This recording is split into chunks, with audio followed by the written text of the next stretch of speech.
The Drama of Love and Death. Chapter 1, Introductory. Love and death move through this world of ours like things apart and daring it truly, and everywhere present, yet seeming to belong to some other mode of existence. When death comes, breaking into the circle of our friends, words fail us, our mental machinery ceases to operate, all our little stores of wit and wisdom, our maxims, our mottos, accumulated from daily experience, evaporate and are of no avail. These things do not seem to touch or illuminate in any effective way the strange vast presence whose wings darken the world for us. And with love, though in an opposite sense, it is the same. Words are of no use. All our philosophy fails whether to account for the pain, or to fortify against the glamour, or to describe the glory of the experience. These figures, love and death, move through to the world, like closest friends indeed, never far separate, and together dominating it in a kind of triumphant superiority, and yet like bitterest enemies, dogging each other's footsteps, undoing each other's work, fighting for the bodies and souls of mankind. Is it possible that at length and after ages, we may attain to liberate ourselves from their overlordship, to dominate them, and make them our ministers and attendants? Can we wrest them from their seeming tyranny over the human race, and from their hostility to each other? Can we persuade them to lay aside their disguise, and appear to us for what they no doubt are, even the angels and messengers of a new order of existence? It is a great and difficult enterprise. Yet it is one, I think, which we of this generation cannot avoid. We can no longer turn our faces away from death, and make as if we did not perceive his presence or hear his challenge. This age, which is learning to look the facts of nature steadily in the face, and see through them, must also learn to face this ultimate fact and look through it. And it will surely and perhaps only by allying ourselves to love that we shall be able to do so that we shall succeed in our endeavor. For after all, it is not in the main on account of ourselves that we cherish a grudge against the common enemy and dispute his authority, but for the sake of those we love. For ourselves we may be indifferent or acquiescent, but somehow for those others, for those divine ones who have taken our hearts into their keeping, we resent the idea that they can perish. We refuse to entertain the thought. Love in some mysterious way forbids the fear of death. Whether it be Siegfried who tramples the flaming circle underfoot, or the Prince of Heaven who breaks his way through the enchanted thicket, or Orpheus who reaches his Eurydice even in the jaws of hell, or Hercules who wrestles with the Lord of the underworld, for Alcestis, the ancient instinct of mankind, has declared in no uncertain tone that in this last encounter love must vanquish. It is in the name, then, of one of these gods that we challenge the other, and yet not without gratitude to both. For it is Azrael's invasion of our world, it is his challenge to us, that perhaps more than anything else rivets our loyalty to each other. It is his frown that wakes friendship in human souls and causes them to tighten the bonds of mutual devotion. In some strange way these two, though seeming enemies, play into each other's hands. Each holds the secret of the other, and between them they conceal a kindred life and some common intimate relation. We feel this in our inmost intuitions. We perceive it in our daily survey of human affairs, and we find it illustrated, as I shall presently point out, in general biology and the life histories of the most primitive cells. The fourth theme, in fact, of the interplay of love and death will run like a thread motif through this bunot without some illumination, as I would hope, cast by each upon the other, and by both upon our human destiny. Chapter 2, The Beginnings of Love. As I have just suggested, the great human problems of love and death are strangely and remarkably illustrated in the most primitive forms of life, and I shall consequently make no apology for detaining the reader for a few moments over modern investigations into the subjects of cell growth, reproduction, and death. If this chapter is a little technical and complex in places, still it may be worth while delaying over it, and granting it some patient consideration, on account of the curious light the study throws on the rest of the book and the general questions therein discussed. Love seems to be primarily, and perhaps ultimately, an interchange of essences. The protozoa's earliest cells, the progenitors of the whole animal and vegetable kingdom, grow by feeding on the minute particles which they find in the fluids surrounding them. The growth continues, till ultimately, reaching the limit of convenient size, a cell divides into two or more portions, and so reproduces itself.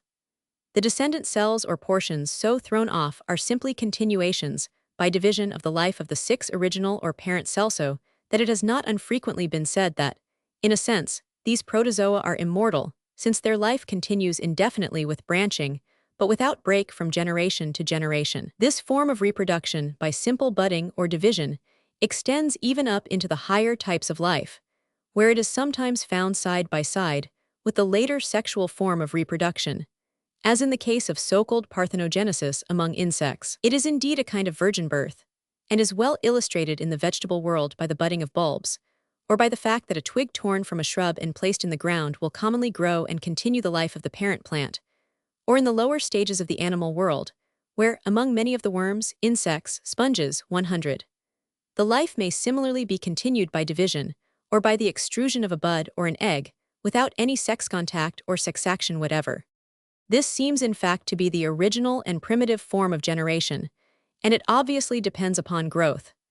Generation is the superfluity, of growth, and connects itself in the first instance with the satisfaction of hunger. First hunger, then growth, then reproduction by division or budding. And this process may go on apparently for many generations, without change in the case of certain protozoa, even to hundreds of generations. But a time comes when the growth pore and energy 7 decay, and the vitality diminishes at any rate, as a rule. But then a variation occurs. Two cells unite, exchange fluids, and part again. It is a new form of nourishment. It is the earliest form of love. It is a very intimate form of nourishment, for it appears that in general the nuclei themselves of the two cells are shared and in part exchanged, and the vitality so obtained gives the cells a new lease of life. They are in fact regenerated, and each partner grows again actively and reproduces itself by budding and division as before. Sometimes the two uniting cells will remain conjoined, and the joint cell will then generate buds, or in some cases enlarge to bursting point, and so, perishing itself, break up into a numerous progeny. So far there seems to be but little differentiation between hunger and love. Love is only a special hunger, which leads cells to obtain nourishment from other cells of the same species, and generation or reproduction in these early stages, being an inevitable accompaniment of growth, follows on the satisfaction of love just as it follows on the satisfaction of hunger. Rolf's words on the relation of these two impulses quoted by Geddes and Thompson are very suggestive. He says, "Conjugation occurs when nutrition is diminished. It is a necessity for satisfaction, a growing hunger, which drives the animal to engulf its neighbor to isophagy. The process of conjugation is only a special form of nutrition, which occurs on a reduction of the nutritive income or an increase of the nutritive needs. And so far there is no distinction of sex. It is true there may be sex in the sense of union or fusion between two individuals, but there is no distinction of sex, in the sense of male and female. In the protozoa generally, there is simple union or conjugation between cells, which, as far as can be observed, are quite similar to each other. It is a union between similars, and it leads to growth and reproduction. But both union and reproduction at this early stage exist quite independently of any distinctive sexaction, or any differentiation of individuals into male and female. At a later period, however, sex comes in. It 9 is obvious that for growth and reproduction two things are necessary, which are in some degree antagonistic to each other. On the one hand, the pursuit and capture of food, which means activity and force, and on the other hand the digestion and assimilation of the food, which means quiescence and passivity. And it seems that at a certain stage in general, when animals have already been formed by the conjunction of many protozoic cells, in cooperative colonisthes differentiation sets in, and some individuals specialize towards activity and the chase, while others of the same species specialize towards repose and assimilation. The two sets of qualities are clearly only useful in combination with each other, and yet, as I have said, they are to some degree contrary to each other. And therefore it is quite natural that the two corresponding groups of individuals should form two great branches in each race, diverse yet united. These two branches are the male and female active, energy-spending, hungry, food-obtaining branch, and the sessile, non-active, assimilative and reproductive branch. And by the division of labor consequent on the formation of these two branches, the whole race is benefited, but only of course on condition that the diverse elements are reunited from time to time. It is in the fusion of these elements that the real quality and character of the race is restored, and it is by their fusion that development and reproduction are secured. In some of the infusorians, there seems to be a beginning of sex differentiation, and fusion takes place between two individuals slightly differing from each other. But as we have already seen, In most of the protozoa, the union is a union of similars that is, as far as can at present be observed, though of course there is a great probability that here also there is generally some difference, which supplies the attraction and the value of union. It is in the metazoa generally, and those forms of life which consist of cooperative colonies of cells, that sex differentiation into male and female begins to decisively assert itself. Since it is obviously impossible for all the cells of one individual to fuse with all the cells of another, certain special cells are set apart in each organism for the purpose of union or conjugation. And it seems quite natural that in the course of time the differentiations spoken of above, into male and female, should set in each individual tending to become decisively either masculine or feminine both in the sex cells or sex apparatus, and though in a less marked degree in the general body and structure. In the lower forms of life, generally, as among 11 the amphibia, fishes, mollusks 100, the male and female sex cells, sperm and the germ do not conjugate within either of the parent bodies, but are expelled from each, in order to meet and fuse in some surrounding medium, like water. There the double cell so formed develops into the new individual. But in higher forms the meeting takes place, and the first stages of development ensue within one of the bodies. And as one might expect, this occurs within the body of the female. For the female, as we have said, represents quiescence, growth, assimilation. The germ or ovum is large compared with the spermatozoon. It is also sessile in habit. The spermatozoon, on the other hand, is exceedingly active, and so it seems natural that the latter should seek out the germ within the body of the female. Just as, in general, the female animal remains impassive and quiescent, and is sought out by the male, so the female germ remains at home within the female body, and receives its visitor or visitors there. And the whole apparatus of connection is symbolical of this relation. The body of the female is the temple in which the sacred mystery of the union or fusion of two individuals is completed, as a means to the birth or creation of a new individual. Yet though the female is thus privileged to be the receptacle and sanctum of the life-giving power, it must not be thought that this argues superiority of the female, as such, over the male. The process of conjunction is sometimes spoken of as a fertilization merely, implying the idea that the ovum or female element is the main thing, and that this only requires a slight impulse or stimulus from the male side for its powers of development to be started and set in operation. But though it is true that the ovum can in many cases of the lower forms of life be started developing by the administration of a chemical solution or even a mechanical needle prick, this development does not seem to continue, and modern investigation shows that in normal fecundation an absolute equality reigns, as far as we can see, between the two contracting parties and their contributions to the new being that has to be formed. Nothing is more astounding than the results of these investigations, and they not only show us that the protozoic cells and sex cells, instead of being very simple in structure, are already extremely complex, and that their changes in the act of fertilization or fusion are strangely elaborate and systematic, but they suggest that though to us these cells may represent the microscopic beginnings of life in its most primitive stages, in reality, they stand for the first visible results of long antecedent operations and indicate highly organized and, we may say, intelligent forces at work within them. The mere process by which a primitive cell divides and reproduces itself has an air of demonic intelligence about it. Roughly, the process may be described as follows. The 13 nucleus appears to be the most important portion of a cell. Certainly, it is so as regards the supply of hereditary and formative material surrounding protoplasm, fulfilling more of a nutritive and protective function. Within and through the liquid of the nucleus, there spreads an irregular network of a substance which is for a purely accidental reason called chromatin. As long as the nucleus is at rest, this network is fairly evenly distributed through it.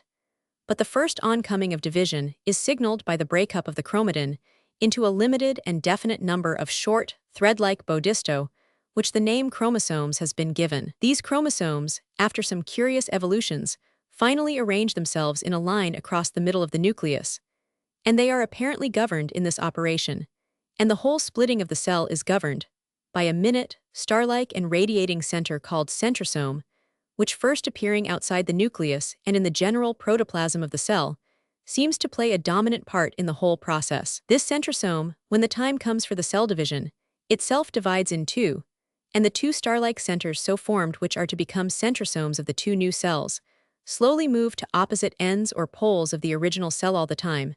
As they do so, throwing out ray-like threads or fibrils which connect them somehow with the chromosomes, and which seem to regulate the movements of the latter. Till, as described, 14, the latter form themselves in a line across the center of the cell, transversely to the line joining the poles. At this stage, then, we have a tiny, star-like centrosome at each end of the cell, and a transverse line of chromosomes between. Also, during the process, the wall or enclosing membrane of the nucleus has disappeared, and the general contents of cell and nucleus have become undivided. It is at this moment that the real division begins. The chromosomes, of which it is said that there are always a definite and invariable number for every species of plant or animal, and which are now generally supposed to contain the hereditary elements or determinants of the future individuality's chromosomes, have already arranged themselves longitudinally and end unto each other across the middle of the cell. They now, apparently under the influence of the radiating points at each pole, split longitudinally as one splits a log of wood, so that each chromosome, dividing throughout its length, contributes one half of itself to one pole and one half to the other. The halves so formed separate and approach their respective poles, and at the same time the cell wall constricting itself along the equatorial line, or line of separation, soon divides the original cell into two. Meanwhile, the chromosomes in each new division group themselves not round, but near their 15 respective poles or centrosomes, and a new nucleus membrane forming, encloses each group, so that finally we have two cells of exactly the same constitution as the original one, and with exactly the same number and quality of chromosomes as the original. The whole process seems very strange and wonderful. No military evolutions and formations, no complex and mystic dance of initiates in a temple, with advances and retreats, and combinations and separations, and exchanges of partners, could seem more fraught with intelligence. Yet this is what takes place among some of the very lowest forms of life, on the division of a single cell into two. And it is exactly the same, apparently, which takes place in the higher forms of life when the single cell 16, which is the result of the fusion together of the sperm cell and the germ cell, divides and subdivides to form the body of the creature. As is well known, the joint cell divides first into two, then each of the cells so formed divides into two, making 4 in all. Then each of these divides into two, making 8. Then each into two again, making 16, 32, 64, and so on till they number the thousands, hundreds of thousands, millions, which in effect build up and constitute the body. And at each division the process is carried out with this amazing care and exactness of partition described, so that every cell is verily continuous and of the same nature with the original cell, and contains the same nuclear elements, derived half from the father and half from the mother. Yet in the process a differentiation has set in, so that in the end each cell becomes so far modified as to be adapted for its special position and function in the body, for the skin, mucous membrane, blood corpuscles, brain, muscular tissue, and so forth. It is worth while looking carefully at the body of an animal, or one's own body, in order to realize what this means, to realize that the entire creature, in all its form and feature, 17 its coloring, marking, swiftness of limb, complexity of brain, and so on, has provably been exhaled from a single cell, is indeed that original cell with its latent powers and virtue made manifest, and to remember that that original cell was itself the fusion of two parent cells, the male and the female. A word, then, upon this matter of the fusion of the two parent cells in one. Here again, two very remarkable things appear.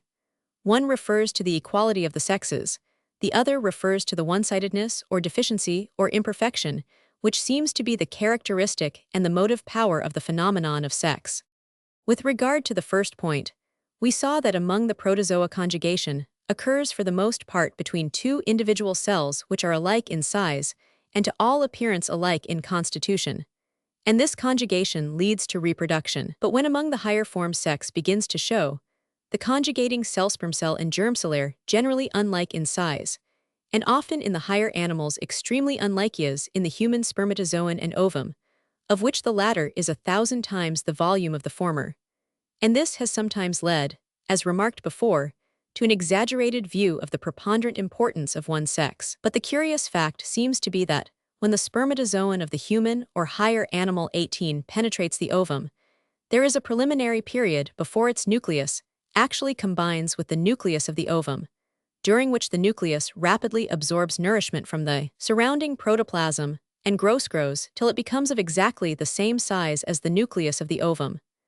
The situation then is that there are two nuclei of the same size, and both charged with chromatin of the same general character, in close proximity, and waiting to fuse with each other. The product of that fusion is a new being, and as far as can at present apparently be observed, the parts played by the two sexes in the process are quite equal. There may be difference of function, but there is no inequality. Both male and female cells, says Professor Rolleston, prepare themselves for conjugation long before it takes place, and neither of them can be said to be a more active agent in fertilization than the other. Not fertilization but fusion is the key word of the process. The mystical conception, as old as Plato, of the male and female as representing respectively the two halves of a complete being, turns out to be no poetic metaphor. As regards the essential features of reproduction, it is a literal fact. The second remarkable point has to do with the one-sidedness of sexual conjugation and the complementary nature of the exchange involved. 19. This is truly noteworthy and interesting. It is evident that if the sperm cell and germ cell simply coalesced, containing each the amount of chromatin characteristic of the species 16 chromosomes in the case of the human being, the result would be a cell with double the proper amount, say 32 chromosomes, 1, an amount belonging to another species. What happens is that each of the reproductive cells, male and female, prepares itself for conjugation by getting rid of half its chromosomes. Two divisions of the nucleus take place, not as in the ordinary fashion of cell division, when the chromosomes split longitudinally, but in such a way that, in each division, 4 of the 16 chromosomes making 8 in all are bodily expelled from the nucleus and from the cell, when they either perish, or, in some cases, appear to help in forming an envelope of nutritive matter round the germ cell. These divisions are called maturation divisions, and until they are accomplished, fecundation is impossible. Thus the two nuclei, having each their number of chromosomes reduced to half the normal number, in this case to 8, are now ready to coalesce 20, and so form a new cell with the proper number belonging to the species 1. E16. This cell is the commencement of the new being, and as already described, it divides and redivides, and the innumerable cells so formed differentiate themselves into different tissues, until the whole animal is built up. Says Professor E.B. Wilson, the one fact of maturation that stands out with perfect clearness and certainty, amid all the controversies surrounding it, is a reduction of the number of chromosomes in the ultimate germ and sperm cells to 1/2 the number characteristic of the somatic cells. It is equally clear that this reduction is a preparation of the germ and sperm cells for their subsequent union, and a means by which the number of chromosomes is held constant in the species. This extrusion or expulsion by each of the conjugating cells of half its constituent elements is certainly very strange, and it seems strangely deliberate. Various theories have been formed on the subject, but at present there is apparently no satisfactory conclusion as to what exactly takes 21 place. Some think that in the one case certain male elements are expelled, and in the other case certain female elements, and anyhow it seems probable that a complementary action sets in, by which each prepares itself to supply a different class of elements from the other, thus rendering the conjunction more effectual. Plato has been already quoted with regard to male and female being only the two halves of a complete original being. He also says in the speech of Socrates, in the banquet, that the mother of love was poverty, and that love possesses thus far his mother's nature that he is ever the companion of want. And it would appear that in the most primitive grades of life the same is true, and that two cells combine or coalesce in order to mutually supply some want or deficiency. Anyhow, in the process just described, 2 points stand out pretty clear. First, the exact quality of the number of chromosomes contributed by sperm cell and germ cell to the fertilized ovum, which seems to indicate that the descendant being has an equal heredity from each parent, though of course it does not follow that both heredities become equally prominent or manifest in the 22 descendant body.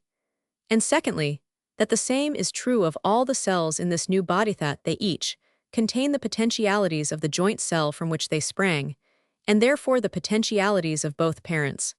These amazing conclusions concerning the origins of life and reproduction are, of course, very briefly and imperfectly presented, cannot but give us pause. Contemplating the evolutions and affinities of these infinitely numerous but infinitely small organisms which build up our visible selves, and the strange intelligence which seems to pervade their movements. The mind reels somewhat as it does, in contemplating the evolutions and affinities of the unimaginable stars. We seem, certainly, to trace the same laws or operations in these minutest regions as we trace in our own corporeal and mental relations. Cells attract each other just as human beings do, and the attraction seems to depend, to a certain degree, on difference. The male spermatozoon seeks the female ovum, just as the male animal, as a rule, seeks and pursues the female. Primitive cells divide and redivide and differentiate themselves, building up the animal body, just in the same way as primitive thoughts and emotions divide and redivide and differentiate themselves, building up the human mind. But though we thus see processes with which 23 we are familiar repeated in infinitesimal miniature, we seem to be no nearer than before to any explanation of them, and we seem to see no promise of any explanation. We merely obtain a larger perspective, and a suggestion that the universal order is of the same character throughout, with a suspicion, perhaps, that the explanation of these processes does not lie in any concatenation of the things themselves, but in some other plane of being of which these concatenations are an allegory or symbolic expression. In portions of the following chapters, I shall trace more in detail the resemblance or parallelism between these processes among the protozoa, and some of our own experiences in the great matters of life and love and death. Chapter 3: Love as an Art. The astounding revelation of the first great love is a thing which the youthful human being can hardly be prepared for, since indeed it cannot very well be described in advance, or put into terms of reasonable and well-conducted words. To feel, for instance's whole internal economy in process of being melted out and removed to a distance, as it were into the keeping of someone else, is in itself a strange physiological or psychological experiencing, one difficult to record in properly scientific terms. To lose consciousness never for a moment of the painful void so created a void, and a hunger which permeates all the arteries and organs, and every cranny of the body and the mind, and which seems to rob the organism of its strength, sometimes even to threaten it with ruin. To forgo all interest in life, except in one thing and that thing a person. To be aware, on the other hand, with strange elation and joy, that this new person or presence is infusing itself into one's most intimate being, pervading all the channels, with promise at least of marriage and new life to every minutest cell, and causing 25 wonderful upheavals and transformations in tissue and fluids. To find in the mind all objects of perception to be changed and different from what they were before, and to be dimly conscious that the reason why they are so is because the background and constitution of the perceiving mind is itself changed, that, as it were, there is another person beholding them as well as oneself. This defies description in words, or any possibility of exact statement beforehand.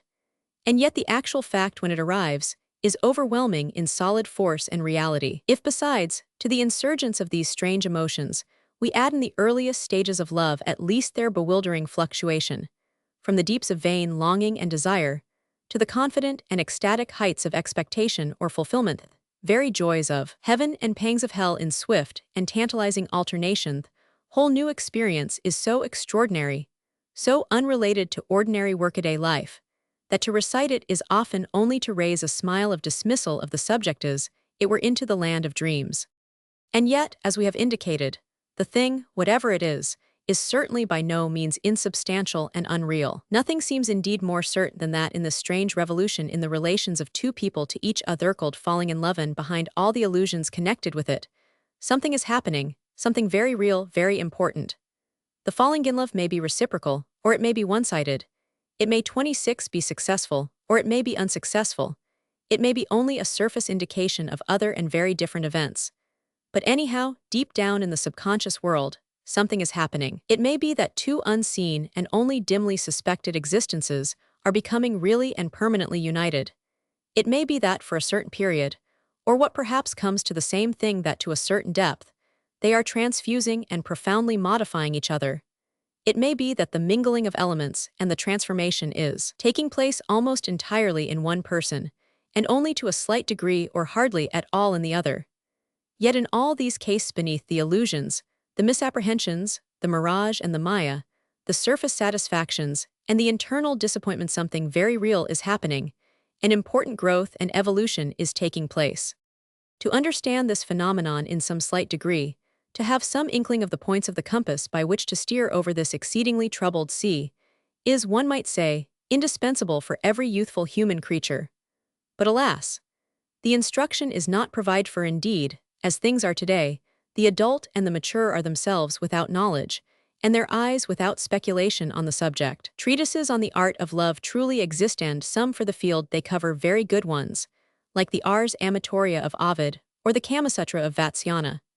But they are concerned mainly 27 or wholly with the details and technicalities of the subject, with the conduct of intrigues and amours, with times and seasons, positions and preparations, unguents and influences. It is like instructions given to a boatman on the minuty of his craft, though, to contend with wind and wave, how to use sail and oar, to steer, to tack, to luff to a breaker, and so forth.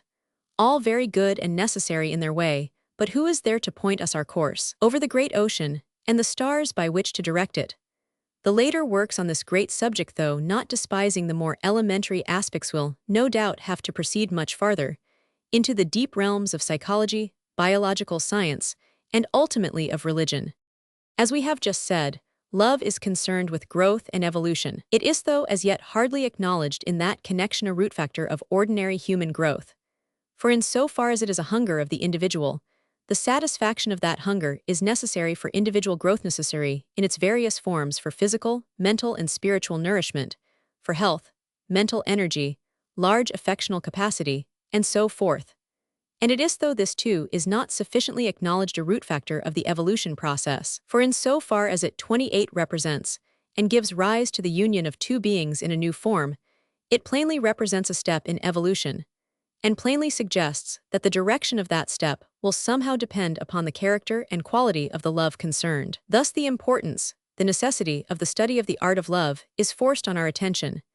It has to be no longer a subterranean, unrecognized, and even rather disreputable cult, but an openly acknowledged and honorable department of human life, leading in its due time to broad and common-sense instructions and initiations for the young.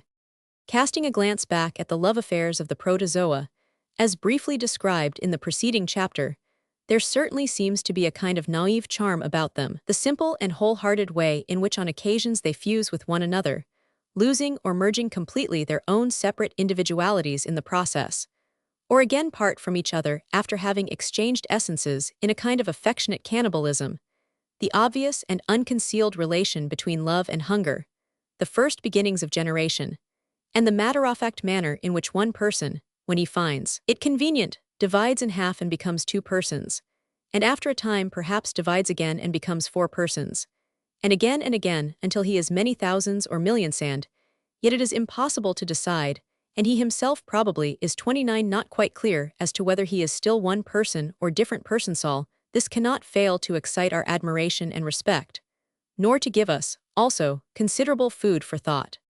One of the first things to strike us, and to suggest an application to human life, is the importance of love among these little creatures for the health of the individual. The authors of The Evolution of Sex say in one passage, without it conjugation, the protozoa, which some have called immortal, die a natural death. Conjugation is the necessary condition of their eternal youth and immortality. Even at this low level, only through the fire of love can the phnix of the species renew its youth. And again, in another passage, referring to the conclusions of Mappas, already we have noted this important result, that conjugation is essential to the health of the species. Thus it appears that, in these primitive stages, fusion more or less complete, or interchange of essences, leads to regeneration and renewal of vitality, and this long before the distinct phenomena of sex appear. It leads to regeneration first, and so collaterally, and at a later period to generation.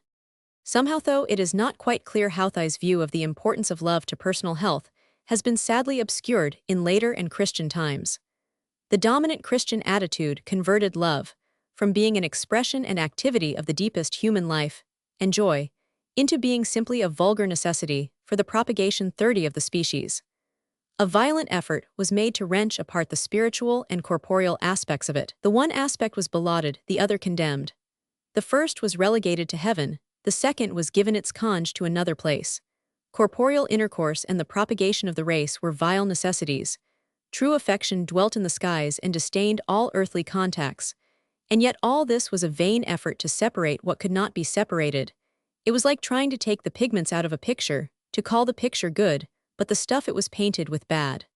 And so, owing to this denial, owing to this non-recognition of love in all its aspects as necessary to personal health, thousands and thousands of men and women, through the centuries, some for the kingdom of heaven's sake, and some for the sake of the conventions of society, have allowed their lives to be maimed and blighted, their health and personal well-being ruined. The deep wellspring and source of human activity and vitality has been desecrated and choked with rubbish. That some sort of purpose, in the evolution of humanity, may have been fulfilled by this strange negation, it would be idle to deny. Indeed, some such purpose in view of the wide prevalence of the negation and its long continuance during the civilization period seems probable. But this does not in any way controvert the fact that it has in its time caused a disastrous crippling of human health and 31 vitality. Human progress takes place, no doubt, in sections sewn foot forward at a time, so to speak, but this does not mean that the other foot can be permanently left in the rear. On the contrary, it means it's all the more decided advance when its turn arrives. Today, we seem at the outset of a new era, and preparing in some way for the rehabilitation of the pagan conception of the world. The negative Christian dispensation is rapidly approaching its close. The necessity of love in its various forms, as part and parcel of a healthy life, is compelling our attention. No one is so poor a physiognomist as not to recognize the health-giving effects of successful courtship: heightened color, the brilliant eye, the elastic step, the active brain, the prompt reflexes, the glad outlook on the world. Indeed, the effect upon all the tissues, their nourishment, growth, improvement in tone, and so forth is extraordinary. And yet remembering what has been said about love and hunger quite natural. For, after all, we have seen that every cell in the body is a replica of the original cell from which it sprang. And so the love which reaches one probably, in some way, reaches all. And there is probably not only union and exchange in actual intercourse between two special sex cells, but there is also all through the period of being in love an etheric union and exchange going on between the body cells, generally on each side, and a nourishment of each 32 other by the interchange of finest and subtlest elements. That this mutual exchange and nutrition may take place between the general cells of two bodies is made all the more probable from the experiments already alluded to with regard to chemical fertilization, whereby it has been shown that some ova or egg cells may be started on a process of subdivision and growth by treatment with certain chemicals, such as weak solutions of strychnine or common salt, apart from any fertilization by a spermatozoan. Now, since the body is once fairly formed, its further growth and sustenance is maintained by continued division and subdivision of the body cells.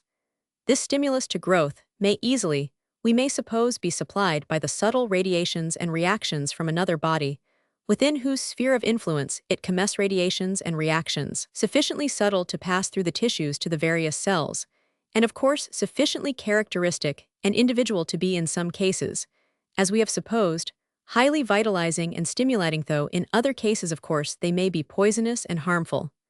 Of course also, it is only love that supplies, and is the vitalizing relation. So intense at times is this vitalizing force, and 33 so ardent the need of it, that the whole body leaps and throbs in pain.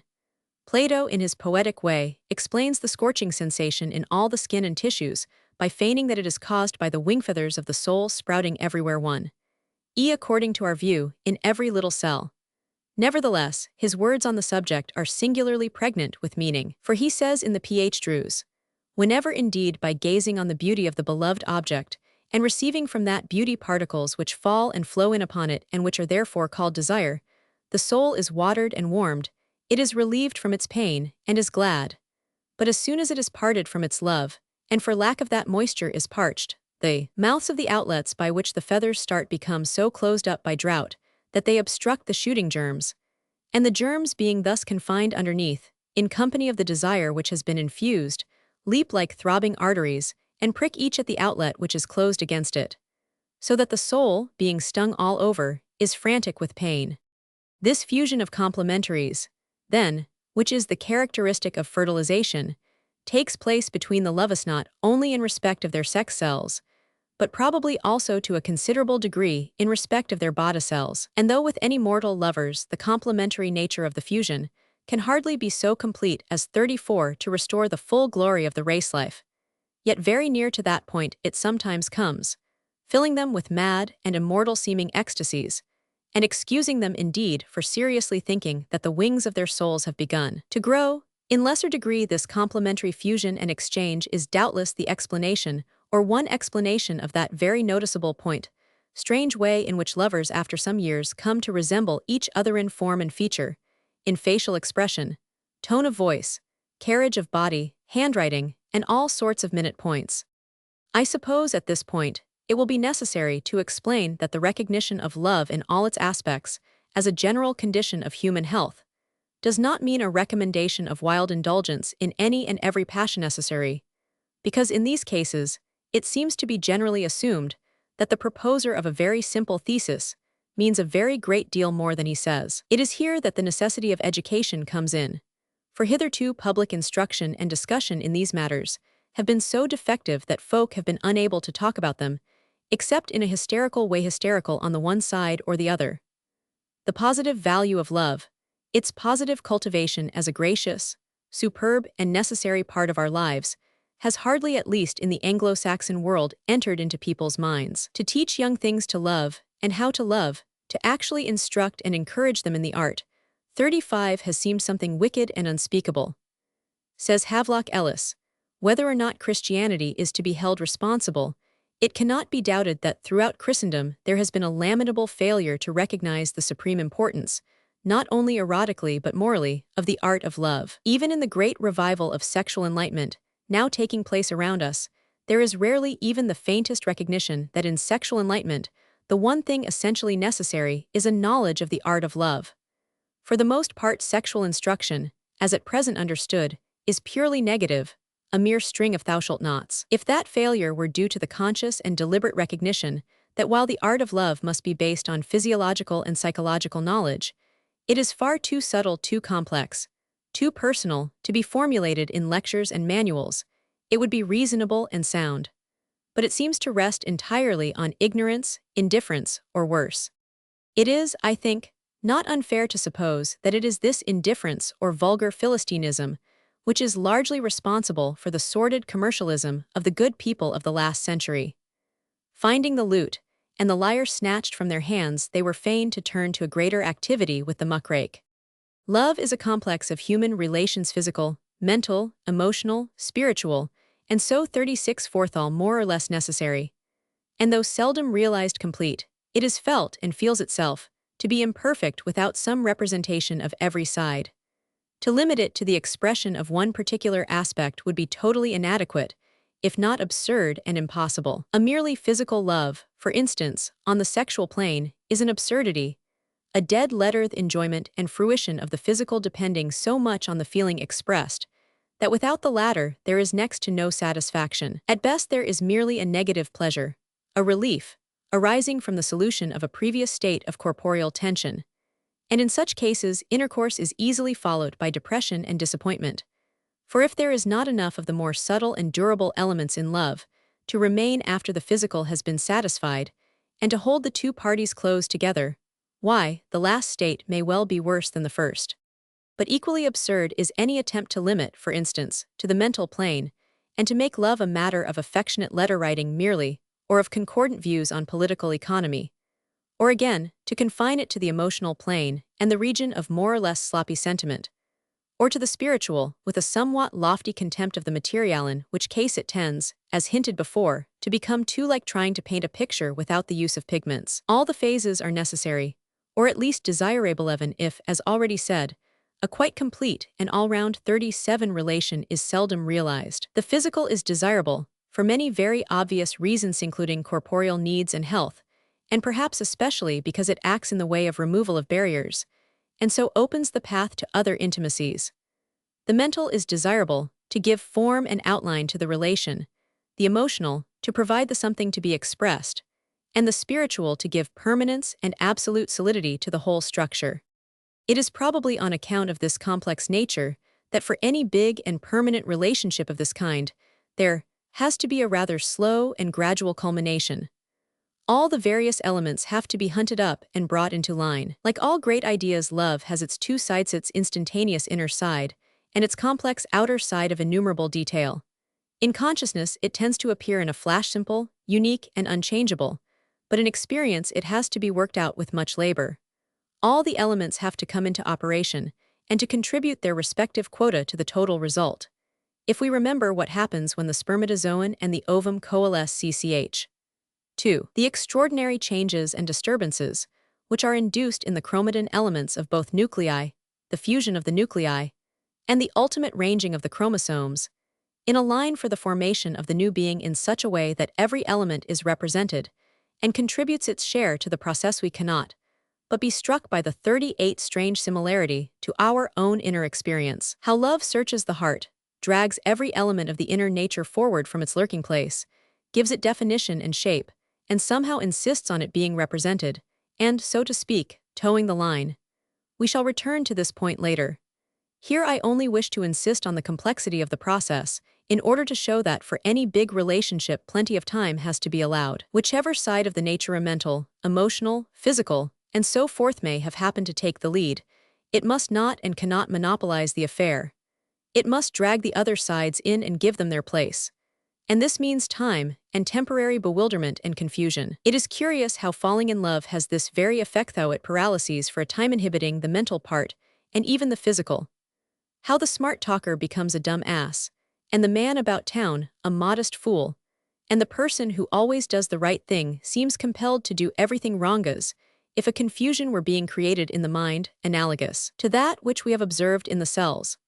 When we add to these considerations the extraordinary differences between persons, and between the proportions in which the elements of their characters are mixed, it is obvious how extremely complex the conditions of any one decent love relation must be, and what tact and patience in the handling it may require. The ignorance, therefore, which causes a young 39 man, husband or lover, to think that the hurried completion of the sexual act is at once the initiation and the fulfillment of love, is fatal enough. It marks more often the end than the beginning of the affair.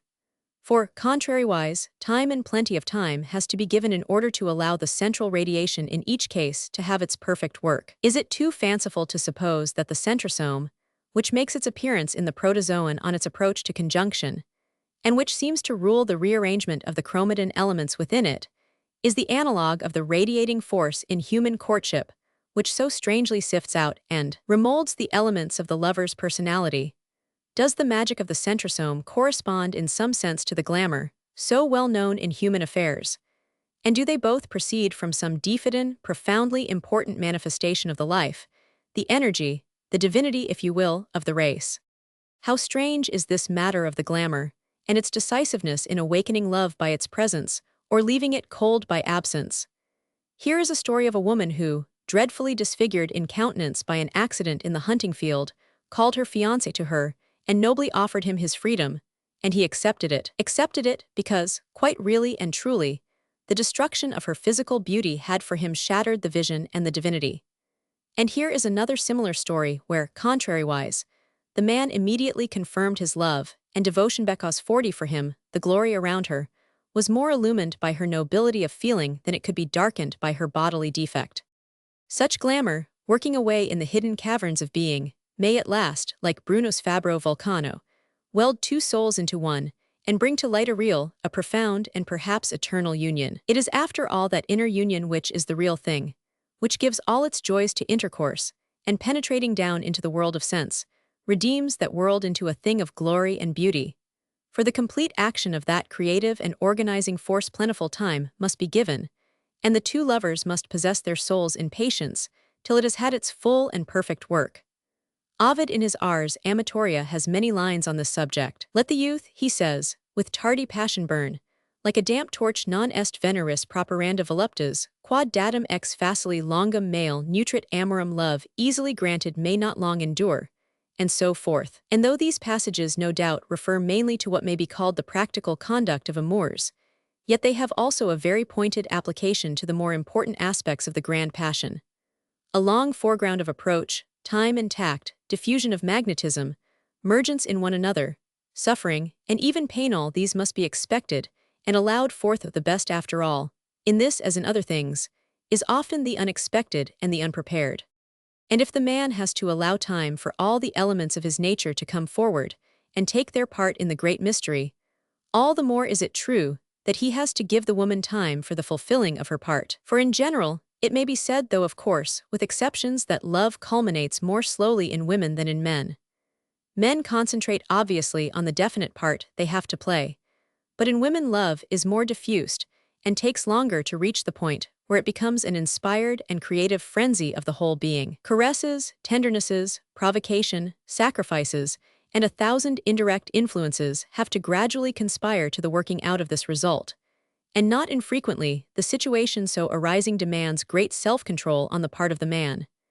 Yet these things are worthwhile. The real marriage, says someone, takes place when from their intense love there comes to birth another soul apart from each, and invisible yet joining them together, one hand a hold of each a radiant thing born of the sun and stars, which though tender and fragile at first, grows just like a bodily child and leads them on and dances with them.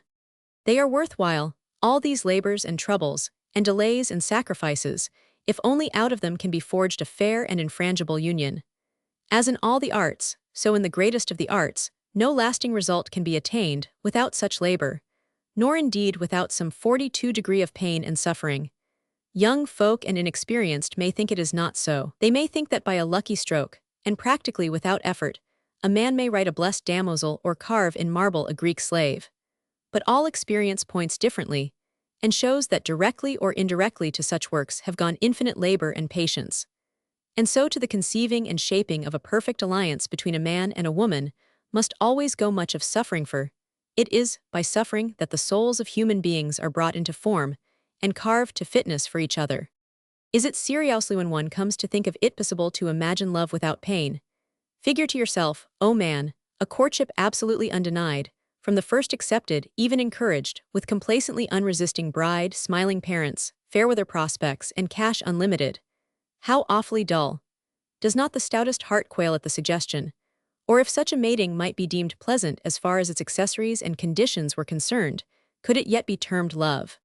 For love, if worth anything, seems to demand pain and strain in order to prove itself, and is not satisfied with an easy attainment. How indeed should one know the great heights except by the rocks and escarpments? And pain often in some strange way seems to be the measure of love, measure by which we are assured that love is true and real, and so which is 43 one of the mysteries it becomes transformed into a great joy. Yes, if men could only understand, here is one of the most precious of the mysteries, and the solving of a great riddle. But that the course of true love does generally not run smooth is understood, more or less, by everyone. And it is woman's strange and imperious instinct heaven, though at considerable suffering to herself to see that it doesn't run smooth. Ellis practically bases the whole of the evolution of modesty on this instinct reaching far down in the animal kingdom, which the female constantly throws difficulties and obstacles in the way of courtship by her coynesses, contrarieties, changeable moods, and so forth, thus calling out in the male all his ingenuity, his impetuosity, his energy in overcoming them, rousing dormant elements of his nature, delaying consummation and giving time for his character and all his qualities to concentrate, and indirectly having a like effect upon herself, so that ultimately by this method, a maximum of passion and agitation is produced, and in the case of the human being love penetrates to the very deeps and hidden caverns of the soul. Such is the genesis of modesty, not by any means nature's denial of love, but rather the crafty old dame's method of rendering love, by temporary obstacles, all the more insurgent and irresistibler method of making it less 44 superficial, of deepening the channels and rendering them more profound. Practically, and as a matter of policy, a too easy consent to another's love is a mistake. The barb only sticks when the bait is withdrawn. Ovid, it will be remembered, advises that the lover should be admitted by the window, even when the door is quite accessible, and really more convenient. And most girls, though they have not read Ovid, know instinctively that this is the right policy. Nothing is so hateful to a real lover as an easy, accommodating, altruistic affection thoroughly Christian in sentiment, and with no more shape of its own than a pillow. Romance flies at the mere mention of Christian altruism, and the essence of love is romance. Hence not only technical obstacles, but essential differences are necessary to the growth of the passion.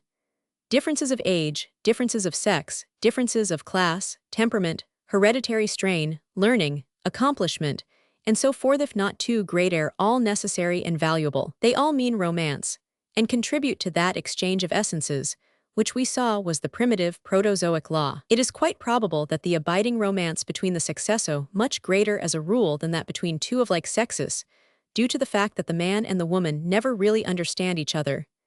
Each to the other is a figure in cloudland, sometimes truly divine, sometimes 45 alas.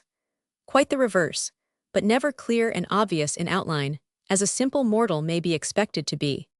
But to return to the subject of pain and suffering, there is something more in their work than merely to reveal to the lover the extent or the depth of his own love.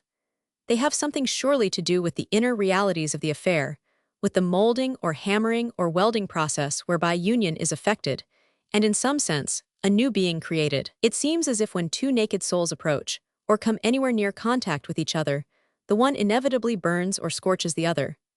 The intense chemistry of the psychic elements produces something like an actual flame. A fresh combination is entered into, profound transformations are effected, strange forces liberated, and a new personality perhaps created. And the accomplishment and evidence of the whole process is by no means only joy, but agony also, even as childbirth is. All one can reasonably do is to endure. It is no good making a fuss. In affairs of the heart, what we call suffering corresponds to what we call labor or effort in affairs of the body. When you put your shoulder to the cartwheel, you feel the pain and pressure of the effort, but that assures you that you are exercising a force, that something is being done. So suffering of the heart assures you that something is being done in that other and less tangible world. To 46 scold and scowl and blame your loved one is the stupidest thing you can do. And worse than stupid, it is useless, for it can only alienate. Probably that other one is suffering as well as you, possibly more than you, possibly a good deal less. What does it matter? The suffering is there and must be borne. The work, whatever it is being done. The transformation is being effected. Do you want your beloved to suffer instead of you, or simply because you are suffering, or is it pity you desire rather than love? On the other hand, these things born in silence have, I believe, an extraordinary effect. They pull people to you by quite invisible cords. As I have said, the fact of heartstrain and tension shows that there is a pressure or pull being exerted somewhere. Though the cord be invisible, there is someone at the other end, though not perhaps quite the one you supposed, who responds. Words anyhow in matters of love are rather foolish. They are worse than foolish, they are useless, and again they are worse than useless, for they are misleading. Love is an art. It must be revealed by acts, says a Swiss writer, and not betrayed by words. And Havelock Ellis, speaking further of the mistake of relying on declarations and asseverations, says, "This is scarcely realized by those ill-advised lovers, who consider that the first step in courtship and, perhaps even the whole of courtship is, for a 47 man, to ask a woman to be his wife. That is so far from being the case that it constantly happens that the premature exhibition of so large a demand at once and forever damns all the wooer's chances." And in another passage he says, "Love's requests cannot be made in words, nor truthfully answered in words. A fine divination is still needed as long as love lasts." Love is an art. As no mere talk can convey the meaning of a piece of music or a beautiful poem, so no verbal declaration can come anywhere near expressing what the lover wants to say. And for one very good and sufficient reason among others, namely, that he does not know himself. Under these circumstances, to say anything is almost certainly to say something misleading or false, and the decent lover knows this and holds his tongue. To talk about your devotion is to kill it. Moreover, it is to render it banal and suspect in the eyes of your beloved. Nevertheless, though he cannot describe or explain what he wants to say, the lover can feel itis feeling it all the time. And this feeling, like other feelings, he can express by indirections, by symbols, by actions, by the alphabet of deed and gesture, and all the hieroglyphics of life and art. Like the animals and the angels and all the blessed creatures who don't talk, he can communicate in the ancient, primeval, universal language of all creation, in the language which is itself creation. Chapter 4, Its Ultimate Meanings. To talk about your devotion is to kill it. Perhaps one ought even to say that to talk at all is to kill it. One often thinks what divine and beautiful creatures men and women there are all around, how loving and lovable, how gracious in their charm, how grand in their destiny. If indeed they could only be persuaded to remain within that magic circle of silence. And then alas! One of these divinities begins to talk, and it is like the fair woman in the fable, out of whose mouth, whenever she opened it, there jumped a mouse. The shock is almost more than one can bear. Not that the shock proceeds from the ignorance displayed for the animals, and even the angels are deliciously ignorant, but from the revelations which speech unconsciously makes of certain states of the soul, from the strange falsity which is too often heard in the words, and in the very tones of the voice. But love burns this falsity away. That is why love, even rude and rampant, and outrageous love, does more for the moralizing of poor humanity than 100,000 Sunday schools. It cleans the little human soul from 49, the clustered lies in which it has nested itself, from the petty conceits and deceits and cowardices, and covert meannesses, and all the things that fly from the tip of the tongue directly the mouth opens. It burns and cleans them away, and leaves the lover speechless but approximately honest. Love is an art, and the greatest of the arts, and the truth of it cannot be said in words. That is, in any direct use of words. You may write a sonnet, of course, to your mistress eyebrow, but that is work, that is doing something. It is, or is trying to be, a work of art, and anyhow your mistress is not obliged to read it. Or you may take a more decisive line to express your feelings, be slaying your rival, for instance, with a sword. That is allowable. But to bore the lady with protestations, and to demand definite replies, that is, to tell lies yourself, and to compel her to tell lies, is both foolish and wicked. The expression of love is a great art, and it needs man's highest ingenuity and capacity to become skilled in it, but in the public mind, it is an art utterly neglected and despised, and it is only by a very few, and those not always the most respectable, that it is really cultivated. It is a great art, for the same reason that the expression of beauty is a great art, for the reason that love itself, like beauty, belongs to another plane of existence than the plane of ordinary life and speech. Speech is man's great prerogative, which differentiates him from the other creatures, and of which he is, especially during the civilization period, so proud. The animals do not use it, because they have not arrived at the need of it. The angels do not use it, because they have passed beyond the need. It belongs to the second stage of human consciousness, that which is founded on self-consciousness, and the rooted consciousness of the self as something solitary, apart from others, even antagonistic to them, the center strange contradiction in terms. Even among millions of other centers, to which everything has to be referred, the whole of ordinary speech proceeds, and has proceeded from this kind of self-consciousness generated from it, describes it, analyzes it, pictures it forth and expresses it, and in the upshot is just as muddled and elusive and unsatisfactory as the thing it proceeds from, and love, which is not founded on that kind of self-consciousness, which is in fact the denial of self-centration, has no use for it. Love can only say what it wants by the language of life, action, song, sacrifice, ravishment, death, and the great panorama of creation. Self-consciousness is fatal to love. The self-conscious lover never arrives. The woman looks at him, and then she looks at something more interesting. And so too the whole modern period of commercial civilization and Christianity has been fatal to love. For both these great 51 movements have concentrated the thoughts of men on their own individual salvation, Christianity on the salvation of their souls, and commercialism on the salvation of their moneybags.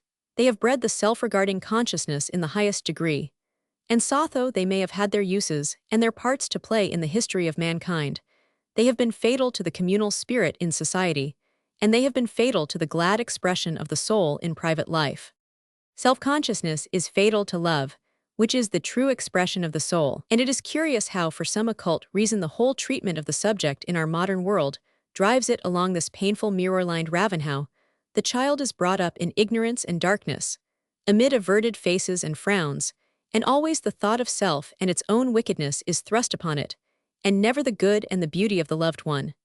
How the same attitude continues into years of maturity, how somehow self-forgetting heroisms for the sake of love are made difficult in modern life. How even the act of intercourse itself, instead of taking place in the open air and touch with the great and abounding life of nature, is generally consummated in closed and stuffy rooms, the symbols of mental darkness and morbidity, and the breeding ground of the pettier elements of human nature. We have said that for any lasting alliance, or really big and satisfactory love affair, plenty of time should be given. Perhaps it is a good rule, if any rule in such matters can be good, never to act until one is practically compelled by one's feelings to do so. At any rate, the opposite policy, that of letting off steam or giving expression to one's sentiments at the slightest pressure, is an obvious mistake.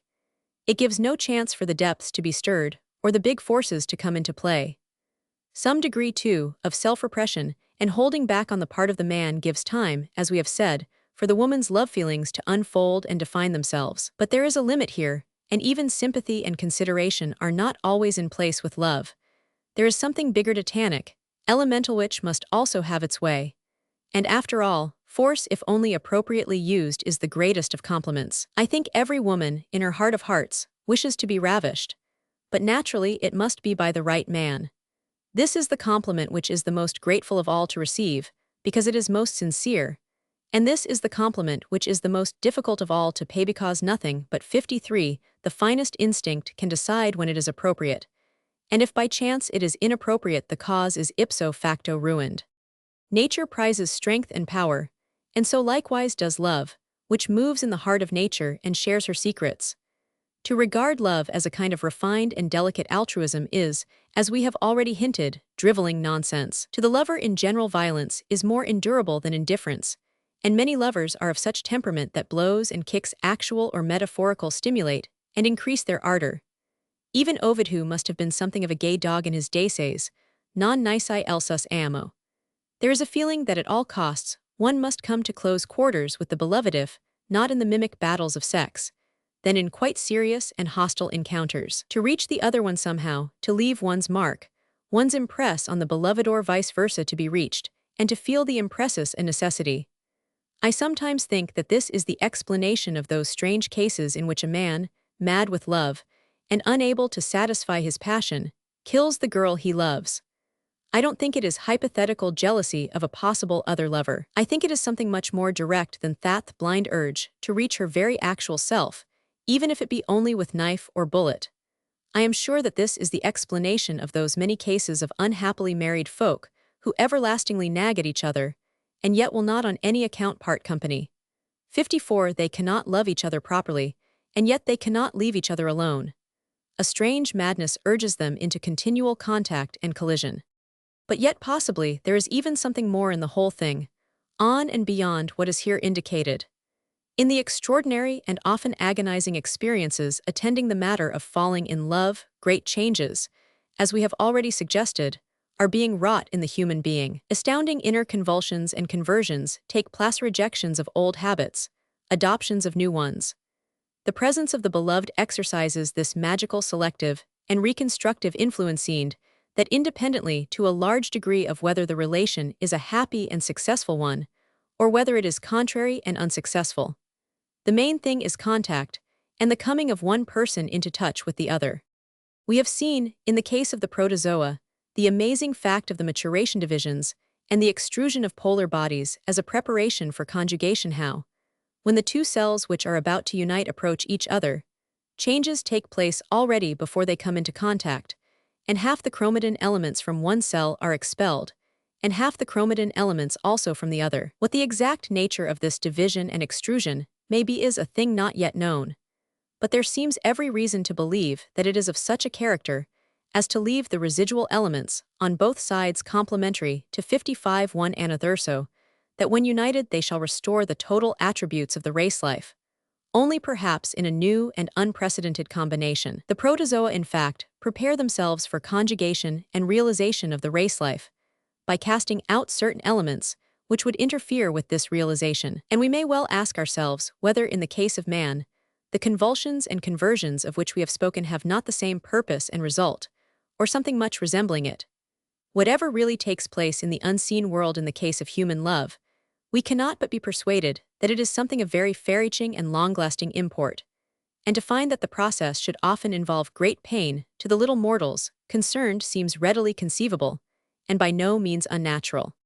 The complementary nature of love is a thing which has often been pointed out, how the dark marries the fair, the tall the short, the active the lethargic, and so forth. Schopenhauer, in his Welt als Will und Vorstellung, has made a special study of this subject.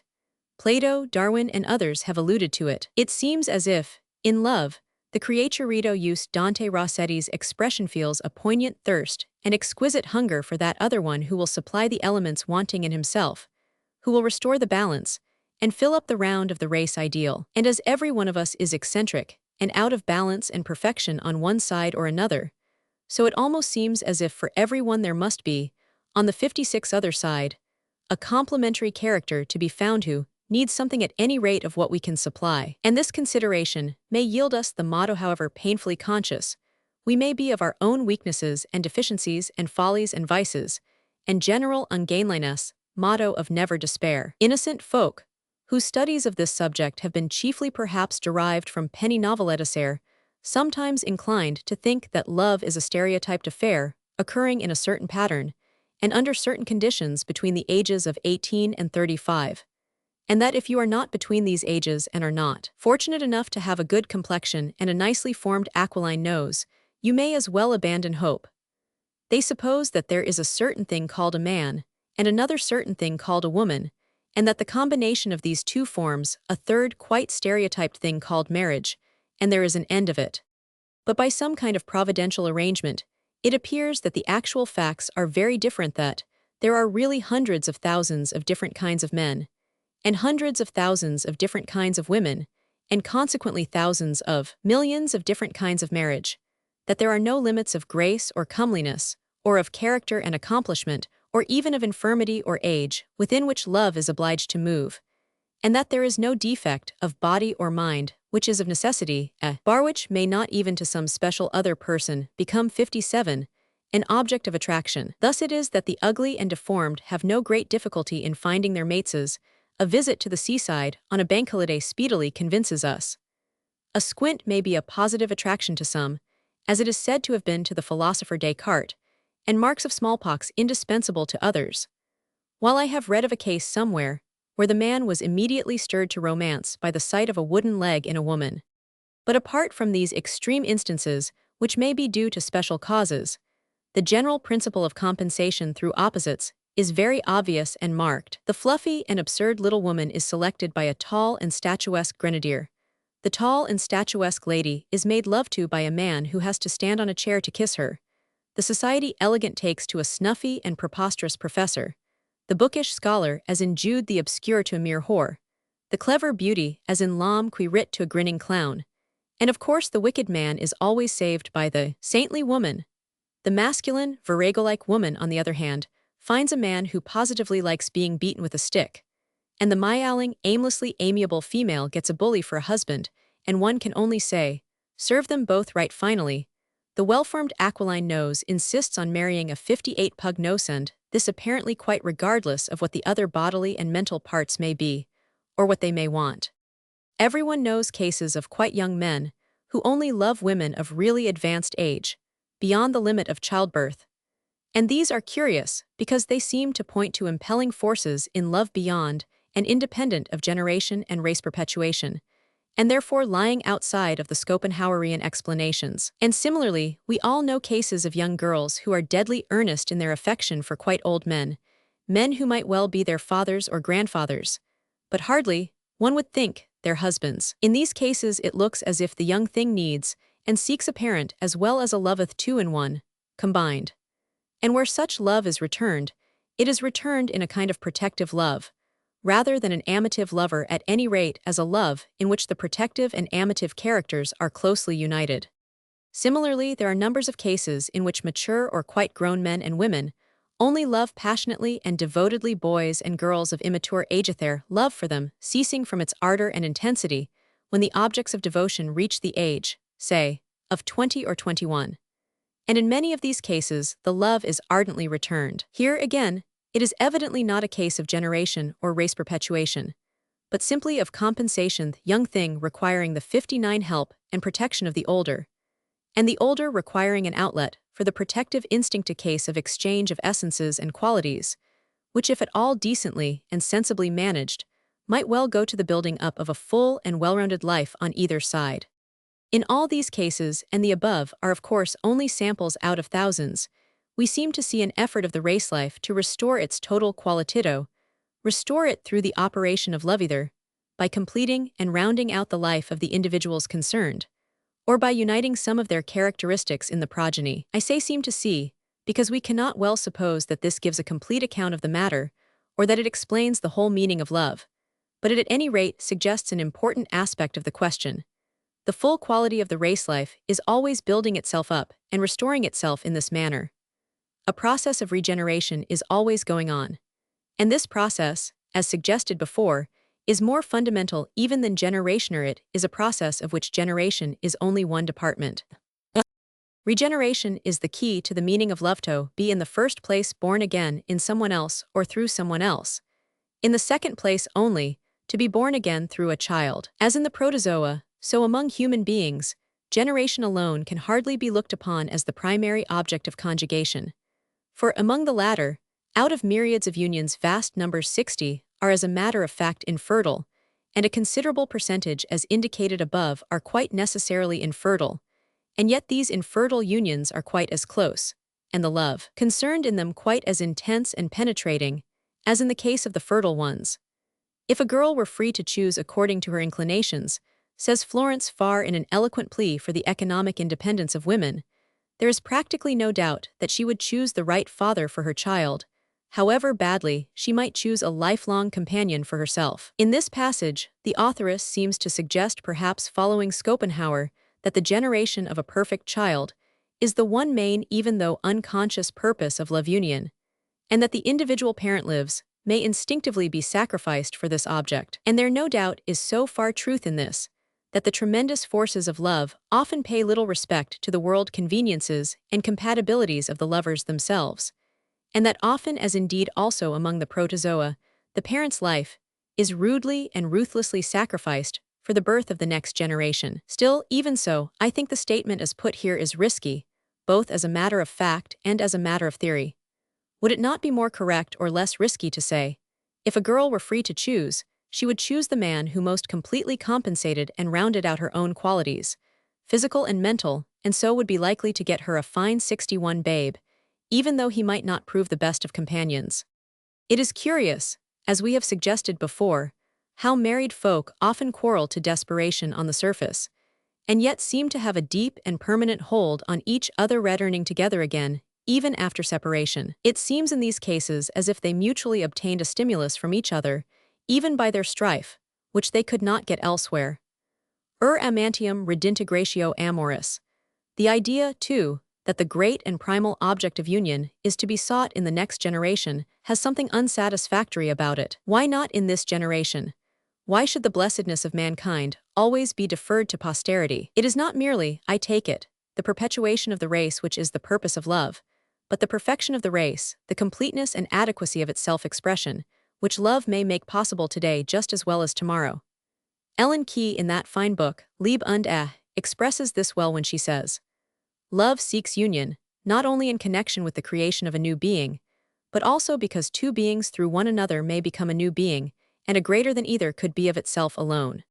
The complementary nature of sex attraction was made much of by that youthful genius Otto Weininger, who in his book, Sex and Character, 62 has a chapter on the laws of sexual attractions in which, in the true German manner, he not only gives an algebraic formula for the different types of men and women, but a formula also for the force of attraction between any two given individuals, which latter, of course, becomes infinite when the two individuals are exactly complementary to each other. Dr. Magnus Hirschfeld, in his very interesting work, Die Transvestiten, goes even more into detail than does Weininger on the subject of the variations of human type in special regard to sex characteristics. Sex characteristics, he explains, may be divided into 4 groups, of which 2 are physiological, namely the primary characteristics, the sex organs and adjuncts, and the secondary, the hair, the voice, the breasts, and so forth. And 2 are psychological or related, like love sentiment, mental habit, dress, and so forth. Each of the 4 groups includes about 4 different elements, so that altogether he tabulates 16 elements in the human being, each of which may vary independently of the other 15, and take on at least 3 possible forms, either distinctly masculine, distinctly feminine, or intermediate. Calculating up the number of different types which these variations would thus give rise to, he arrives at the figure 43,046,721, which figure, I think we may say, we need not analyze further, since it is certainly quite large enough for all practical purposes. And 63, really, though we may mock a little at these fanciful divisions and dissections of human nature, they do help us to realize the enormous, the astounding number of varieties of which it is susceptible. And if again we consider that among the supposed 4 to 3 millions each variety would have its counter-type or complementary individual, then we realize the enormous number of perfect unions which would be theoretically possible, and the enormous number of distinct and different ways in which the race life could thus find adequate and admirable expression for itself. However, we are here getting into a somewhat abstract region.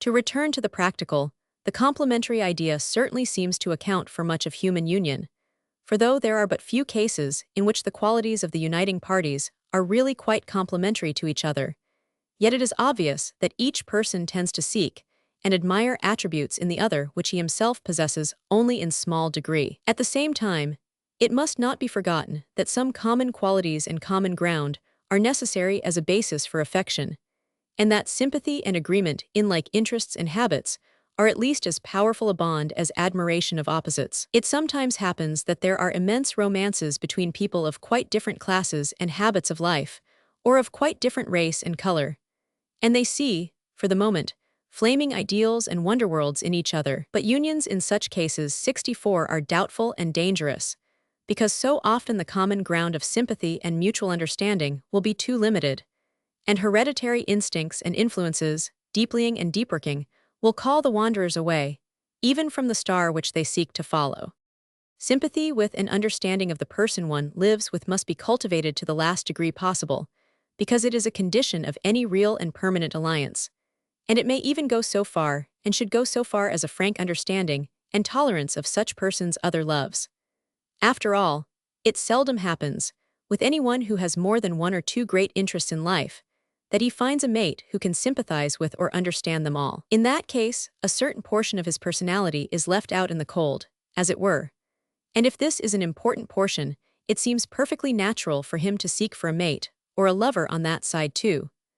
Two such loves are often perfectly compatible and reconcilable, though naturally, one will be the dominant love, and the other subsidiary, and if such secondary loves are good-humoredly tolerated and admitted, the effect will generally be to confirm the first and original alliance all the more.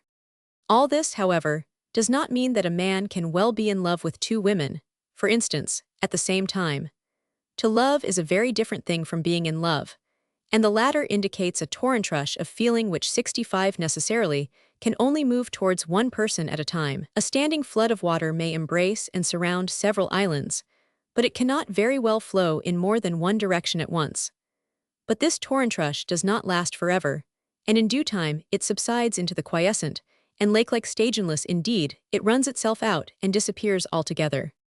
Against this running out and disappearance, it is part of the art of love to be able to guard. It has sometimes been argued that familiarity is of necessity fatal, and that it is useless to contend against this sinister tendency implanted in the very nature of love itself. But this contention contains only a very partial truth. It is true that in physical love there is a certain physical polarity, which, like electric polarity, tends to equate itself by contact. The exchange of essences which we saw as a chief phenomenon of conjugation, from the protozoa upwards completes itself in any given case after a given time, and after that becomes comparatively quiescent. The same with the exchange of mental essences. Two people, after years, cease to exchange their views and opinions with the same vitality as at first. They lose their snap and crackle with regard to each other and naturally, because they now know each other's minds perfectly, and have perhaps modified them mutually to the point of likeness. But this only means, or should mean in a healthy case, that their interest in each other has passed into another plane.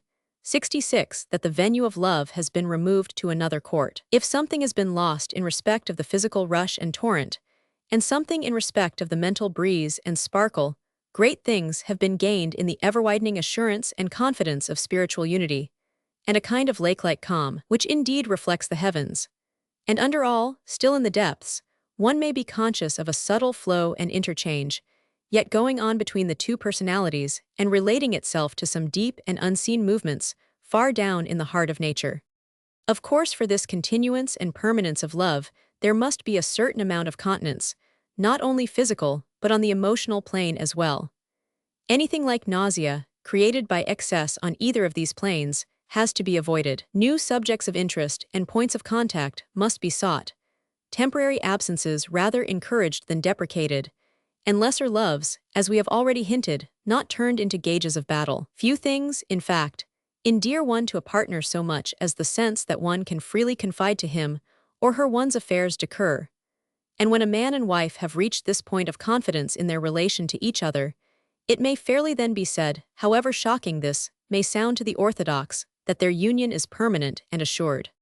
Nothing can, in the longer enduring values of love, well take the place of some such chivalrous 67 mutual consideration which reaches the finest fibers of the heart and offers a perfect freedom even there.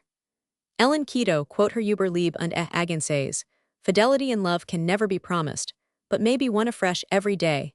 And she continues, "It is sad that this truth which was clear enough to the chivalrous sentiment of the old courts of love must, still today, be insisted on." One of the reasons, in fact, which these courts gave, why love was not compatible with marriage, was that the wife could never expect from her husband the fine consideration that the lover is bound to exhibit, because the latter only receives as a favor what the husband takes as his right.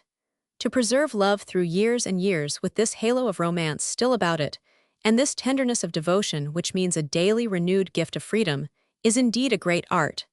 It is a great and difficult art, but one which is assuredly worthwhile.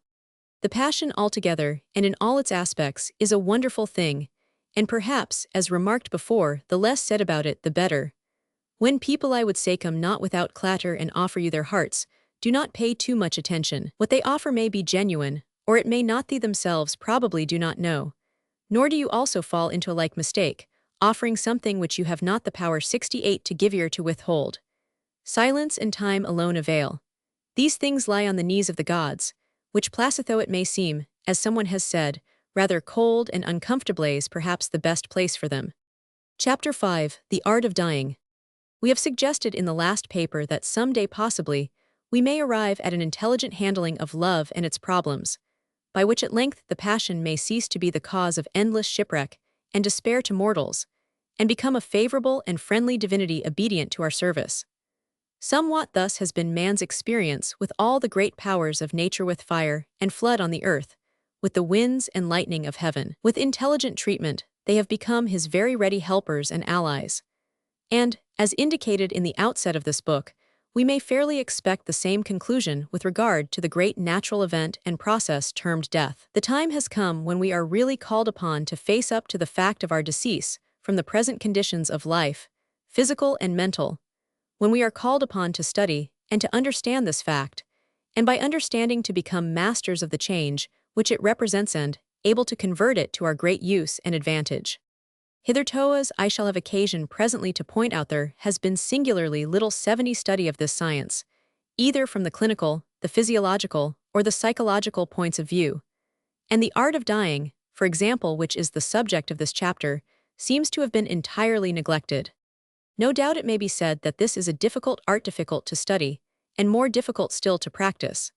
Yet after all, that seems only the more reason for approaching it. The art of avoiding death commands much attention, and there are hundreds and thousands of books on that subject. Yet since none can really avoid the experience, and all must sooner or later pass through it, it might be thought that the art of meeting one's end with discretion and presence of mind would at least command as much attention.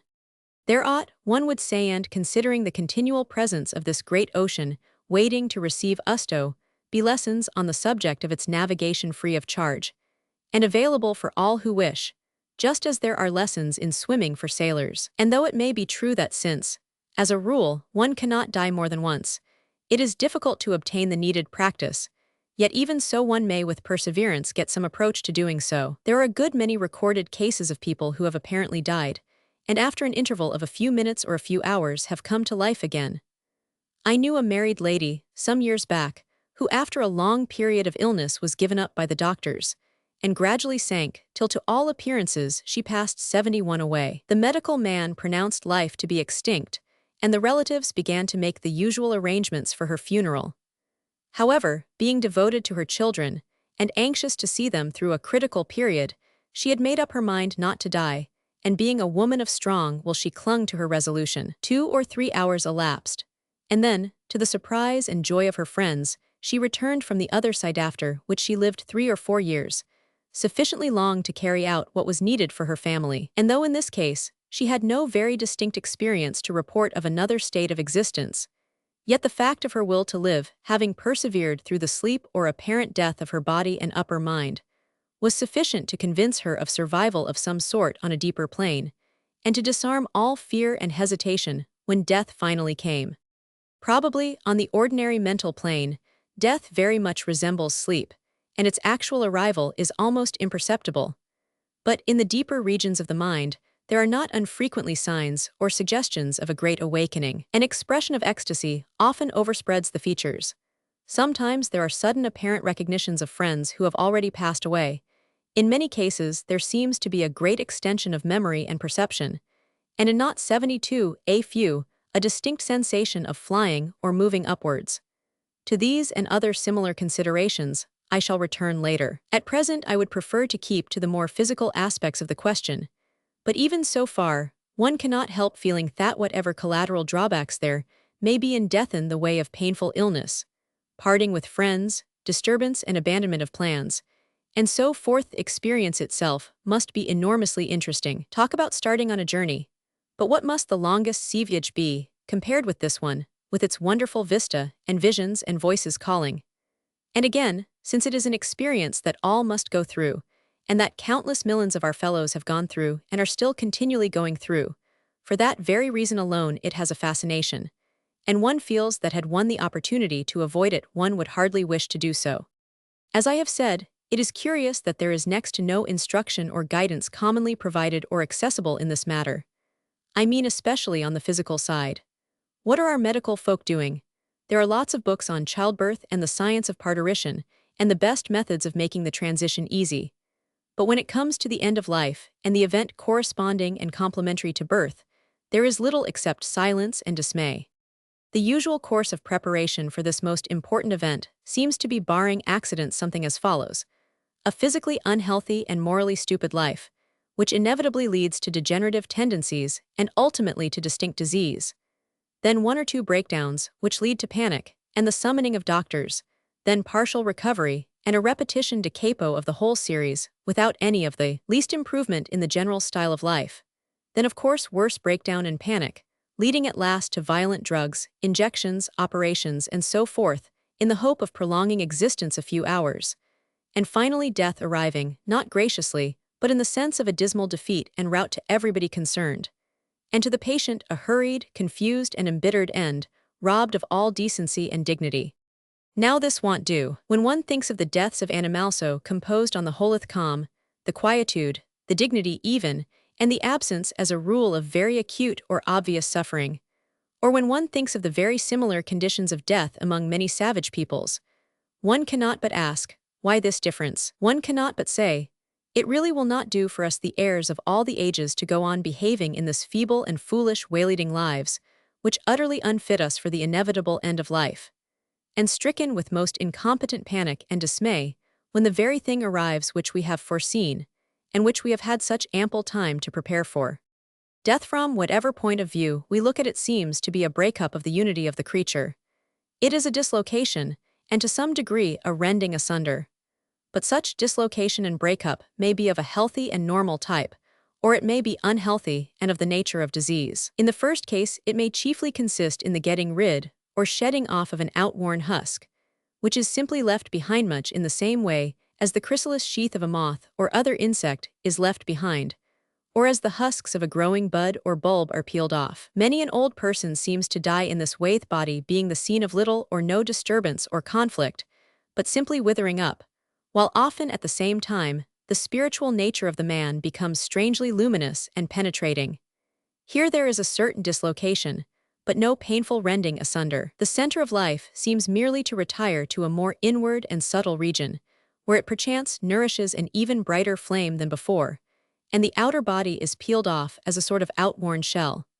But in other cases, death is undoubtedly very different. Instead of the one center simply withdrawing inward in the way indicated, while at the same time preserving almost to the last a general unity of the creature, rebellious and insubordinate centers spring up and introduce serious conflict into the organism. These are of course 75 diseases, or centers of disease either in the body, like tumors, alien growths, nests of microbes, and so forth, or in the mind, like violent passions, greeds, anxieties, fears, rigid habits, and forming thus independent centers they tear, and rend the body and mind between them, till at last death supervenes not at all on account of the voluntary withdrawal of the inner person to more ethereal regions, but simply through the destruction of the organism in which that person functions.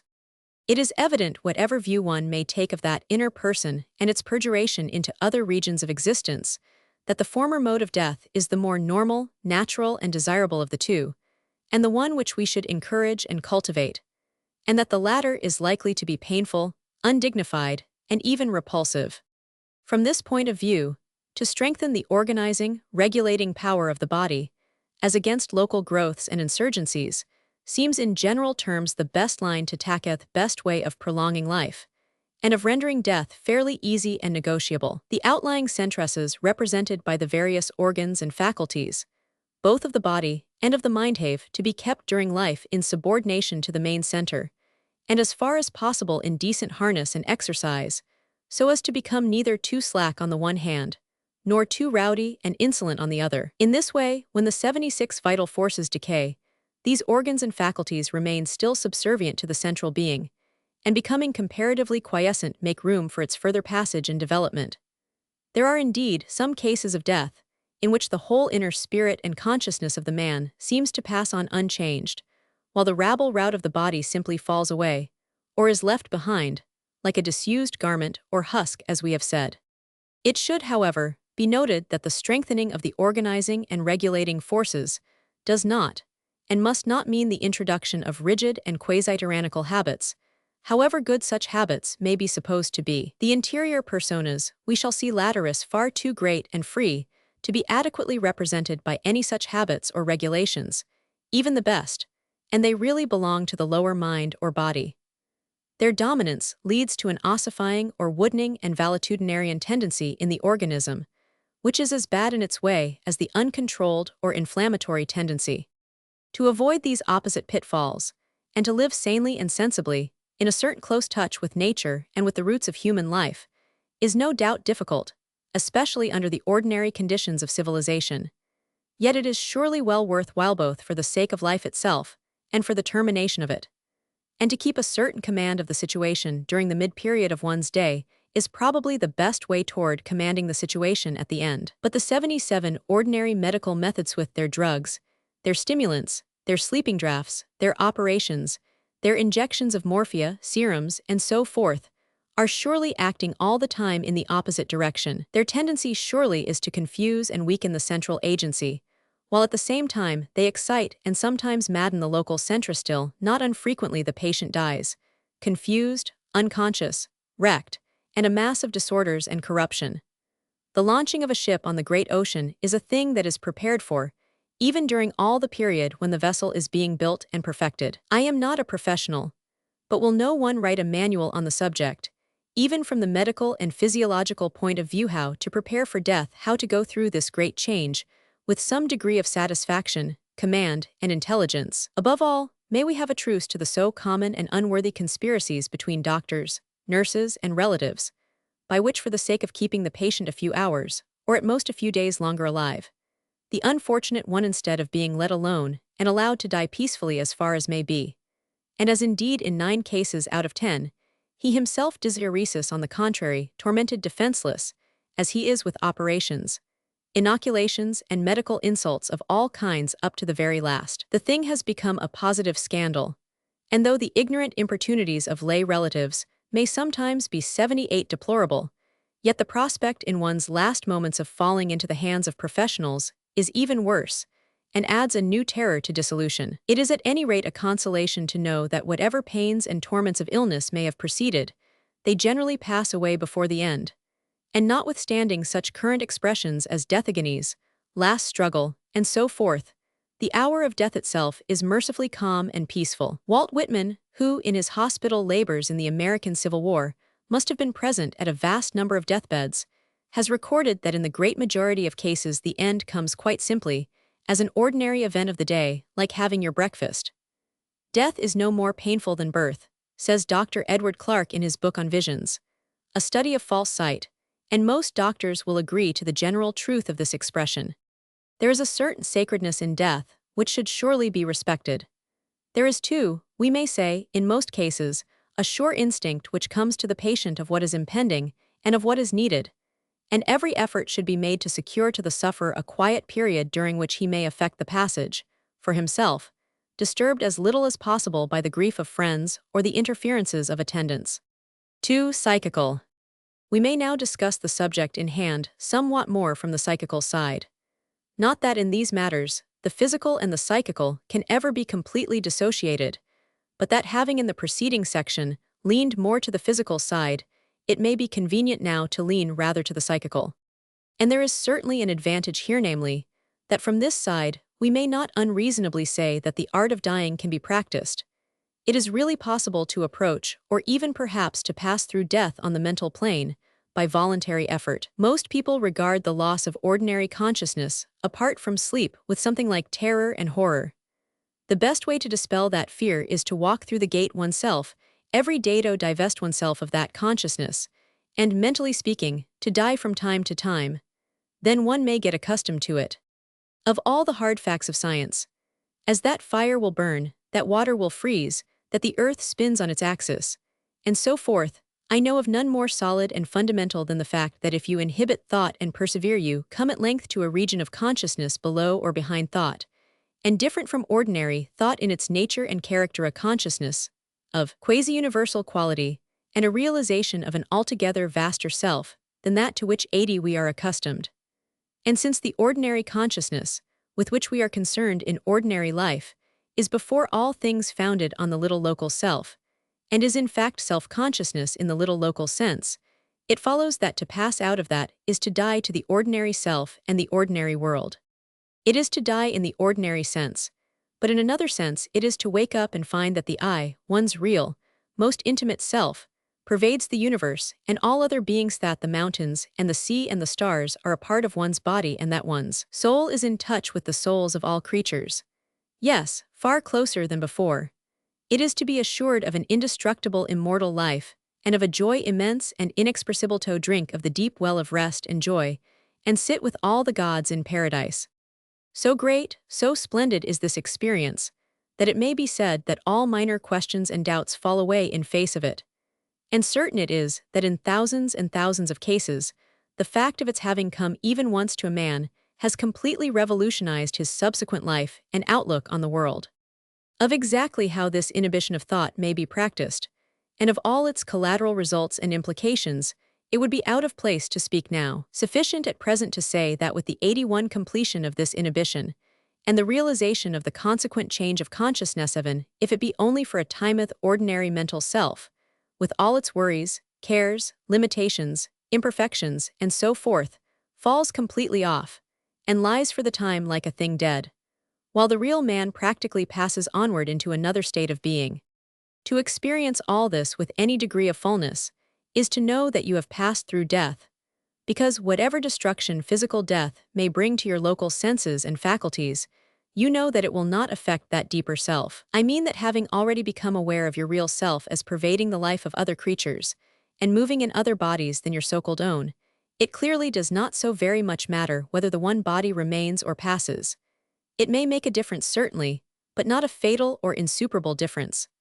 The vast ocean of the consciousness into which you have been admitted will not be profoundly affected, even by the abstraction of a pearl shell from its shore.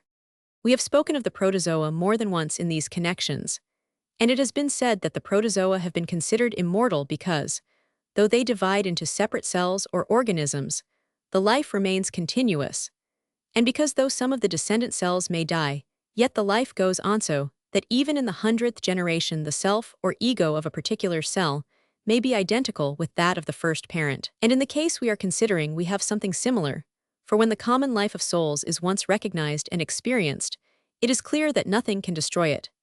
It simply passes from one form to another, and we may perhaps say that as the protozoa attained to a kind of immortality below death, or prior to its appearance in the world, so the emancipated or freed soul attains to immortality above and beyond death, passing over death, in fact, as a mere detail in its career.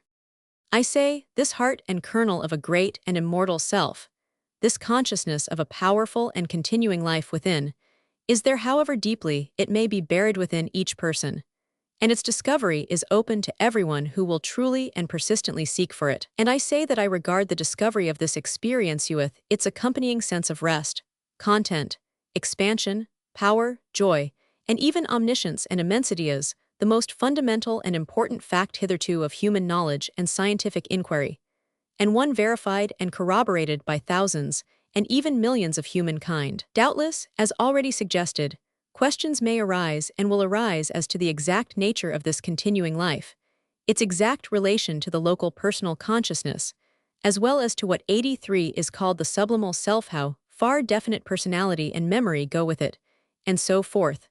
These questions we may return to later. At present let us simply rest on the experience itself. When death is at hand, or its oncoming cannot long be delayed, there is still that to remember, to revert to cling to. And the more often we have made the experience our very own, in life, the easier will it be to hold on to at the close. Whatever physical death may bring in the way of pain or distress or dislocation of faculty, there still remains that indefeasible fact, the certainty of the survival of the deepest, most universal portion of our natures. In some cases, this deepest consciousness does itself remain so clear, so strong that even through all the obscurations of illness and bodily weakness, death practically brings no break. The body is shed off, more or less like a husk or chrysalis, with effort and struggle perhaps, but without anguish and despair, and the human being passes on to realize under some other form the divine life which he has already partially entered into. I think it evident that this is the state of affairs which we ought to put before ourselves as the goal of our endeavor. It would seem the only condition which secures a sense of continuity in death, or which does not carry with it some threat of failure or extinction. And it suggests to us that our persistent and unremitted effort during ordinary life should be to realize and lay hold of this immortal 84 thing, to conquer and make our own this very heart of the universe. It suggests that every magnanimous deed, every self-forgetting enthusiasm, every great and passionate love, every determined effort to get down into the heart and truth of things and below the conventional crust, does really bring us nearer to that attainment, and hasten the day when mankind at large shall indeed finally obtain the victory, and the passage into and through death shall appear natural and simple and clear of obstruction, and even in its due time desirable. It is clear, however, that in a great number of cases this deepest consciousness, even if it has occasionally during life been reached by the person concerned, has not been sufficiently firmly established to endure through times of sickness, bodily weakness, and mental decay. While again, perhaps in the vast majority of cases, the previous realizations have been almost nil, or at most have been too few or too slight to count for much. What are we to say in such cases as these? Even if with the eye of faith or philosophy the bystander may seem to see the immortal spark shining, what consolation or assistance is that to the sufferer himself, who does not perceive or feel it? What is likely to be his experience of dissolution? And what may he fairly expect or look to as any sort of solution of the obscure problem? To get any kind of answer to these questions, and any clear idea of what really happens in 85, the great majority of cases when the breakup, which we call dissolution or rivacit, will be necessary to analyze roughly the nature of man. We shall then see what are the various elements of that nature, and what their probable destination, respectively. And for the purpose in hand, I think we may divide the complete human being into 4 sections, though remembering of course that the classification proposed, or any such classification, can only be very rough and tentative, namely, into the eternal and immortal self, of which we have already spoken, the inner personal ego or human soul, the outer personality or animal self, and the actual body. Of these, the eternal self is the germ or root of the whole human being, and I think we may even say that all the sections and elements of our human nature are really manifestations or outgrowths from this root, though of course in most cases unconscious of their real belonging or their real source. Then the inner personal self or human soul includes the finer and subtler elements of character which we know so well in our friends, yet find so difficult to describe, but which are roughly denoted by such words as affection, courage, wit, sympathy, love of beauty, sense of equality, freedom, self-reliance, determination, and so forth, while the outer personality or animal soul, not at all of course to be despised, is concerned with the more terrestrial desires and passions like pride, ambition, love of possession, jealousy, and 86, especially those that relate themselves directly to the body, e.g., desires of food, drink, sex, ease, sleep, and so forth. And finally, the body includes all the material organs and parts. Other and intermediate subdivisions may be and sometimes are made, but these four will probably suffice for the present, remembering, as already said, that they have only a rough value, hard and fast lines and divisions in such matters being impossible, and the nature of man being really continuous and not built in sections. Remembering, too, with regard to all four divisions, that the elements of them are not at all times present in consciousness, but to a large degree remain conscious or hidden or subliminal. Chapter 4: The Passage of Death. Allowing, then, that our human nature may be roughly divided as above into four main constituents, the destiny of two of these at death seems pretty clear. It is clear that the central self remains, whether we know it or not, the same as it ever was, and ever will be, eternal, shining in glory and irradiating the world. It goes on to be the birth source, may be, of numberless lives to come. On the other hand, it is equally clear that the actual visible tangible body dies, perishes, and is broken up. Though it may return, in its elements and through what we call nature, into the great birth source, it ceases as an individual body to exist, and passes even before the eyes of onlookers into other forms. The fate of these two portions of the human entity can hardly be doubted off the innermost central portion, continuance, with but slow or secular change, if any, of the outermost material shell, immediate decay and dissolution. What then, may we suppose, is the destiny of the other two portions, the human and the animal part? I think we may fairly suppose that they 88 each share to a considerable degree the destiny of that extreme to which they are closest related. The outer personality, or animal life, is most closely related to the body. Its passions and desires, though in themselves psychical and mental entities, look always to the body for their expression and satisfaction. It is difficult to suppose them functioning without the body. We cannot, for instance, very well imagine the passion for drink without some kind of mouth or gullet through which to work, though of course it may carry on a sort of dream activity by representing these channels to itself or creating mental images of them. And similarly of the passion of personal vanity or the passion of sex. They refer themselves always to the body, in some degree or other. It is clear then, I think, that when the body in death breaks up, these psychic elements which function through it and correspond to the various parts and organs, these passions and desires, and with them the whole animal being to some extent involved in the ruin, they are in most cases smitten with dire suffering and confusion. A terrible misgiving and dismay assault them, and with the breakup and disruption of the body, they too experience the agonies of disruption, and foresee their own dissolution and death. Yet to conclude from this that these elements do absolutely perish would, I think, be a mistake. For these passional entities and this animal soul, though they seek the body and manifest themselves through it, are not the same as the body. They have a creative power within them. The drunkard, as suggested, deprived of his liquor, represents furiously to himself in imagination the act of drinking. He dreams a gullet a yard long, and an endless swallow, and in doing so he actually molds and modifies his swallowing apparatus. The vain man and the sexual similarly mold and modify their bodies. They contribute to the building of the shapes which they use. And this sort of process, going on through the ages, has created the forms of the animals and mankind, and their respective members and organs. All these things are the expression and manifestation and output of the psychical entities and passions and qualities underlying which themselves are implicit in the world soul, which indeed have grown up and manifested themselves out of the world soul, and which still deeply though hiddenly root back into it. The most reasonable and obvious answer, then, to the question, what becomes of the animal life and its satellite passions when the body dies, seems to be that under normal conditions they die too, in the sense that they cease to be manifest.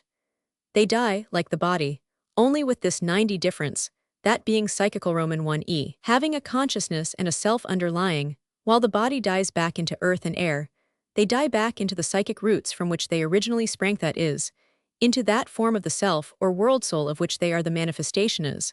For instance, in the case of the animals, into the self or soul of the race. In the case of undeveloped man, partly into the soul of the race, and partly into the human soul which is affiliated to the soul of the race.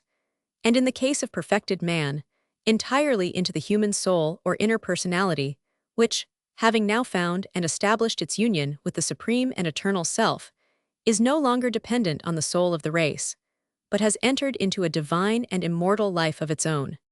Thus, in entirely normal cases, both of animals and man, we should conclude that the animal soul at the time of bodily death may return perfectly calmly and naturally into its own roots as fern fronds die back in winter, and the whole process may fulfill itself quite simply and graciously and with a minimum of suffering.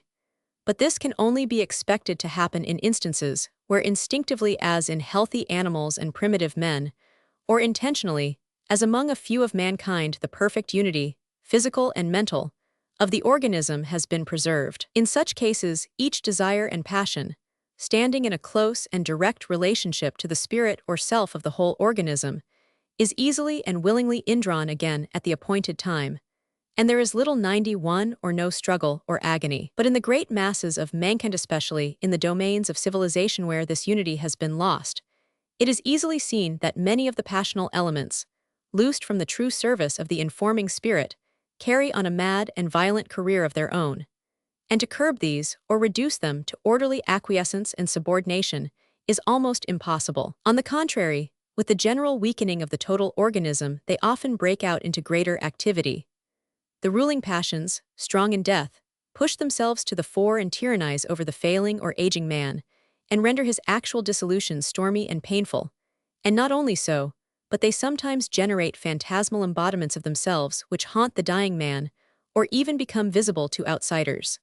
Frederick Myers, dealing with this subject, invents the term psychorhagy for this tendency of portions of the psyche, under certain conditions, to break loose from the whole man, and thinks that this process takes place not only at death, but that there are some folk born with what he calls a psychorhagic diathesis, who are consequently peculiarly apt for throwing off phantasms of one kind or another. He says, that which breaks loose on my hypothesis is not the whole principle of life in the organism, rather it is some psychical element, probably of very varying character, and definable mainly by its power of 92 producing a phantasm, perceptible by one or more persons, in some portion or other of space. I hold that this phantasmogenetic effect may be produced either on the mind, and consequently on the brain of another personen, which case he may discern the phantasm somewhere in his vicinity, according to his own mental habit, or prepossessioner else directly on a portion of space, out in the open, in which case several persons may simultaneously discern the phantasm in that actual spot.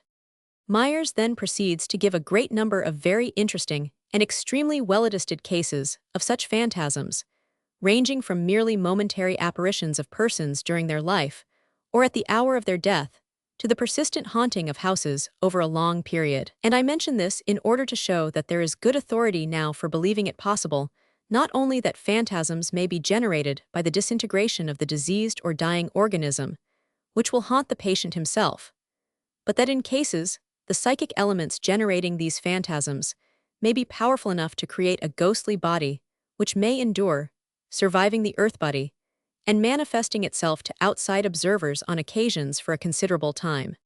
So much for the fate of the outer personality or animal part. Now with regard to the inner personality or human soul, we may ask, what becomes of that? And the answer particularly interests us, because it is with this section that we, or at least the more thoughtful of mankind, generally identify ourselves. It is probable that almost any reader of these pages would credit his I or self, not to the one universal being to union with whom he may nevertheless distantly aspire, nor to the group of terrestrial desires and interests which we have termed the animal being, but rather to that constellation of nobler character which we have called the human soul. This, he will say, is the self that truly interests, that most deeply represents me. Tell me, what becomes of that? I think it is obvious that in the hour of death there are only two directions in which that human soul can turn, in which we can turn. We can turn for help either outwards toward the region of the animal self, or inwards toward the central universal self, and I think it equally obvious that the latter direction can alone really supply our need. At first, no doubt, it may be natural to seek outwards, but now, alas, in the hour of dissolution, the man discovers that all that region of his nature, in which indeed he has often found comfort before, is 94 becoming involved in the ruin above described. Large portions of his animal faculties are already being torn away or are sinking into lethargy and sleep. His bodily organs are losing their vitality. Some of them have already become useless. His mental faculties, especially the more concrete and external faculties, like the memory of events and namesare becoming disintegrated. True, his general outlook may in cases seem to become wider and more serene as death approaches, and his inner character and personality to become more luminous and gracious. But it is a perilous passage on which he is embarked, and in general threatening clouds gather round. The consciousness is painfully invaded by the lesser mentalities which surround it. The ruling passions domineer. Silly little habits and tricks, of mind and body, obsess the man. Phantoms and delirium overpower, or seek to overpower him. He is astonished and perturbed to find himself on the fringe of a world in which figures, half strange, half familiar, come and go, and force themselves upon him with an odd persistence and a rather terrible kind of intelligence. It requires all his presence of mind to gather himself together, to hold his own, to suppress the rebel rout, and to find amid all the flux something indomitable and sure to which to cling. There is clearly only one thing to cling to. This must be insisted on, only that one great redeeming universal self of which we have spoken, only that superb omnipresent life, which 95 we find in the very central depth of our souls. And fortunate he who has already so far taken refuge in this, that the wreck and ruin of the visible world and the mortal onset of death cannot dislodge him. That alone is fixed and sure, and to that the personal man must turn. And I think we may say that it is not merely the personal soul's highest duty and best welfare to turn in this direction, but that in a sense, and by the law of its nature it must do so. For even in those cases where the man does not recognize this universal being within, nor consciously believe in and hold on to the same, still is it not true that unconsciously he is very near and very closely related? For all the great qualities which we have already described as characterizing the most intimate human soul, are they not just those which must relate it to the universal self? I mean such things as equality, sense of inner equality with all human and other creatures, freedom, sense of freedom from local and material bonds, indifference as to fate and destiny, magnanimity, abounding charity and love, dignity, courage, power. All these things, are they not obviously the qualities which dawn upon the personal soul and color it when it is coming into touch with the universal? Are they not the natural sign and symbol of union or partial union with that self? And more, are there not other things belonging more distinctly to the unconscious and subliminal region, which we shall deal with presently? I 96 mean such things as deep memory, intuition, clairvoyance, telepathy, prophetic faculty, and so forth, which point to the same conclusion. The inner personal soul of man is surely already conjoined to the universal, and must cling to it by its very nature. And though the man may not exactly be conscious of this union, though he may hardly really know the depth of his own nature, though, notwithstanding his own splendid qualities of character, some thin film may yet divide him from awareness of the all-redeeming presence, yet none the less that presence is there, and is the core and center of his being. That being granted, it seems clear that in the disintegration of death the inner personality, whether consciously or unconsciously, will cling to the eternal self within it. And this seems to be the explanation of the part played by religion in the history of the world, and its close connection with death. The different religions, being lame, attempts to represent under various guises this one root fact of the central universal life. Men have at all times clung to the religious creeds and rituals and ceremonials, as symbolizing in some rude way the redemption and fulfillment of their own most intimate natures, and this, whether consciously understanding the interpretations, or whether as most often only doing so in an unconscious or quite subconscious way. Happy, I say, is the man who has so far 97 consciously taken refuge and identified himself with the great life that the onset of death fails to disturb or dislodge him.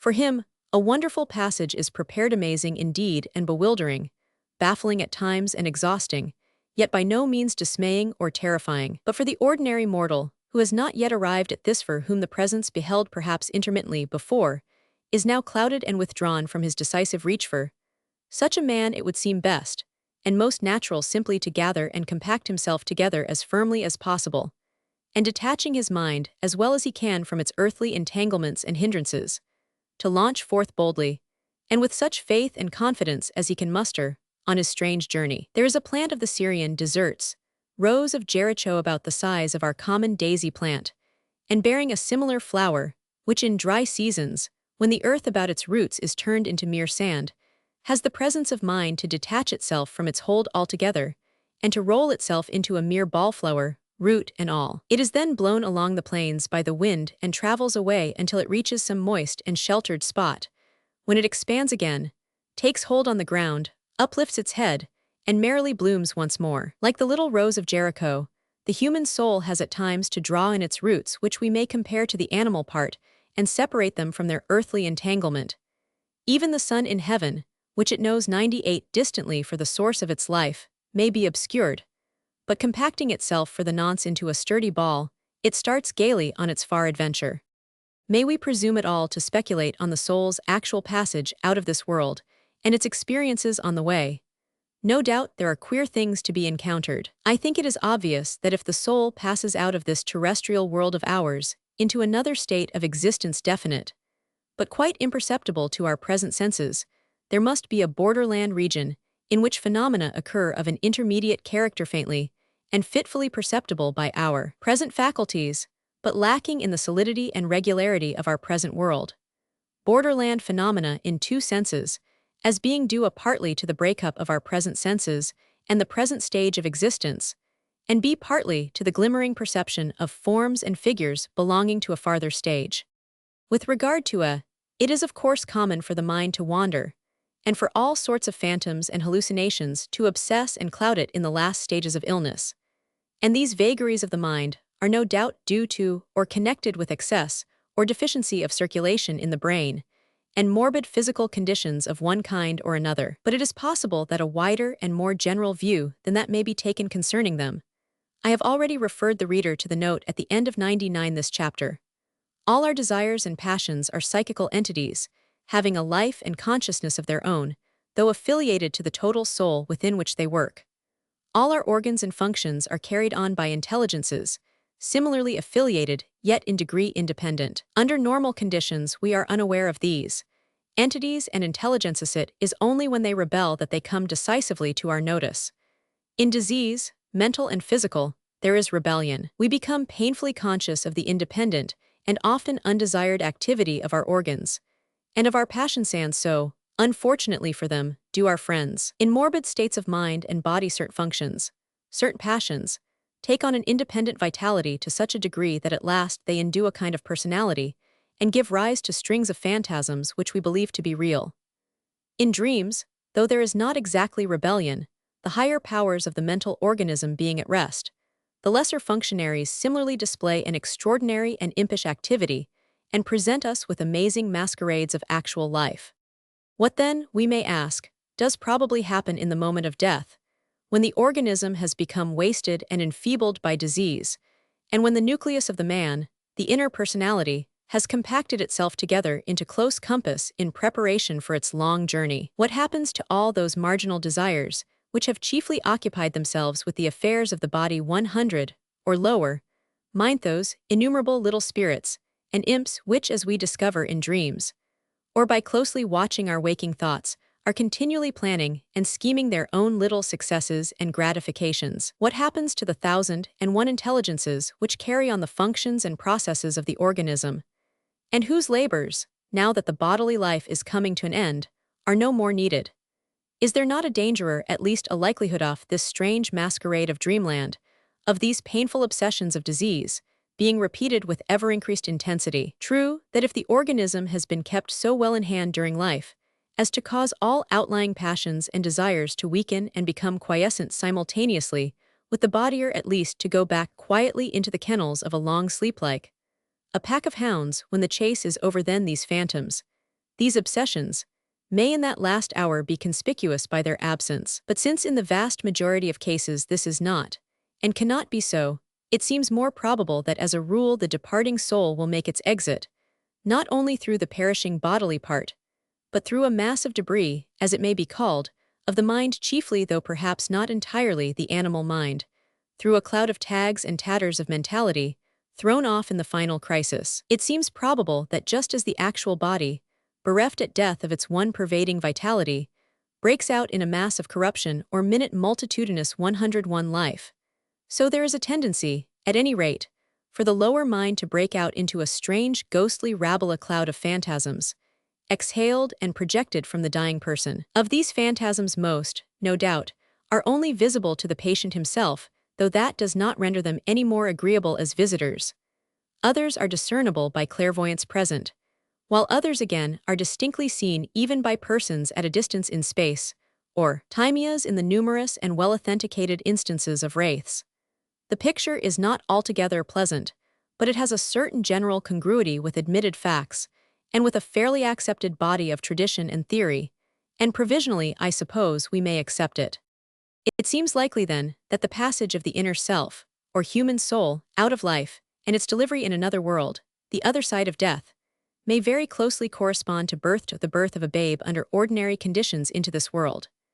Just as the babe, when being born, passes through the lower passages of the body, so the human self at death is expelled inwardly through all the debris and litter of the mind, into another less material and more subtle world than ours. And just as the pangs of childbirth are bad, but they are so mainly beforehand and in preparation, while the actual delivery is swift and a vast relief, so, in cases, the pains and anguish in preparation for death may be great, the squealing of demons torn from their hold on the soul. 102. The cries of intelligences cut off from their cooperative life and source of sustenance in the body, the fears and distress of the animal mind, the yellow fury of the passions, and the death struggles of the various organs. Yet the final passage itself may be calm and gracious and friendly. Anyhow, as in other cases of human experience, it would be a mistake to depict this one as by any means uniform in its character. On the contrary, it is probably susceptible of great variety. The head of a department, if it becomes necessary for him to leave his post, may find in one case that he is turned out, so to speak, with kicks, that he has to run the gauntlet of the execrations of his subordinates. Or in another case he may leave amid the expression of every good wish, and along a path made pleasant and easy for him. Or again he may go trailing clouds of glory, and with a retinue of followers behind him, who refuse to remain now that their leader is departing. Some such differences possibly, and we may say probably, present themselves in the passage of death. The experience of childbirth varies to an extraordinary degree. We hear of Indian tribeswomen who only go aside for an hour while their people are on the march, and then rejoin them again at the next halting place. And who knows but what death and the preparation for it might be as easy if only the doctors and the scapulats would hurry up and tell us something really useful, instead of spending their time in vivisecting the 103 wretched animals, or in mumbling over ancient creeds. Now, with regard to the second kind of borderland phenomena, b. the glimmering perception in death of forms and figures, or conditions of being belonging to a farther stage of existence. I do not propose at present to dwell upon this matter at any length, but with modern psychical research, there has come a good deal of evidence to show that on deathbeds it not at all unfrequently happens that distinct and ardent recognition of departed friends takes place.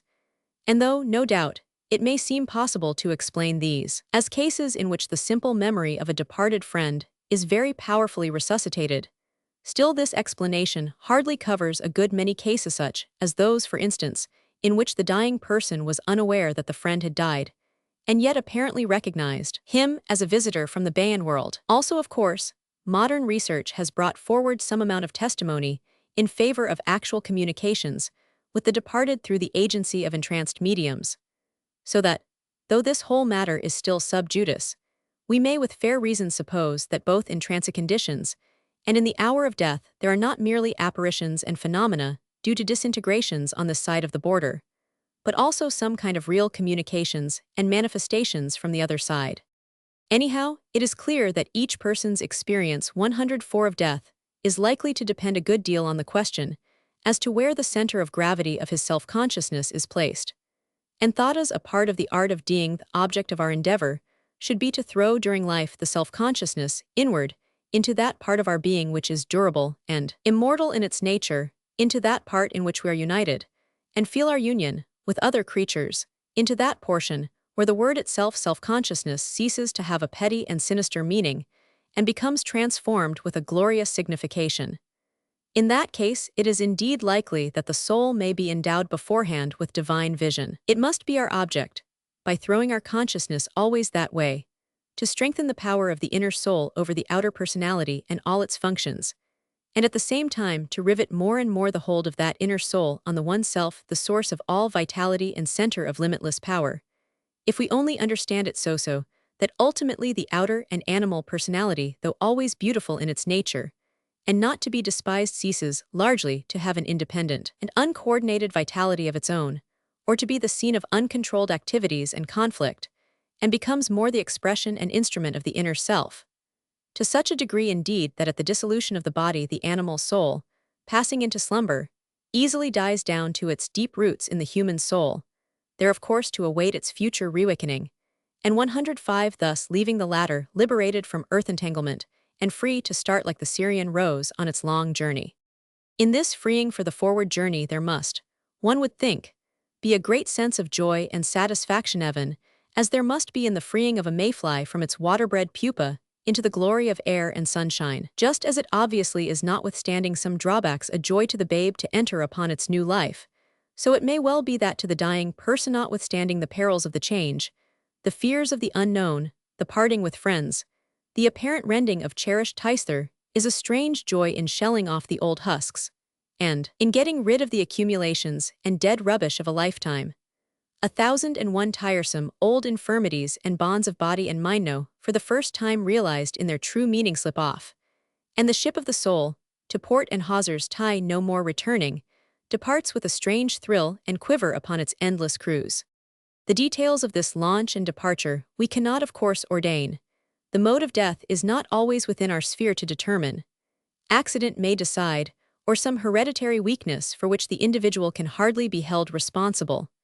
Some diseases are by their nature hard upon the patient, others are kindly in their course. In those that bring great weakness of body, there is sometimes an easy passageth 106 earthly and corporeal part relaxing its hold, while the mind and character become heavenly clear. In others of an inflammatory nature, or where there is great organic vitality, there may be severe and prolonged struggle.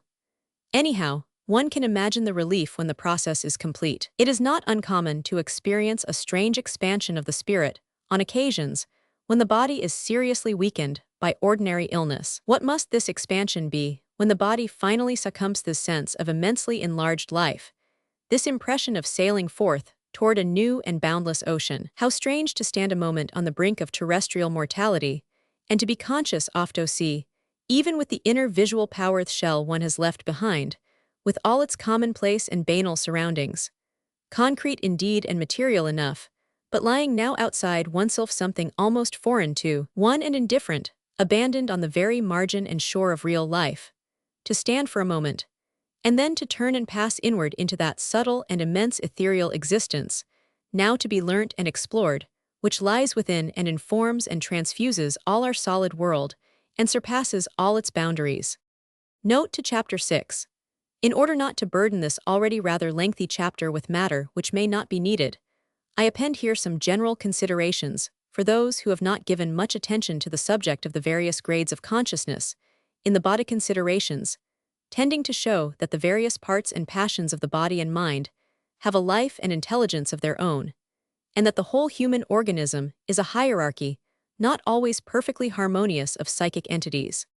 We generally allow, of course, that our central or dominant selves are alive and conscious, though no doubt we use those epithets with a rather sad vagueness. But having allowed that, the extraordinary phenomena of variable and alternating personality compel us to admit that there may be many such centers within one person, each of which, though now buried, may in its turn become dominant and take conscious lead, and which must therefore be credited with life and intelligence, even if an alien life and intelligence to our own. Even the most ordinary brain centers are in the habit of carrying on whole departments of the bodily organization with an independent intelligence of their own, and are sometimes liable under the influence of some excitement like drink, or religion, or some enthusiasm to take possession of the whole man, and transform him into another creature, exhibiting, in doing so, a strange degree of invasive vitality and alertness. It is quite certain that the myriad microscopic cells of the body are alive, each with its own little particular 108 life,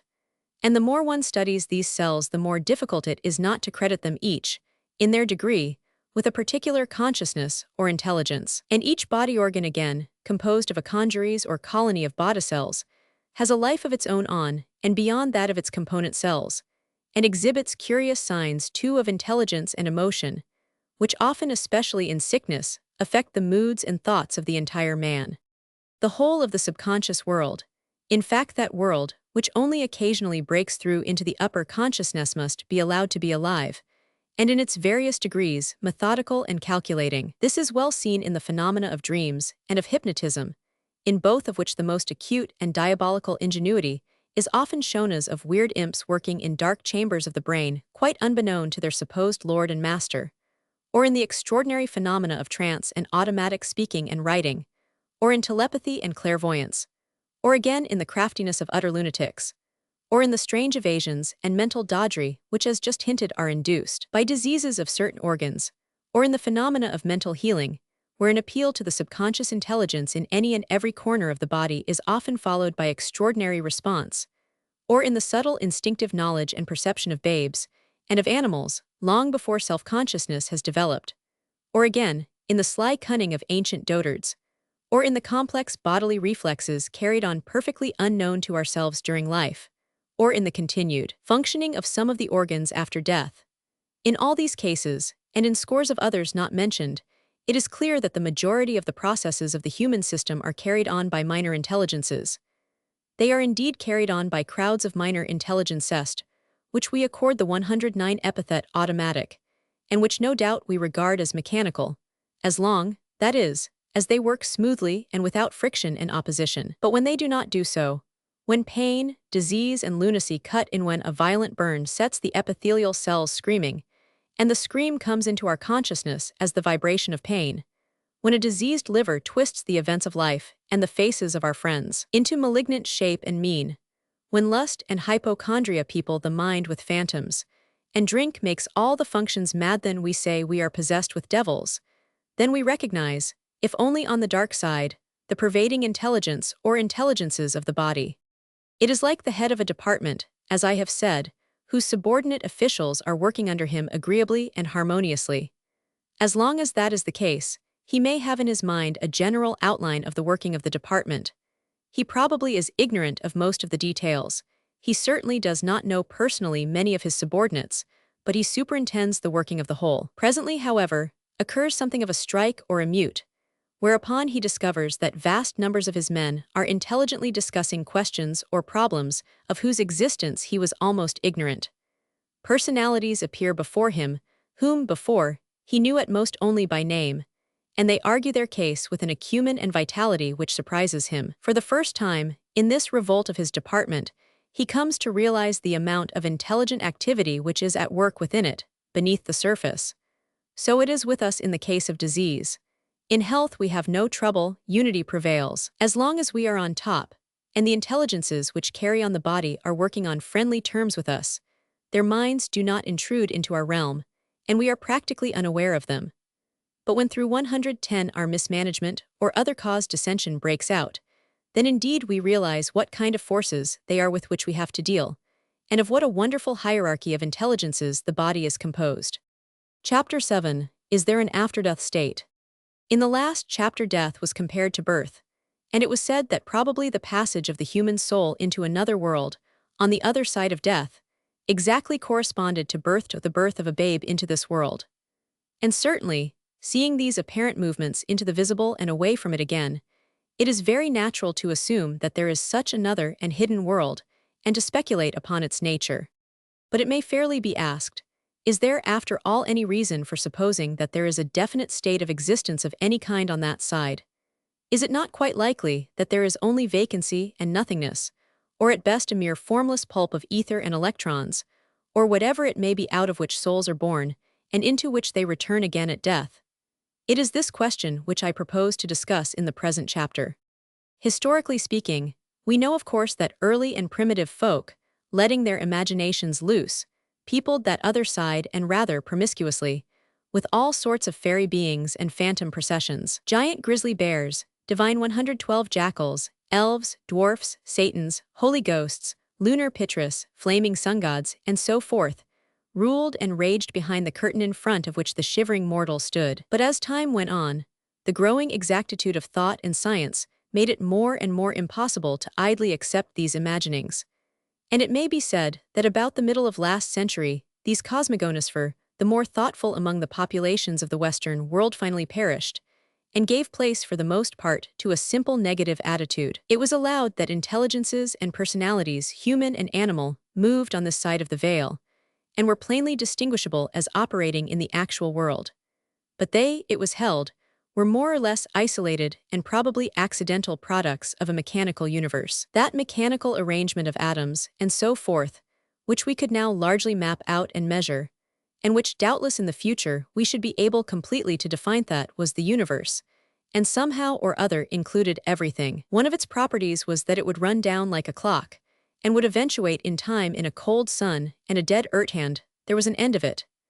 Any intelligent existence behind, or on the other side of this veil of mechanism, was too problematical to be worth discussing. In all probability on that side was mere nothingness and vacancy. Such, very roughly stated, was the attitude of the fairly intelligent and educated man about 11350 years ago. But since that time, the outgrowths of science and human inquiry have been so astounding as to leave that position far behind. The obvious signs of intelligence in the minutest cells, almost invisible to the naked eye, the very mysterious arcana of growth in such cells partly described in a former chapter, the myriad action of similarly intelligent microbes, the strange psychology of plants, and the equally strange psychic sensitiveness apparently of metals, the sudden transformations and variations both of plants and animals, the existence of the X and N rays of light, and of countless other vibrations of which our ordinary senses render no account, the phenomena of radium and radiant matter, the marvels of wireless telegraphy, the mysterious facts connected with hypnotism and the subliminal consciousness, and the certainty now that telepathic communication can take place between human beings thousands of miles apart. All these things have convinced us that the subtlest forces and energies, totally unmeasurable by our instruments, and saturated or at least suffused with intelligence, are at work all around us. They have convinced us that gloomy phrases about cold suns and dead earths are mere sentiment and nonsense. Cold worlds there may certainly be, but nothing is more certain than that worlds on worlds, and spheres on spheres, stretch behind and beyond the actually seen spheres so microscopic as to totally elude us, or so vast and cosmic as to elude, spheres of vibration which elude 114 spheres of other senses than ours, spheres aerial, ethereal, magnetic, mental, subliminal. The eros veil of our ordinary existence may truly be rent, but the visible world, the world we know, is no longer now a film on the surface of an empty bubble, but a curtain concealing a vast and teeming life, reaching down endless, in layer on layer, into the very heart of the universe. And whereas, in the former time of which I have been speaking, we might have agreed that life could not well continue after the death of the body, today we should, as a first guess, be inclined to think that life is more full and rich on the other side of death than on this side. I do not doubt, says Whitman, that from under the feet and beside the hands and face I am cognizant of, are now looking faces I am not cognizant of. Calm and actual faces I do not doubt interiors have their interiors, and exteriors have their exteriors, and that the eyesight has another eyesight, and the hearing another hearing, and the voice another voice. We come, then, to this problem of death and birth in a similarly modified spirit, and with a predisposition to believe that they do really indicate passages from one definite world or plane or region of existence to another. And here is the place to point out, and to guard ourselves against, a common error in the use of the word death. Death is not a state. There may be an after-death state, but death itself is the passage into that state, or better, the passage out of the 115 present state. So birth is not a state. There may be a pre-birth state, but birth itself is the passage into the present state. Either we pass through death into another life and condition of being, or else we are extinguished. In the former case there is clearly no state of death, and in the latter case there is no such state because there is no self to be dead or to know itself dead. As Lucretius says, endeavoring to disabuse man of the fear of the grave, so to be mortal fills his mind with dread, forgetting that in real death can be no self to mourn that other self is dead, or stand and weep at death's indignity. Birth and death, then, we may look upon as two contrary movements, to some degree complementary and balancing each other, and it is possible that thus, from consideration of the one, we may be able to infer things about the other. One such thing that we may be able to infer is that love presides over, or is intimately associated with, both movements. The connection of love with birth is of course obvious. In some profound yet hidden way, almost throughout creation, the birth or generation of one creature is connected with the precedent love and sex fusion of two others. And the connection of love with death, though not so prominent, can similarly almost everywhere 116 be traced. The whole of poetry and literature teems with this subject, and so does the poetry of nature. If we are to believe the Garden of Eden story, love and death came into the world together, and it certainly is curious that in the age-long evolution of animal forms, the same thing seems to have happened. The protozoa at first, propagating by simple division, were endued with a kind of immortality. But then came a period when a pair found they could enter into a joint life of renewed fecundity by fusing with each other. They literally died in each other, and rose again in a numerous progeny, so that love and death were simultaneous and synonymous. Sometimes parturition and death were simultaneous. The mother cell perished in the very act of giving birth to her brood. Then again came the aggregation of cells into living groups, the formation of colonial organisms, and it was then that distinctive sex differentiation and sex organs appeared, and with the capacity of sex, also the capacity of death through the disruption of the colony. Everywhere love is associated with death. The expenditure of seed in the male animal is an incipient death. The formation of the seed vessel, and the glory and color of the flowering plant, are already the signs of its decay. Both Weissman and Goethe, say Geddes and Thomson, note how many insects, locusts, butterflies, ephemerids, and so forth die a few 117 hours after the production of ova. The exhaustion is fatal, and the males are also involved. In fact, as we should expect from the catabolic temperament, it is the males which are especially liable to exhaustion. Everyone is familiar with the close association of love and death in the common mayflies. Emergence into winged liberty, the lovedance, and the process of fertilization, the deposition of eggs and the death of both parents, are often the crowded events of a few hours. In higher animals, the fatality of the reproductive sacrifice has been greatly lessened, yet death may tragically persist, even in human life, as the direct nemesis of love. George MacDonald, in one of his books Fantasts, Vol. 1, feigns a race of beings for whom death is not so much the nemesis of love as its natural and inevitable outcome. Seized by a great love, too great for mortal expression, looking too deep into each other's eyes, they with great presence of mind, it must be said, breathe their souls out in death, and so take their departure to another world. Heine touches the same note in his poem The Isra. Ik bin aus Gemmen. Und mein Stamm sind Genusra. Welch sterben wenn sie leben. And scores of scarcely noticed paragraphs in our daily papers, brief tales of single or double suicide, present us with a dim outline of however 118 in the mean conditions and surroundings of our modern day every now. And then there comes to one or other a longing, a passion, and a revelation of a desire so intense that, breaking the bounds of a useless life, it demands swift utterance in death. Some deep and profound suggestion, there is in all this some hint of a life whose very form and nature is love, and which finds its deliverance and nativity only through the abandonment of the body even as our ordinary life, conceived in love, finds its delivery into this world through what we call birth. At the very least, it suggests that death may have a great deal more to do with love, and may be more deeply allied to it than is generally supposed. And it may suggest that the two things, being in some sense the most important occupations of the human race, should be frankly recognized as such, and should both be accordingly prepared for. Another thing, about which we may be able to infer something from the analogy between birth and death, is the fate of the soul at death. If we can trace in any way the relation of the soul to the body at the time of the first appearance of the latter, that may shed light on the relation which will hold at its disappearance. We cannot certainly define very strictly what we mean by the word soul, but we are all very well aware that associated with our bodies, and in some sense pervading them with its intelligence, is a conscious as well as subconscious being, which we call the 119 self or soul, and we are all puzzled at times to understand what is the relation between this and the body. Now we have seen ch.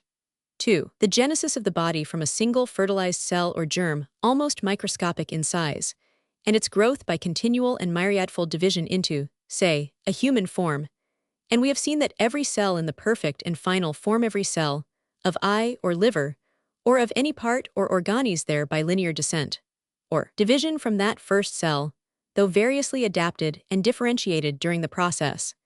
We are therefore almost compelled to conclude that that intelligent self-conscious, or subconscious, which we are so distinctly aware of as associated with our mature bodies, was there also, associated with the first germ. It may not truly have been outwardly manifest or unfolded into evidence at that primitive stage. It could not well be. But it was there, even in its totality, and unless it had been there, we could not now be what we are. The conscious and subconscious self has been within us all along, unfolding and manifesting itself with the unfoldment and development of the body, and indeed to all appearances guiding that development. And more, we may fairly say having regard to the mode of development of the tissue that it dwells, even in its entirety within every normal and healthy cell of our 120 present bodies, and is the formative essence thereof. Let me give an illustration. Sometimes in the morning you may see a bush glittering all over with dewdrops. Every leaf has such a tiny jewel hanging from it. If now you look, you will see in each dewdrop a miniature picture of the far landscape. Or to take a closer illustration, some shrubs have, embedded in the very tissue of their leaves, tiny transparent and lens-like glands, which yield to close scrutiny similar miniatures of the world beyond. Exactly then, like these plants, we may think of the whole human body as trembling in light, each cell containing, if we could but see it, a luminous image of the presiding genius or self of the body. The question is often asked, where is the self? Does it reside in the head, or in the heart, or perhaps in the liver? Is it an aural halo pervading and surrounding the body, or is it a single microscopic cell far hidden in the interior, or is it an invisible atom? Here apparently is the answer. It animates every cell. It pervades the whole body and seeks expression in every part of it. Some cells, as we have said before, are differentiated so as to express especially this faculty, others to express especially that, but the human soul or self stands behind them all. Look at a baby's face, and its growing, sparkling expression, an individual being coming newly into the world, obviously seeking, feeling, 121 tentatively finding its way forward every morning, a thinnest veil falling from its features. Playing through the whole body is an intelligence, seeking expression. Helen Keller, the girl both deaf and blind, describes most graphically her agonizing experiences at the age of 6 or 7, when her growing powers of body and mind demanded the expression which her physical disabilities so cruelly denied. The desire to express myself grew, she says. The few signs I used became less and less adequate, and my failures to make myself understood were invariably followed by outbursts of passion. I felt as if invisible hands were holding me, and I made frantic efforts to free myself. And then, most touching, the description of her relief, the thrill of surprise, the joy of discovery, when she at last, about the age of 10, was able to utter her first intelligible words. In some degree, like Helen Keller's, is perhaps the experience of every babe that is born into the world. It seems to me, therefore, that each person is practically compelled to think of his self as moving behind or as associated with or animating every cell in the healthy body, and as having been so associated with the first germ of the same, even though that was a thing well-nigh invisible to the naked eye. You were there, you are there now, at the root of your bodily life. You may not, certainly, except at moments, be distinctly conscious of this your complete relation 122 to the body.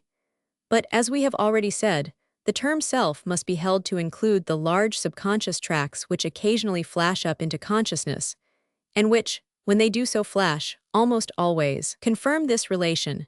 Nor must we lose from sight the still more deeply buried physiological or animal soul, whose operations we seem to be able to trace from earliest days, guiding all the complex of organic growth and development, and apparently conscious in its own way with a very wonderful sort of intelligence. All this compels us, I think, not only to picture to ourselves the mental self or soul as associated with the body, and taking part in its development from the first inception of the latter, but also to picture that self as in its entirety, considerably greater and more extensive than the ordinary conscious self, and even as greater than any bodily expression or manifestation which it succeeds in gaining. We are compelled, I think, to regard the real self as at all times only partially manifested. I think this latter point is obvious, for when, and at what period in life is manifestation complete? Certainly not in babyhood, when the faculties are only unfolding, certainly not in old age when they are decaying and falling away. Is it then, in maturity and middle life? But during all that period the output of expression and character in a man is constantly changing. And which of all these changes of raiment is completely representative? Do we not rather feel that to express our real selves, every phase from childhood through maturity, even into extreme old age ought to be taken into account. Nay, more than that. For have we not perhaps most of USA profound feeling and conviction that there are elements deep down in our natures, which never have been expressed, and never can or will be expressed in our present and actual lives? Do we not all feel that our best is only a fraction of what we want to say? And what must we think of the strange facts of multiple personality? Do they not suggest that our real self has facets so opposite, so divergent, that for a long time they may appear quite disconnected with each other, until ultimately, as has happened in actual cases, they have been visibly reconciled and harmonized in a new and more perfect character?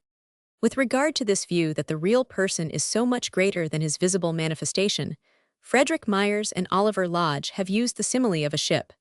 And it is a fine one. A ship gliding through the sea has a manifestation of its own, a very partial one, in the waterworld below a ponderous hull moving in the upper layers of that world of form, encrusted with barnacles and seaweed. But what denizen of the deep could have any inkling or idea of the real life of that ship in the aerial planeth?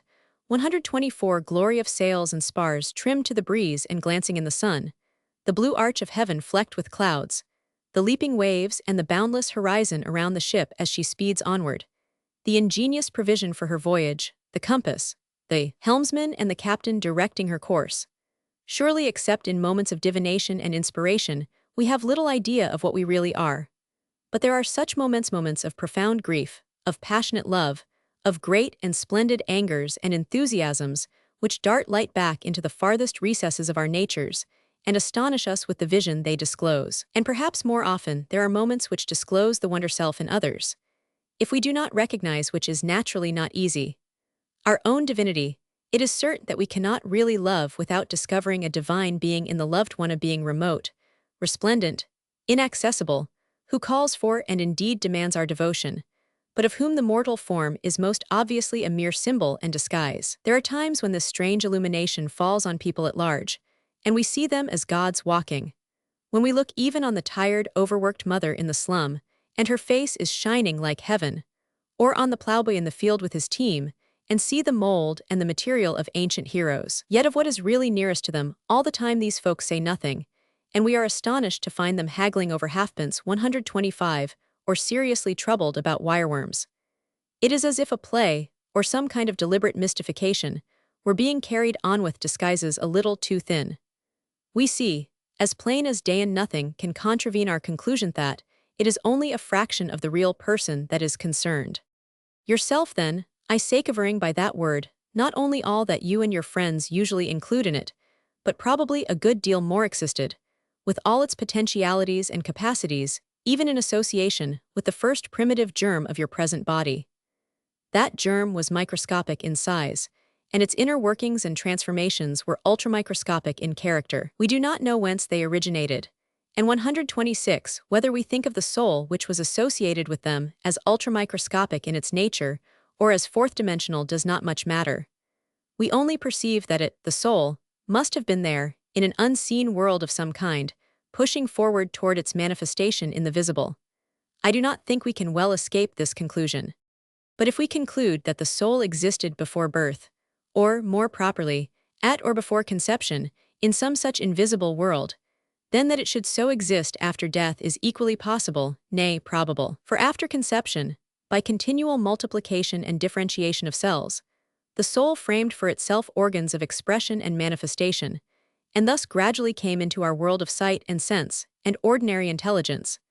And so, by some reverse process, we may suppose that in decay and death the soul gradually loses these organs and their coordination, and retires into the invisible. Whatever the nature of this invisible may be, whether, as I say, a world of things too minute for human perception, or too vast for the same, or whether a world which eludes us by the simple artifice of everywhere, and in everything running parallel to the things of the worldly, in another dimension imperceptible to use in any case, it seems reasonable to suppose that the soul is still there, fulfilling its nature and its destiny, 127 of which its earth life has only been one episode.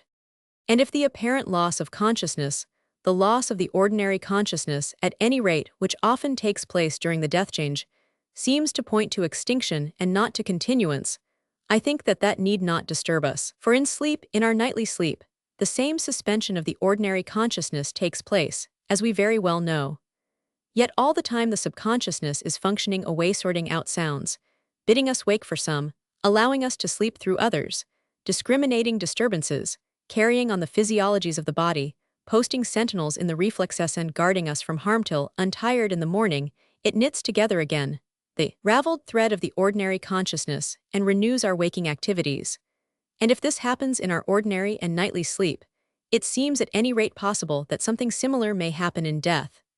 Indeed, 128, there is much evidence to show that while at the hour of death the supraliminal consciousness often passes into a state of quiescence or abeyance, the subliminal, or at any rate some portion of the subliminal, becomes unusually active. Audition grows strangely keen, so much so that it is sometimes difficult to tell whether the things heard have been apprehended by extension of the ordinary faculty or whether by a species of clairaudience. Vision similarly passes into clairvoyance. The patient becomes extraordinarily sensitive to telepathic influences and knows what is going on at a distance. And not only so, but he radiates influences to a distance. All the phenomena of wraiths and dying messages, now so well substantiate apparitions and impressions projected with force at the moment of death into the minds of distant friends, prove clearly the increased activity and vitality, one may say, of the subliminal self at that time.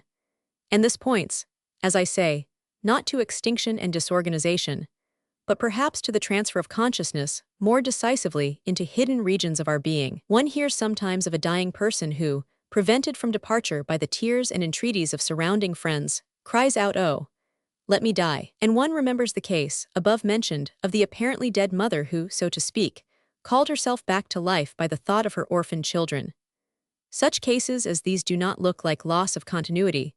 129, rather they look as if a keen intelligence were still there, well aware of its earth life, but drawn onward by an inevitable force, and passing into a new phase of swifter, subtler activity in perhaps a more ethereal body.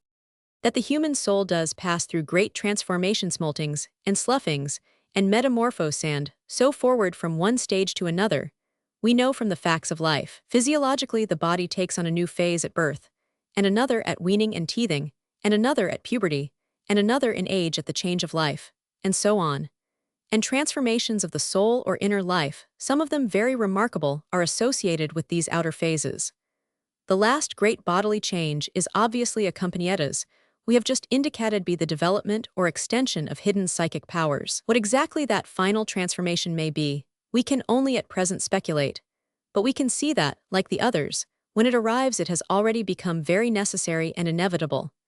At every such former stage, whether it be birth, or teething, or puberty, or what not, there has been constriction or strangulation. The growing inner life has found its conditions too limited for it, and has burst forth into new form and utterance. In this final change, the bodily conditions altogether seem to have grown too limited. With an irresistible impulse and an agonizing joy of liberation, the soul sweeps out, or is fearfully swept, into its new sphere. Sometimes, doubtless 130, the passage is one of pain and terror. Far more often, and in the great majority of cases, it is peaceful and calm, with a deep sense of relief. Occasionally it is radiant with ecstasy, as if the new life already cast its splendor in advance. Yes, we cannot withhold the belief that there is an after-death stadia state, which in a sense is present with us, and has been present all our lives, but which for reasons that at present we can only vaguely apprehend has been folded from our consciousness. Chapter 8, The Underlying Self. Allowing, then, the great probability of the existence of an after-death state, and of a survival of some kind, the question further arises. Is that survival in any sense personal or individual? Or does it belong to some, so to speak, formless region, either below or above personality? It is conceivable, of course, that there may be survival of the outer and beggarly elements of the mind, below personality. Or it is conceivable that the deepest and most central core of the man may survive, far beyond and above personality. But in either case, the individual existence may not continue. The eternity of the all-soul or self of the universe is, I take it, a basic fact. It is from a certain point of view obvious. We have already discussed it, and as far as this book is concerned, it is treated so much as an axiom that to argue further without it would be useless. That being granted, it follows that if the soul of each human being roots down ultimately into that all-self, the core of each soul must partake of the eternal nature. But as far as it does so, It may be beyond all reach or remembrance or recognition of personality. Such a conclusion, whatever force of conviction may accompany it, is certainly not altogether satisfactory. I remember that in the course of conversation with a lady on this very subject, remarked that though she thought there would be a future life, she did not believe in the continuance of individuality. "What do you believe in, then?" said one. "Oh," she replied, "I think we shall be a sort of happy mass." And I have always since remembered that expression. But though the idea of a happy mass has its charms, it does not, as I say, quite satisfy either our feelings or our intelligence. There is a desire for something more. And there is a perception that differentiation and individuation represent a great loss so great as probably to extend even to the ultimate modes of being. And though a vague generality of this kind cannot stand in the place of strict reasoning or observation, it may make us feel that personal survival is at any rate possible, and that a certain amount of speculation on the subject is legitimate. At the same time, we have to bear in mind that the subject altogether is a very complex one, and that we have to move only slowly, if we want to move forward at all, and to avoid having to retrace our steps. We must not too serenely assume, for instance, that we at all know what we are. We have already 5. Analyzed to some degree the constitution of the human being, and 133 found it complicated enough in its successive planes of development. We have now to remember that at least on the two middle planes, those of the human soul and the animal soul, there is another subdivision to be made, namely between that part which is conscious and that which is only subconscious, so that further complications inevitably arise. We may not only have to consider, as in the chapter referred to, which of these planes may possibly carry survival with it, but again whether such survival may be in the conscious region or only in the subliminal or subconscious. This chapter will be largely occupied with a consideration of the subliminal or underlying portion of the self, and it will be seen that that is probably of immense extent and variety of content compared with the surface or conscious portion. But it will also be seen that there is no strict line of demarcation between the two, and that a continual interchange betwixt them is taking place, so that for the present at any rate it is safest to give the word self its widest scope, and make it include both portions and every mental faculty, rather than limit its application. In attacking the subject, then, of the survival of the self, I suppose our first question ought to be, what is the test of survival? What do we mean by it? And to this, I imagine, the answer is continuity of consciousness. This would seem to be the only satisfying definition. 134 Consciousness is necessary in some form or other, as the base and evidence of our existence, and continuity in some degree is also necessary, in order to link our experiences together, as it were into one chain. Continuity, however, need not be absolute. The chain of consciousness may apparently be broken by sleep, or it may be broken by a dose of chloroform or by a blow on the head, but it may be reknit and resumed. It may pass from the supraliminal state to the subliminal, and again emerge on the surface. It may even be discontinuous, but as long as memory bridges the intervals, we get the sense of continuity of life or personality. Supposing a body of memories of life, say in some village of ancient Egypt, suddenly opened up in one's mind, as vivid and consistent, and enduring as one's ordinary memory of childhood days, it would be natural to conclude that one really had pre-existed in that village. It would be difficult not to make that inference. And similarly, if at some future time, and in far other than our present surroundings, the memory of this one's earth life should emerge again, vivid and personal as now, the being thus having that memory would, 135 we suppose, conclude that he had once lived this life here on earth. Thus memory would be the arbiter of survival, and of the continuity on the whole of consciousness. Frederick Myers, indeed, goes so far as to define consciousness as that which is potentially memorable, thus suggesting that memory is a necessary accompaniment of any psychic state to which we can venture to give the name of consciousness. It may indeed seem precarious to rest our test of survival on so notoriously fallible, and even at times fallacious, a thing as memory, but one does not see that there is anything better, or that there is any alternative.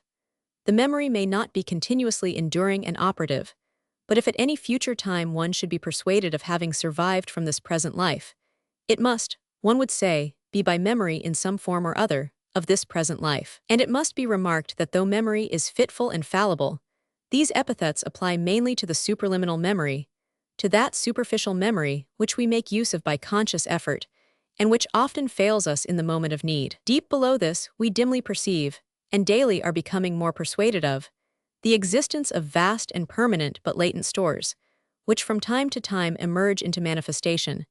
And more our psychologists are inclining to think that the superliminal self gains its 136 memories by tapping these stores, and that its lapses and oblivions are more due to failure in the tapping process than to any failure of the memory stores themselves. Indeed, not a few psychologists are now asking whether it is not likely that every psychic experience carries memory with it, and so is preserved in the great storehouse. I have already, in the last chapter, spoken of the so-called subliminal self as, among other things, a wonderful storehouse of memory, and I propose now to occupy a few pages with the more detailed consideration of the nature of that self.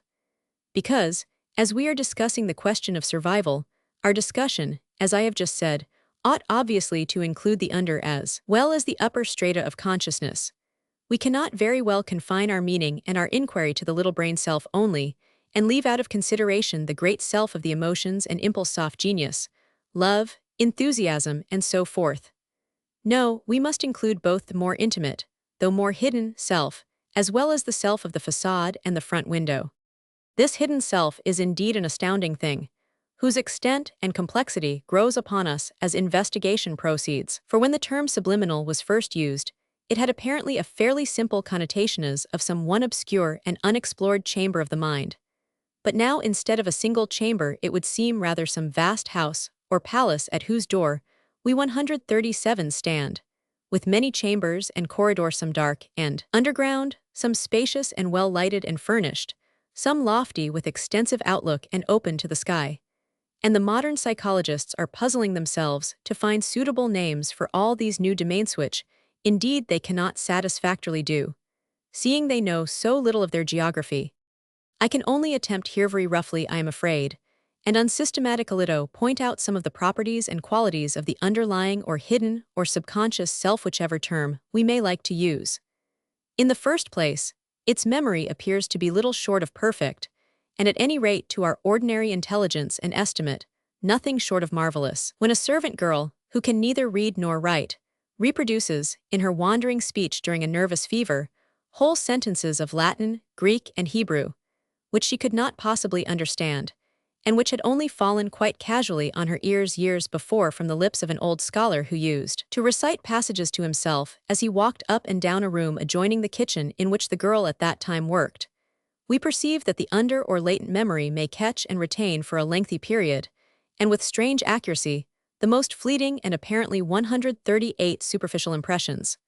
When Dr. Milne Bramwell instructs a hypnotized subject to make a cross on a bit of paper exactly 20,180 minutes after the giving of the order, and the patient, having of course emerged from the hypnotic sleep and gone about her daily work, and having no conscious remembrance of the command, does nevertheless, at the expiration of the stated number of days and minutes, take a piece of paper and make the said cross upon it, we can only marvel both at the persistence and accuracy of memory which the subliminal being displays, and at the strict command which this being may exercise in its silent way over the actions of the superliminal self. When we are repeatedly told that in the moment of drowning, people remember every action and event of their past life, though we may doubt the exact force of the word every, we cannot but be convinced that an enormous and astounding resurgence of memory does take place, and we cannot but suspect that the memorization is somehow on a different plane of consciousness from the usual one, being simultaneous,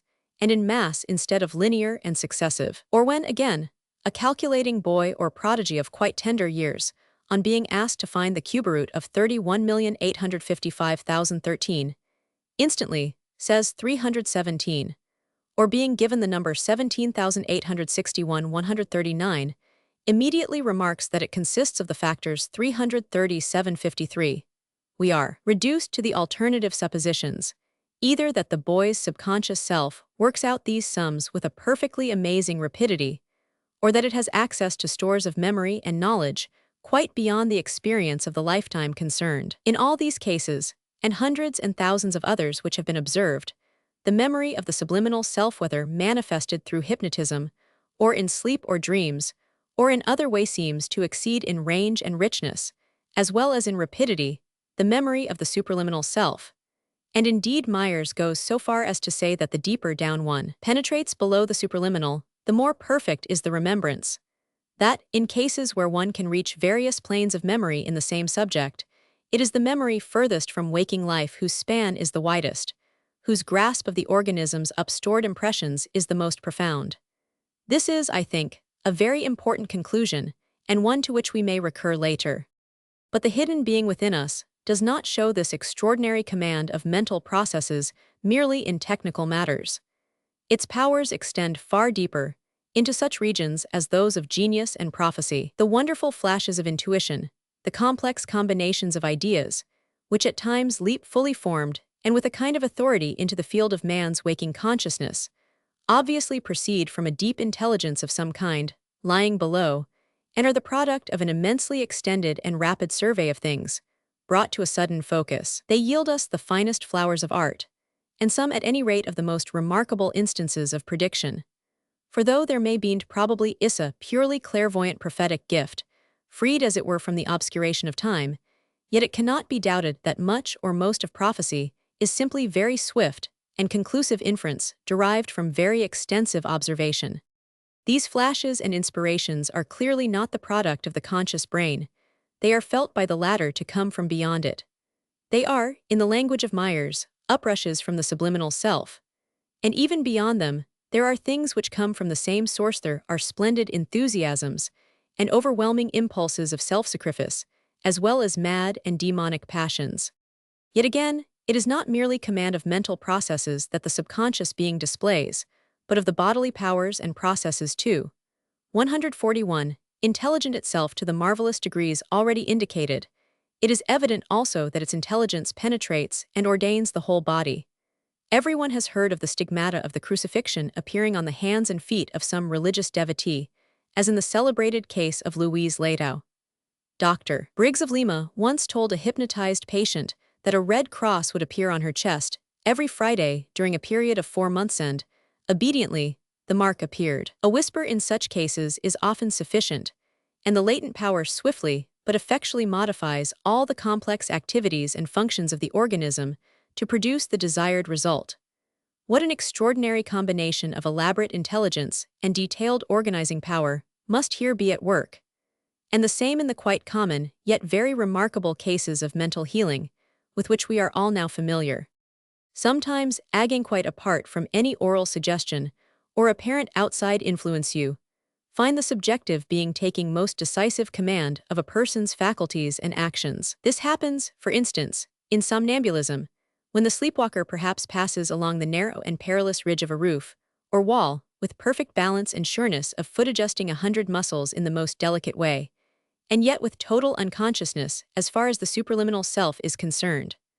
Or it happens sometimes 142 more remarkable people in full possession of their waking faculties, at some moment when extreme danger threatens to overwhelm them. John Muir, in his The Mountains of California, describes how, when scaling the very precipitous face of a cliff, he found himself completely baffled, at a great height from the ground, and unable to proceed either up or down. He was seized with panic and a trembling in every limb, and was on the point of falling, when suddenly a perfect calm and assurance took possession of him, and somehow never quite knew how with an astonishing agility and surefootedness he completed the ascent, and was saved.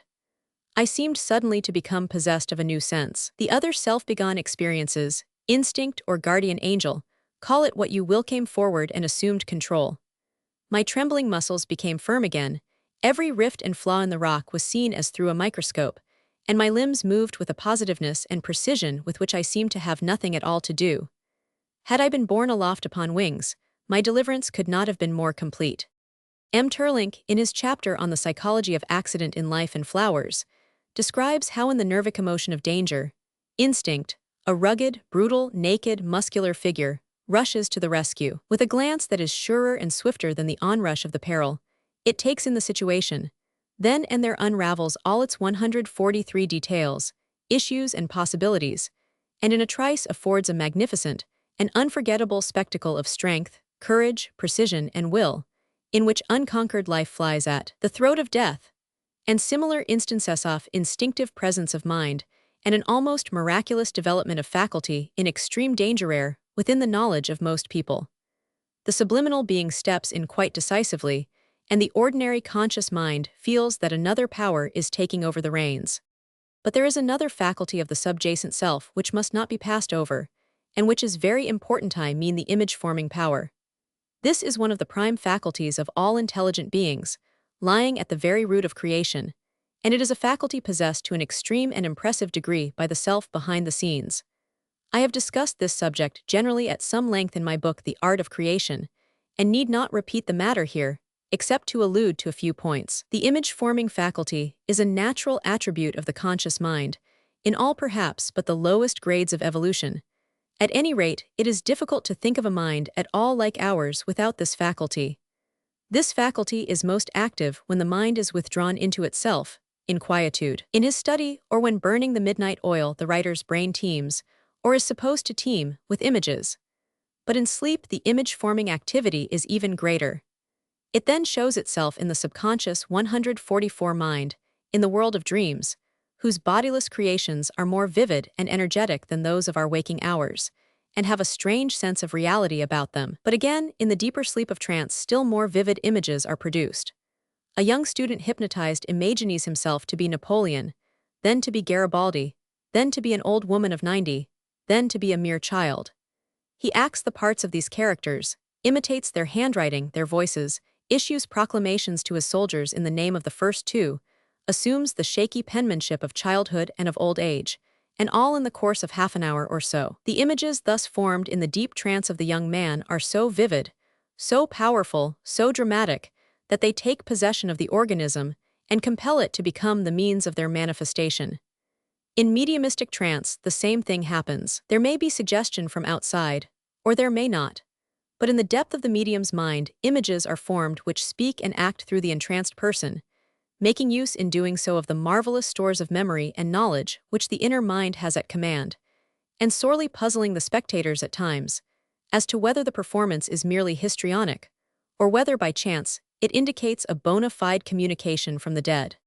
This energetic, dramatic quality of the image-forming faculty is tremendously important. It has not been enough insisted upon, and it has been greatly misunderstood and misrepresented. It is, as I say, a root property of creation. It is seen everywhere in the healthy activity of the human mind, in its delight in romance and imagination, in the play of children, the stage, literature, art, scientific invention's sheer joy of creation, going on everywhere and always. Lay the conscious and controlling and selective power of the upper mind at rest, in the trance condition, and you have in the deeps of the subliminal self this primal creative power exposed. Offer to it the lightest suggestion, and there springs forth from that abyss a figure corresponding, or a dozen figures, or a whole procession. The mere delight of creation calls them forth. Could anything be more wonderful? What a strange glimpse it gives us of the possibilities of creation.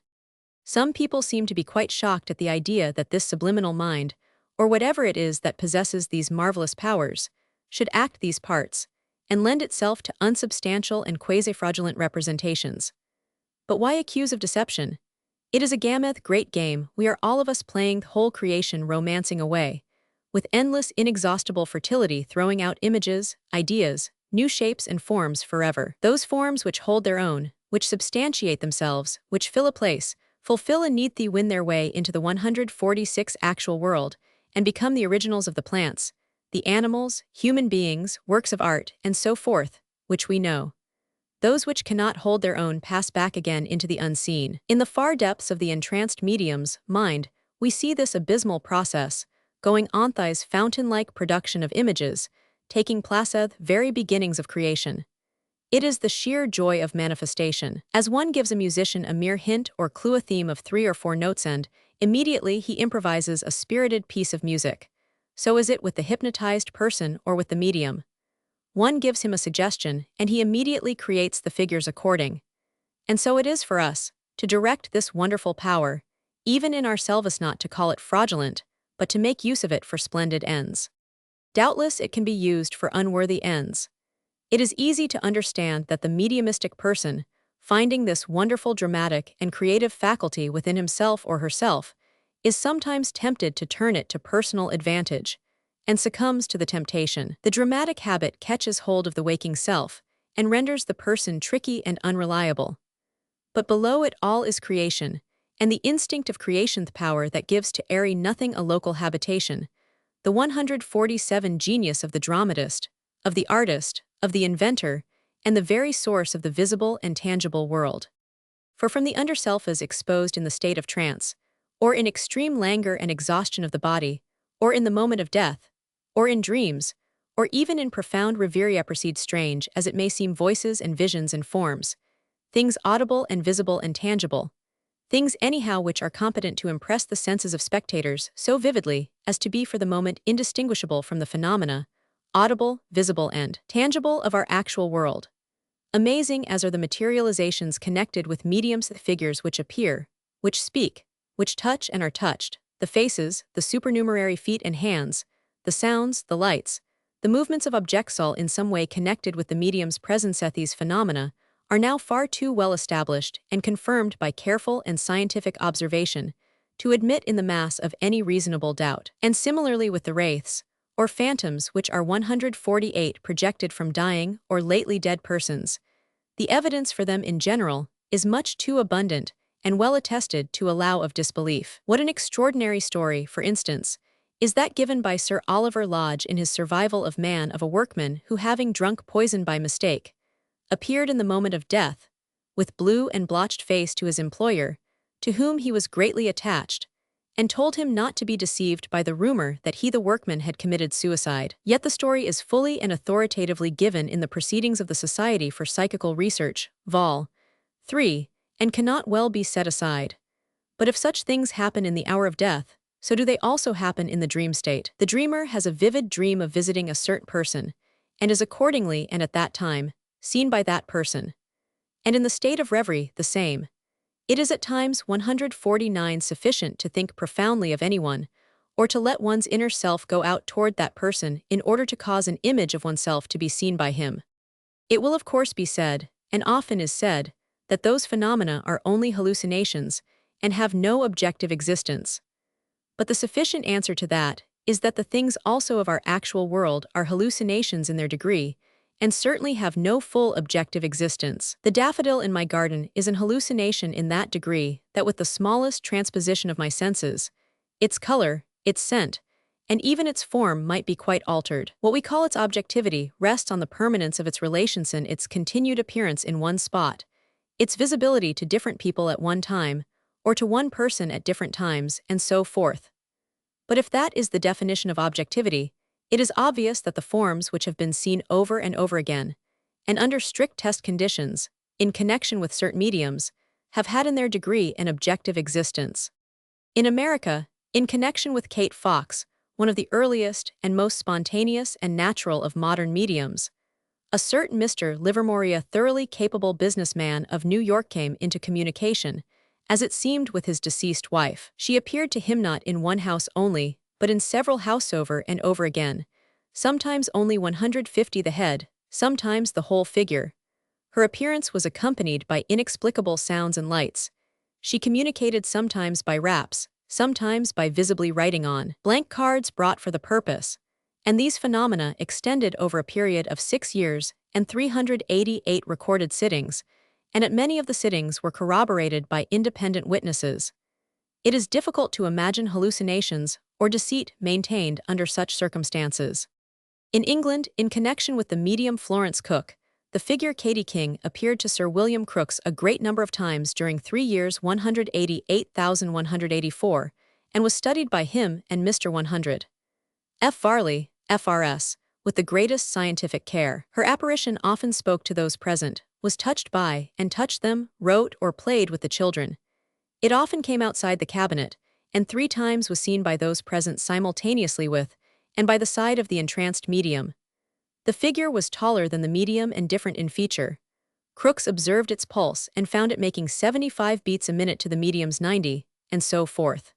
Professor Richet, the French scientist, examined 151 with great care the phantasm Beniboa, which appeared to him some 20 times in connection with the Algerian medium Aisha.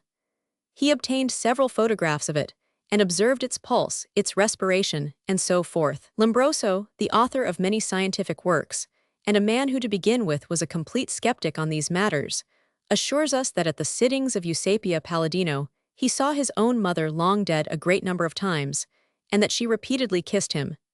In connection with Mme. Diosperance, the girlish figure of Yolanda appeared and disappeared very frequently during a period of 10 years, and was well known to frequenters of her circle.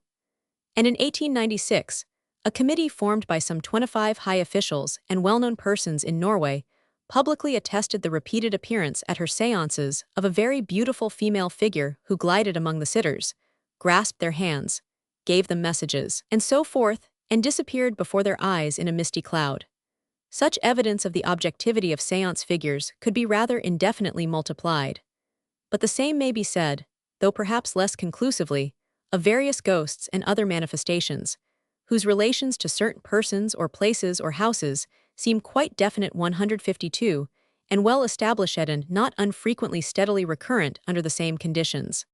Without going into the vexed question of whether these and the like manifestations are merely products or inventions of the transmind of the medium or other person concerned, or whether some at least of them are the work or evidence of separate spirits leaving, that question open for the present, we may still say that all these things are actual creations of the hidden self of man in some form or other, not so assured, certainly, and not so permanent as the well-known shapes of outer nature, abortive creations, if you like, which come a little way forward into manifestation, and then retreat again, but still creations in the same sense as those more established ones, and wonderfully revealing to us the secret of the generation and birth of all the visible world. That we should have, all of us, this magic source somewhere buried within this Aladdin's lamp, this vase of the jinns, this Pandora box of evil as well as of good, is indeed astounding, and must cause us, when we have once fully realized the fact, to envisage life quite differently from what we have ever done before.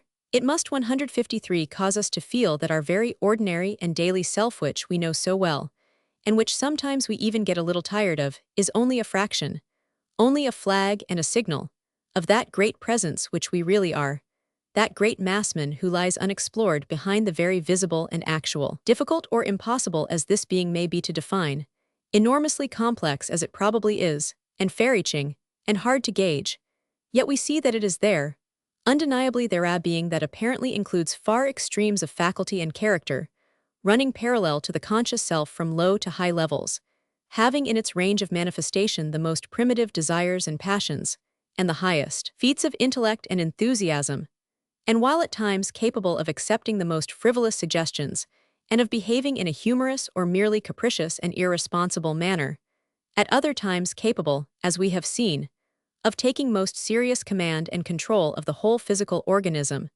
and as far as the spiritual organism is concerned, of rising to the greatest heights of prophecy and inspiration. I say then, that we must include in this problem of survival both the ordinary upper and conscious self, and the deeplying subjective and subconscious or superconscious being. Just as the organizing power of the body includes the cerebrospinal system of nerves on the one hand, and the great sympathetic system on the other, so the organism of the soul includes the supraliminal and subliminal portions. The two must be taken together, and either alone could only represent a fraction of the real person. The exact relation of these two selves to each other is a matter which can only become clear with long time and study of this difficult subject. It may be that the subliminal self is destined to become conscious in our ordinary sense of the word. It may be, on the other hand, that the conscious self is destined to rise into the much wider consciousness of the subjective being. There is a great deal to suggest that the supraliminal self is only the front, as it were, of the great wave of life, and that the brain consciousness is only a very special instrument for dealing with the surroundings and conditions of our terrestrial existency, an instrument which will surrender much of its value at 155 death, and on mergence with the larger and differently constituted consciousness which underruns and sustains it. That the two selves are in constant communication with each other, and that they are both intelligent in some sense, is obvious from the facts of suggestion, by which often the lightest whisper, so to speak, from the upper, is understood and attended to by the under self, while on the other hand, the under self communicates with the upper, sometimes by inner voices heard and visions seen, sometimes by automatic actions, as in dream or trance writing, sometimes even by sounds and apparitions so powerful as to appear at least external. So we cannot but think that the question of survival may ultimately resolve itself, very much, into the question of the more complete and effectual understanding between these different portions of the self. When they come into clear relation with each other, when the unitman and the massman merge into a perfect understanding and harmony, when they both become conscious of their affiliation to the great self of the universe, then the problem will be solved, or we may perhaps say, the problem will cease to exist. Note to Chapter 8, on Transphenomena. It may seem rash or unbalanced to dwell, in the preceding chapters, on trance and mediumistic phenomena as much as I have done, considering that they are in some sense abnormal, that is, they are unusual, and comparatively few people have an opportunity of verifying them. Also they may, it is said, be abnormal, in the sense of being the products of conditions so special, or even so morbid, that conclusions drawn from them can have no general importance or value. There is a certain fashion in such matters, and with large sections of the public, and during a long period, it has no doubt been the habit simply to dismiss all consideration of this subject, as for one reason or another unadvisable. But now these phenomena in general, or enough of them to constitute a solid body of observation, are so thoroughly corroborated that it would be mere affectation to pass them by. And the best science nowadays refuses to ignore exceptional happenings on account of their exceptionality, recognizing that these very happenings often afford the key to the explanation of more common events. The phenomena connected with mediums and seances have been so amazing and unexpected that they have often produced a kind of fear and dismay. The religious people have been terrified at the prospect of having to acknowledge miracles not connected with the Church, or of having to confess to the resurrection of John Smith as well as of Jesus Christ. The scientific folk in many or most quarters being always just on the point of completing their pet scheme of the universe you hate for, it may happen to be at the time have naturally been in no mood to admit new facts, which would totally 157 disarrange their systems, and have therefore, with a few brilliant exceptions, consistently closed their eyes or looked another way.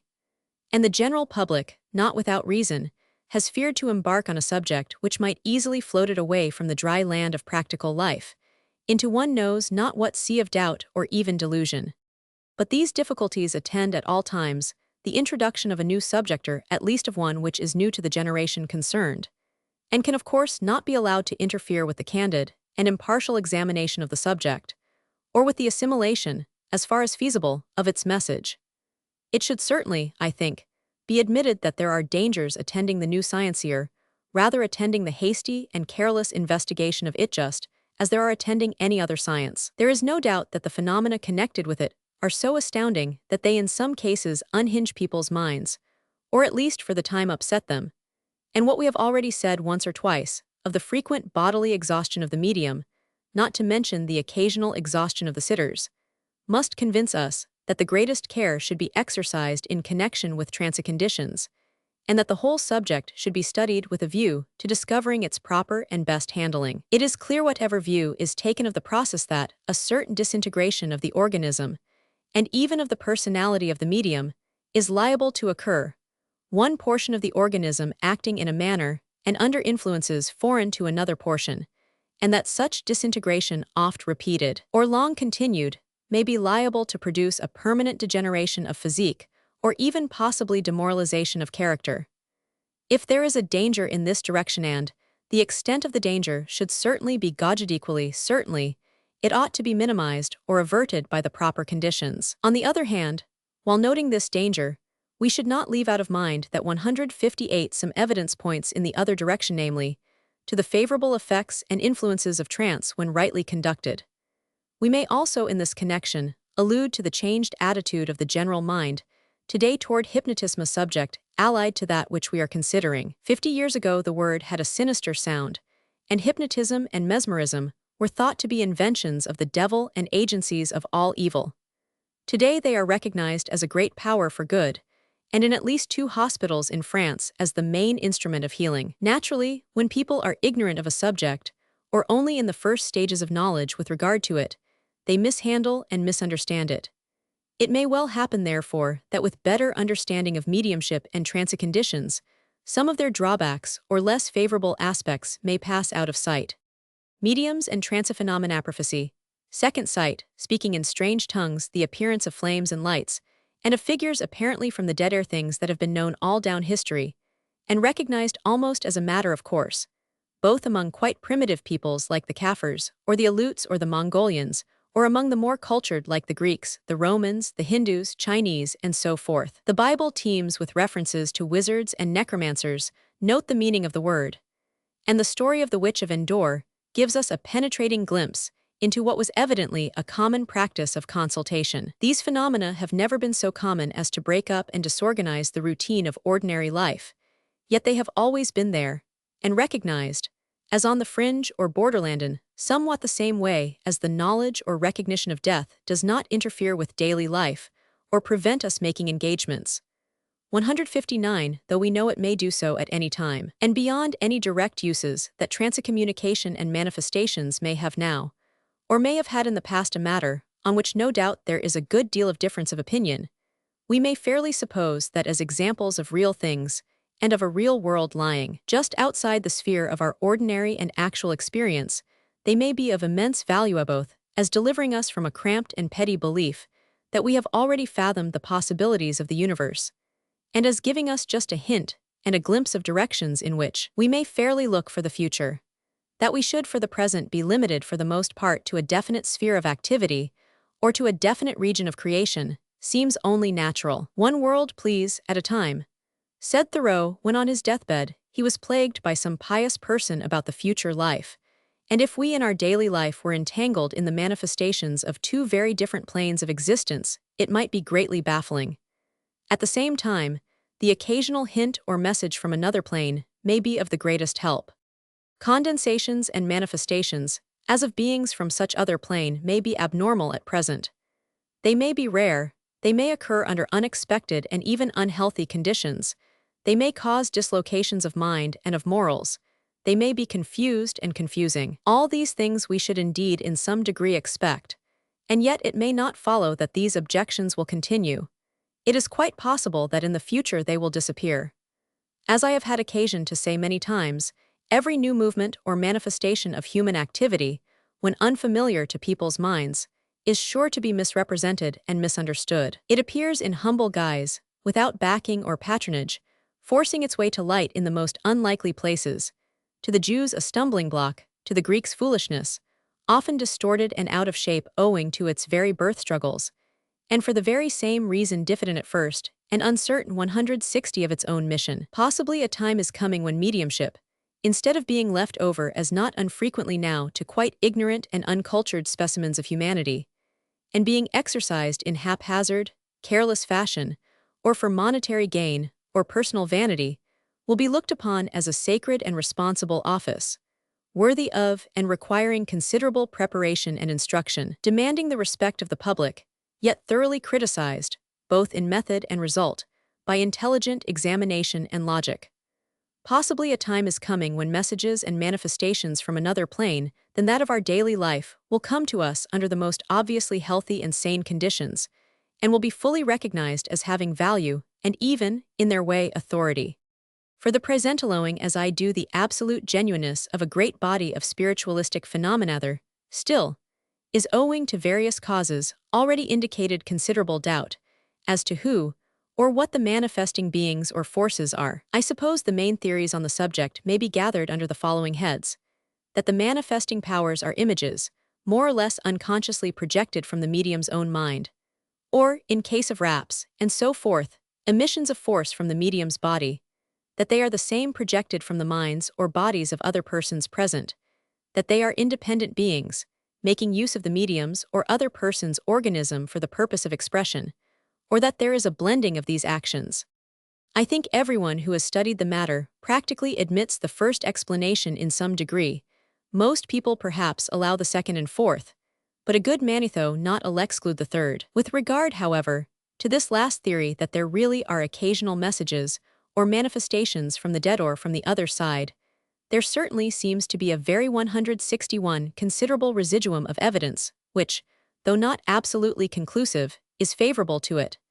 And there certainly are a considerable number of eminent and responsible men like Myers, Lodge, Lombroso, and others who, though not dogmatic, profess themselves inclined to accept the theory, on the evidence so far available. For myself, having so little personal and direct experience in this field, I do not feel in a position to form a definite opinion, and am content to leave the evidence to accumulate. Chapter 9, Survival of the Self. In the last chapter, we pointed out that for any adequate understanding of the subject before us, the self must be taken to include the more obscure and subconscious portion of the mind, as well as the specially conscious portion with which we are most familiar. There is a constant interaction and flow taking place between the two parts, and to draw a strict line dividing them would be impossible. Indeed, it would rather appear that growth comes largely by their blending and throwing light on each other. We also brought forward some considerations to show the nature of the underlying or subconscious self, its immense extent, the swiftness of its perceptions, and so forth. If then, to continue our argument, there should come a time in death when the outer and more obvious ego merges, or at least comes into closer relation, with the underself, it would seem likely that the surviving consciousness would be greatly changed from its present form, and would take on something of the instantaneous, wide-reaching character of what has been called the cosmic consciousness. And this is a conclusion much 163 to be expected, and surely also much to be desired. However one may envisage the matter, it hardly seems possible to imagine an after-death consciousness quite on the same plane as our present consciousness. This, Toon may say in passing, probably explains the difficulty we experience in holding direct communication with the dead, the same sort of difficulty. In fact, that the outer mind during life has in directly reaching the inner mind. Meyer speaks of our supraliminal life as merely a special phase of our whole personality, and suggests that there are good reasons for thinking that there is a relation obscure but indisputable between the subliminal and the surviving self. Under these circumstances, it would seem natural to inquire what definite reasons there may be for thinking that the subliminal self survives, and I shall occupy this chapter largely with that question. But we have a great deal of evidence to show that, as a matter of fact, the underlying self is especially active at the moment of death. The whole phenomenon of wraith snow in the Mass so amply proved a projection of phantasms, sometimes to an immense distance, by persons in articulo mortiscos to show its intense 165 energy and vitality, if one may use the word at that moment, and the vivid resurgences of memory at the same moment, or in any hour of danger point in the same direction. T.J. Hudson, and others, insist that the subjective mind never sleeps, that whatever drowsiness, or faintness, or languor may overpower the upper or self-conscious mind, the undermind is still acutely awake and operant. And if this is as it appears true with regard to sleep, it may well also be so even with regard to death. Again, the telesthetic faculty of the underself, I mean during life its power of clairvoyantly perceiving things and events at a distance, even in minutest detailsis, a very wonderful fact that is amply established, and one that must give us pause. Here are vision and perception at work without eyes or ears, or any of the usual bodily and organsand acting in such a way as to suggest or practically to prove that the soul has other channels or instruments of perception than those connected with the well-known outer body. Everyone has heard of cases of this kind. They are common on the borderland of sleep, or in dreams, and what especially appeals to us heresy are very common in the hour of death. If the soul, as is evidently the case, can perceive without the intermediation of mortal eye or ear, then though we may conclude that these special organs have been fashioned or developed for special 166 terrene use, may also conclude that, without them, it would still continue to exercise perception, developing sight and hearing, and other faculties along lines with which at present we are but slightly acquainted. These faculties spring inevitably deep down out of ourselves, and will recur again doubtless wherever we are. Were your eyes destroyed, still the faculty of sight were not destroyed. Out of the same roots again, as before, would another optic apparatus spring. And the same may be said about the telepathic faculty, that is, the power not of perceiving, but of sending impressions or messages to a distance. This power which the underself has of communicating with the underselves of other persons, and often at a great distance, is one of the best established facts in the new psychology. And again, it is very pregnant with inference. It shows us the soul acting vividly along certain lines independent, as far as we can see, of the known body, certainly along lines independent of the known organs of expression. It compels us to conclude a possible and even probable activity quite apart from that body. With this telepathic power, or as an extension of it, may be classed the image-projecting faculty, which we have already seen to be peculiarly active in death.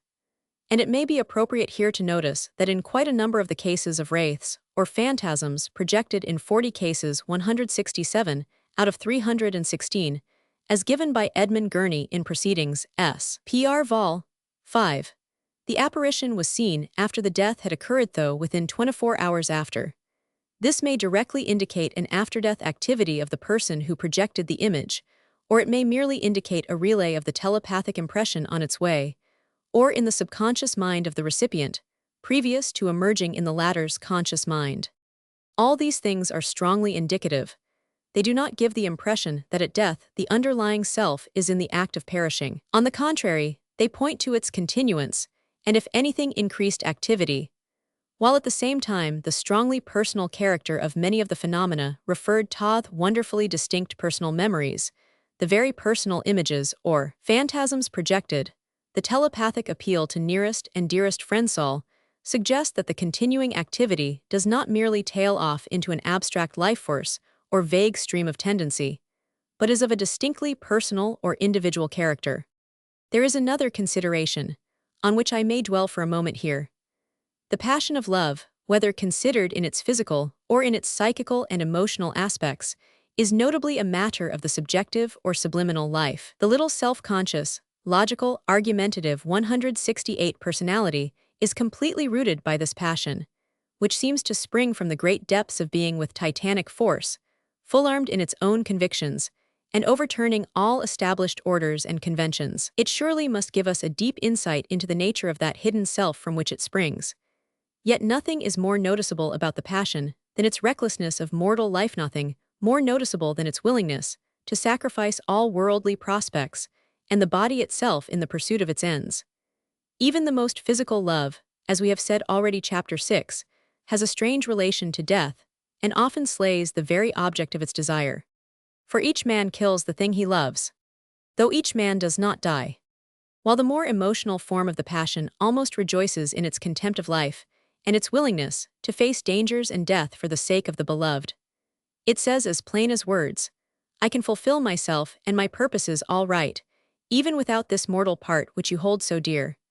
And unless we think that the hidden being who thus speaks is a perfect fool, we must conclude that it is aware of a life surpassing that of the body.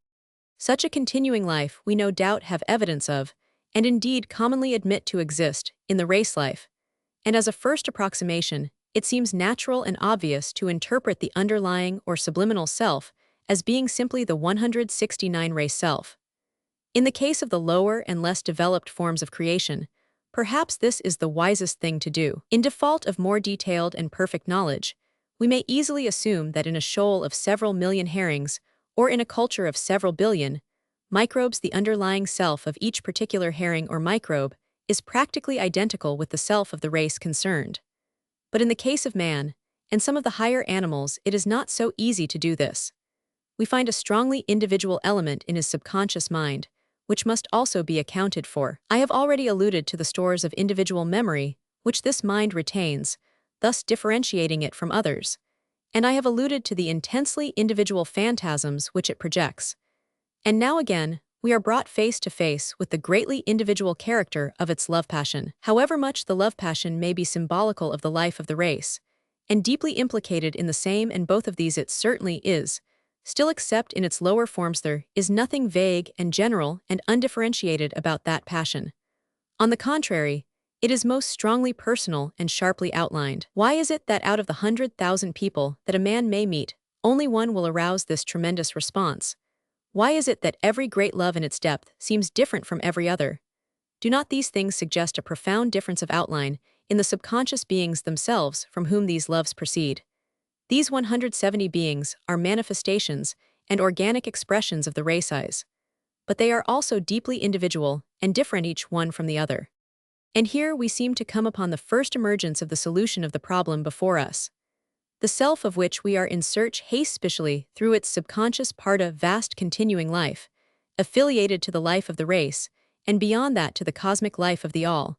But it also has a strongly individual outline and character, nursed in the womb of the race during countless ages, like a babe within its mother, passing through numberless reincarnations in a kind of collective way, and in more or less unconsciousness of its supreme and separate destiny, it at last in man attains to the clear sense of individuality, and through much suffering is set free to an independent existence, being finally exhaled from earth mortality into a cosmic life under other conditions of space and time than ours.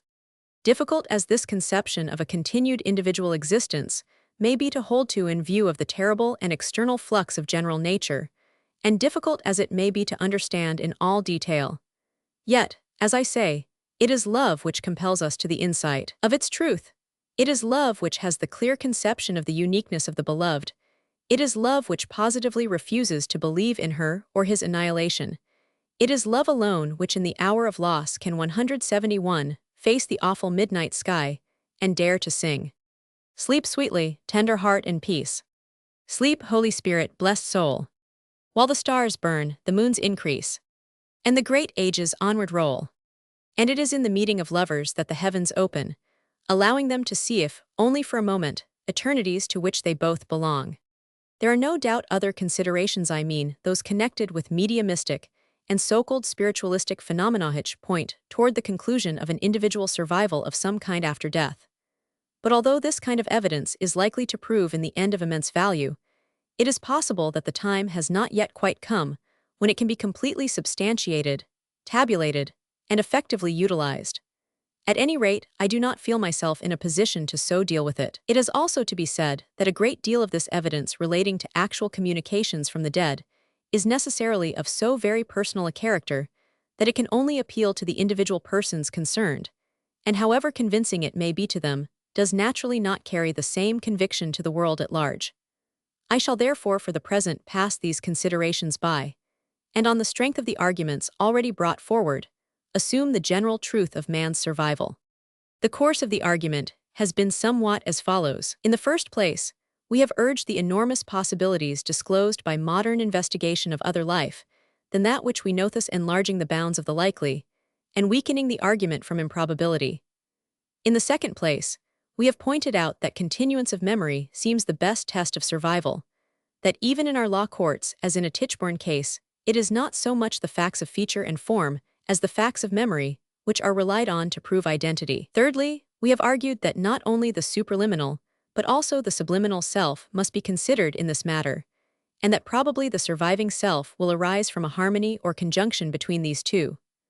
Fourthly, we have shown that in respect of memory and many other matters the subliminal self shows a quite remarkable activity, even in the hour of bodily death, which does not certainly suggest its decease and cessation from existence. Fifthly, we have seen that all through life the soul has faculties of clairvoyance, transposition of senses, and so forth, which point to its independence of the material body. Sixthly, that through love it reaches a deep conviction of its own duration beyond the life of the body. And seventhly, we have suggested that it is largely through the supraliminal and self-conscious life that the sense of identity and individuality is educed and finally established. Proceeding, then, further along these lines, the next and obvious question which arises is, in what sort of body is this continuing life manifested? That it must be manifested in some sort of body is, I think, clear. If we had only arrived at the conclusion that at death, the human being merged in the all-soul, or became an indistinguishable portion of the happy mass, that his individual memory flowed out into the great ocean of the world memory and became lost in it, and that his power of individual action or perception passed away in like manner, then the question of a continuing body could not well arise, or at farthest stretch such body could only be thought of as something indistinguishable from the entire universe. But if there is any truth in the idea of an individual survival, then it seems clear that there must be some kind of form to mark the bounds of the individual, and to give outline to his relations to other individuals, whether those relations be active and invasive or passive and receptive. There must be some surface of resistance and separation. With this question I shall deal in the next chapter. Before, however, going into any definite theory of the soul body, it may be useful to dwell for a moment on general considerations. In the first place, it is clear that if the individual survives, he does not do so in any fixed and unchanging form. The form of 174, the individual, is not fixed in this earth life, nor can we expect or wish it to be so in any other life. As long as there is a continuous stream of experience and memory, going on from this life to another life, and from that perchance to others. That is all we can expect to find. There may indeed be a fixed and transcendent individuality, an aspect of the universal, at the root of all these experiences, but with that we are hardly concerned at this momently with the stream of personal manifestations, which proceed from ever-changing, yet linked together from hour to hour. In the second place, though we have dwelt upon and emphasized the idea of separateness and differentiation in the surviving self, in contradistinction to the idea of fusion in a formless aggregate, yet it is clear here too that the common life and bonds must hold individuals together, just as much as, if not more than, in the earth life. The salient facts of telepathy, sympathy, clairvoyance, and so forth convince us that souls, freed to some extent from their grosser present envelopes, will react upon each other in the future, or in that farther world, more swiftly and more intimately than they do now. And as they progress from stage to stage, developing individualities and differences always on a grander and grander scale, so they will also develop through love their organic union with each other. It seems possible, indeed, that growth will largely take place through love fusion, till 175 at length, rising into the highest ranges of combined individuality and universality, the transformed consciousness of each soul will take on its true quality, that of space itself, which is at rest everywhere. Chapter 10. The Inner or Spiritual Body. In order to form a conception of what kind of body the surviving self may have, it seems best for the moment to go back to the genesis of our present body. We saw Chapter 7 that we were compelled to suppose, even in the first germ of our actual body, an intelligent form of some kind at work, which, while gathering up and representing memories of the past, presided over and directed their rehabilitation in the present, thus building up the present body according to a certain pattern, though subject of course to modification by outer difficulties and obstacles. From the very first, the exceeding complexity and delicacy of the movements within the germ cells, combined with the decisiveness of their divisions and differentiations, and the perfection and adaptation of the bodily structures and organs ultimately produced, all point in the suggested direction. At the same time, we were compelled to conclude that this form, whose first manifestations in the tiny germ cell evidently originate from quite ultramicroscopic 177 movements, was itself invisible through belonging either to an ultramicroscopic world or to a world of a fourth-dimensional or other order of existence. I think, therefore, that for the present we may accept that conclusion and fairly suppose that some such invisible form underlies the genesis of each of our bodies. But at the same time, the conclusion of invisibility must not be supposed to carry with it the conclusion of immateriality. Quite the contrary. A creature living in the two-dimensional world formed by the water film on the surface of a pond might have no conception of the water world below, or the air world above, both of which might be quite invisible to it. All the same, a fish or a bird breaking through the surface would instantly cause some very powerful and very material phenomena there. And again, though atoms and electrons individually may be quite invisible, it is only a question of their number and the force of their electric charges, as to how far they intrude upon what we call the material world. Also, we must remember that invisibility or imperceptibility does not by any means imply non-occupation of space. On the contrary again, for four-dimensional existence carries with it an occupation of space which is quite miraculous to uses. For instance, the power of appearing in two places at the same time, while a number of ultramicroscopic atoms, by their electrostatic attractions and repulsions, may maintain definite relations of distance from 178 each other, and may altogether constitute a cloud of considerable size and complex organization quite imperceptible as a rule, yet occupying a definite area and fully capable of affecting material things. It may be a question, then, whether it is not some such invisible cloud, perhaps of quite human size and measurement, which, at conception, begins to enter the fertilized germ cell, stimulating it to division, and penetrating further and further into the newly formed body cells, as by thousands and millions they divide and multiply to form the growing organism. Whatever it is something of infinitely subtle organization and constitution, representing the inmost vitality of the body, and not that inmost vitality in a merely general sense, but the vitality of every portion and section of the body. It establishes itself within the gross body, or it builds that body round itself and becomes the organizer and provider of its life, maintains its form and structure during life, fortifies it against change and disease, and wards off as long as it can the arrival of death. What then of death? Why, granted so much as we have supposed, it seems easy to suppose that at death this inner body passes away again. It just leaves the gross body behind and passes out of it. For a fourth-dimensional being this must be easy to do, but not to presume too much on other dimensional conditions.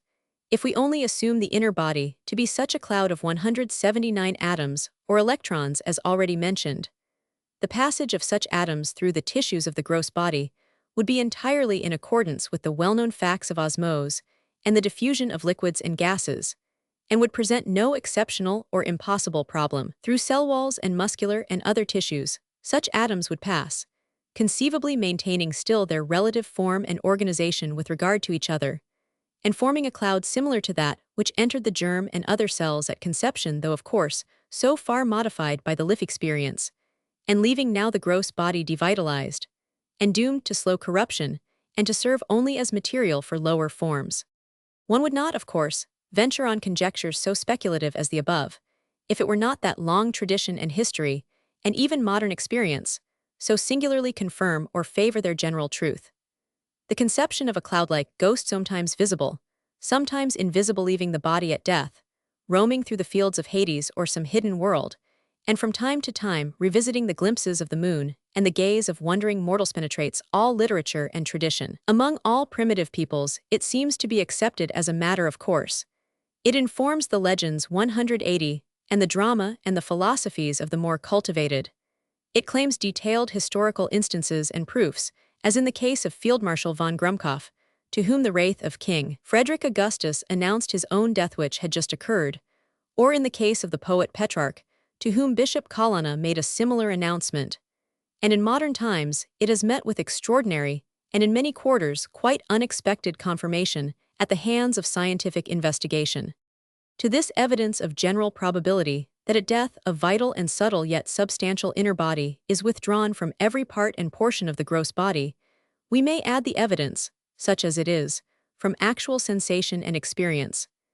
In the hour of death and in allied physical changes, sensations are experienced corresponding to such a conclusion, though necessarily there is little quite direct evidence for the actual moment of death, yet in the just preceding stage of extreme weakness, the sensation of depletion in every part of the body and of withdrawal, as of a hand being drawn out of a glove, is very noticeable, and it may be remarked that clairvoyants not unfrequently observe, at death itself, 181 a luminous cloud of the general outline and shape of the dying person being slowly distilled, head first, from his or her head. Furthermore, in the state of ecstasy which is closely allied to death, the same sensation of withdrawal is experienced. The person seems to himself to stand outside, and a little beyond his own body, and doubtless, this experience is denoted in the very etymology of the word.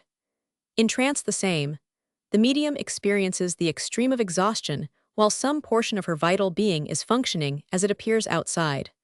Under anesthetics, it is a common experience to dream that one has left the body and is flying through space. See The Art of Creation. And again, in the case of love whose close relation to death, we have several times already note, whether it be in the strain of emotional desire or the stress of the physical orgasm, this hand from the glove sensation is often most acute and seems to suggest that every portion of the body is contributing its part to the process in hand, which indeed in this case of love may very fairly be supposed to consist in a transfer of the cloud-like organism or a large part of it to the other person concerned. There are cases, too, where in a kind of dream consciousness the sensation of the self passing out through walls and other obstacles is so powerful as to leave an impress on the mind ever after. Such is the case already alluded to 182 Chapter 8, Supra, from footfalls on the boundary of another world, where a lady half waking from sleep felt herself carried to the wall of her room, with a feeling that it must arrest her further progress. But no, she seemed to pass through it into the open air. Outside the house was a tree, and this also she appeared to traverse as if it interposed no obstacle. She thus passed to the house of a lady friend, held a conversation with her, and in her dream returned. But afterward, the friend reported that she had seen the apparition that night and conversed with it. Similarly, a young friend of mine, dreaming one night that his mother in the same house was ill, was intensely conscious of dashing not along corridors and through doorways, but through the partition walls of 2 rooms into the chamber where his mother slept, When finding her all right, he returned, and the experience was so vivid that it remained with him for days afterward. Taking all these considerations together, we may say that there is a strong general probability in favor of the proposition put forward. And it is interesting and important to find that at this juncture modern science is coming out from her old haunts and beginning seriously to tackle a question which she has hitherto for the most part evaded or ignored. The whole of the psychology and even physiology of death have, as I have previously remarked, been sadly 183 neglected. But now and of late quite a number of books on this subject have been published, and a good deal of scientific activity is moving in that direction. Professor Fournier d'Albe, in his book New Light on Immortality, has made some very interesting suggestions which, though they may not as yet be accounted more than suggestions, seem to be in the right direction, and certainly acquire some authority from his intimate command of the modern discoveries in physics, as well as in the field of psychical research. His view is that every one of the 25,000 million cells, which constitute, say, the human body, has probably some centrosome or other vital point within it, which is in fact the governing and organizing power of that cell. Such point or collection of points, though material, may likely weigh only a 10,000th part of the cell weight. Hence, if this soul was abstracted from each cell, the total weight of the 25,000 billion souls resulting would be only a 10,000th part of the body weight, or about a fifth of an ounce. But these soul fragments, or psychomeres as he calls them, would together make up the total soul of the man, and as already explained might, not only by their negative and positive charges, maintain certain spatial 184 relations and organization with regard to each other, but would, owing to their extreme minuteness, easily pass through the tissues and liberate themselves from the gross body. Thus a human soul, weighing a fraction only of an ounce, but of like shape and size to the human body, and of intense vitality and subtlety, might disengage itself at death, to begin a fresh career, and to enter into a new life, leaving the existing body to fall to ruin and decay. Further, Professor Fournier d'Albe, greatly bold in speculation, surmises that such a spiritual body, discharging the atmosphere from its interior frame, might quite naturally rise in the air till it attained its position of equilibrium at a great height up, say, in a region 35–80 miles over the earth, which would thus become the first abode of the departed. Whatever may be said about the details of this theory, and whatever difficulties they may present, the main outlines I have already indicated seem quite feasible and probable, and in line with world-old belief and tradition. And certain details, which we shall return to again, are powerfully corroborated by modern observation. Meanwhile, it is interesting to find, in corroboration of the general theory, that some experiments lately carried out, in weighing the body before and after death, have apparently yielded the result of a decided loss of weight at or very shortly after the moment of death. Dr. Duncan M. Dougal, experimenting with 185 considerable care, found that one of his patients lost 34 ounce precisely at death. Another lost 12 ounce, with an additional loss of 1 ounce during the next few minutes, after which no further loss took place. Another yielded very nearly the same result, and so on. Thus, we have the old Egyptian idea of the weighing of the soul after death, resuscitated in a very practical form in modern times, with the medical practitioner in the place of Thoth, the great assessor of the underworld. And it would be satisfactory to know how far modern observation of a normal soul weight corresponds with ancient speculation in the matter. It is curious anyhow to find that Fournier d'Albe's estimates are so nearly corroborated by Dr. M. Dougal, and we must await with interest further, and perhaps more detailed observations along the same line. Another line along which something seems to have been done by hard and fast science to corroborate the general theory of the extrusion of a cloud-like spirit form from the body at death is in the matter of photography.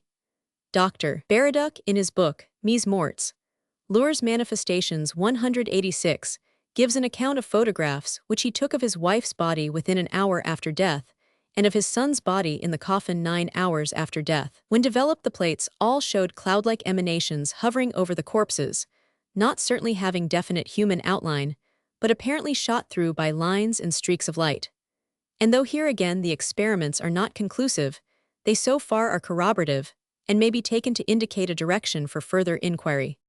This last I think we are especially entitled to say, on account of what has been already done in the way of photographing the cloud figures, some of them very definite in outline, which are found to emanate on occasions from mediums in the state of trance. For notwithstanding the doubt which has commonly been cast on all such photographs, and notwithstanding the very obvious ease with which cameras can be manipulated, and shadow figures of some kind fraudulently produced, the evidence for the genuineness of some such spirit photographs is to anyone who really studies it beyond question. The celebrated Katie King, who appeared at seances in connection with the medium Florence Cook, and during a period of 2 years or more, was seen by some hundreds of people and, especially studied by Sir William Crookes, was photographed several times under test conditions. Professor 187 Charles Richet, who when he first heard of Crookes' conclusions was convulsed with laughter over their supposed absurdity, afterward confessed his error. For time after time, he not only saw a phantasm Beniboa in connection with the Algerian medium Aisha, but obtained photographs of the same. Dr. A. R. Wallace, in a long note pp. 190, of his book, Miracles and Modern Spiritualism, gives a careful description of his own experiments in this line. Several different figures were at different times photographed in connection with MME. Diaspirants, and the very detailed account with illustrations which she gives of these phenomena in ch. 27 of her book Shadowland must give the unbeliever pause, and so on. The evidence is so abundant, and so on the whole so well confirmed, that we are practically now compelled to admit, and this is the point in hand, that cloud-like forms of human outline emanating from a medium's or other person's living body may at times be caught by the photographic plate. And this is important, because it removes the 188 phenomenon from the region of the fanciful or imaginative, and gives it automatic and objective registration. That these forms occurring and occasionally photographed in connection with mediums are independent spirits or souls is of course in no way assumed. They may be such, or what seems more likely, they may be simply extensions of the spiritual or inner body of the medium. The point that interests us here is that their appearance in either case points to the actual existence of such an inner body, capable of becoming extruded from the gross body, and of becoming the seat and manifestation of intelligence. Further than that we need not go at present. But it will be objected, if the inner or spiritual body is, as has just been supposed, of such a subtle and tenuous nature as to be in itself quite invisible, what connection can this have with phantoms that can be photographed, or that can be seen, or that can be actually touched and handled? This question as to how an excessively rare and tenuous and invisible being may gradually condense and materialize, so as to come first within the region of photographic activity, and then within the region of normal visibility, and so on into audible and tangible and material existence and operation, I shall discuss more at length in the next chapter. Suffice it here to point out that the general consensus of thoughtful opinion on this subject at the present time points to a probable condensation of some kind, and 189 utilization of such suitable materials as may be to hand, by which the subtle inner body gradually clothes itself in an outer and denser garment. Whether with Fournier d'Albe we suppose a soul-like core to every single cell,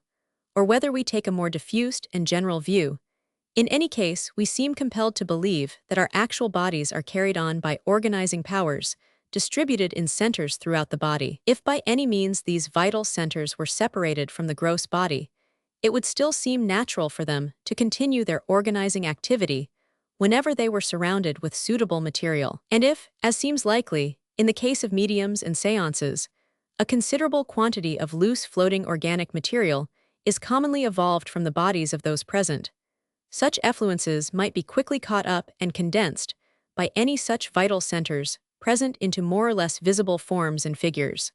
If, by way of illustration, we were to suppose an army corps to represent a gross body, then the officers, from corporals to general, would represent the inner or organizing soul, and all these officers together, though really being a body, would constitute a mass so small and so scattered compared with the mass body of the army, that in comparison they would be invisible, and might easily all pass out and away from the army without being observed.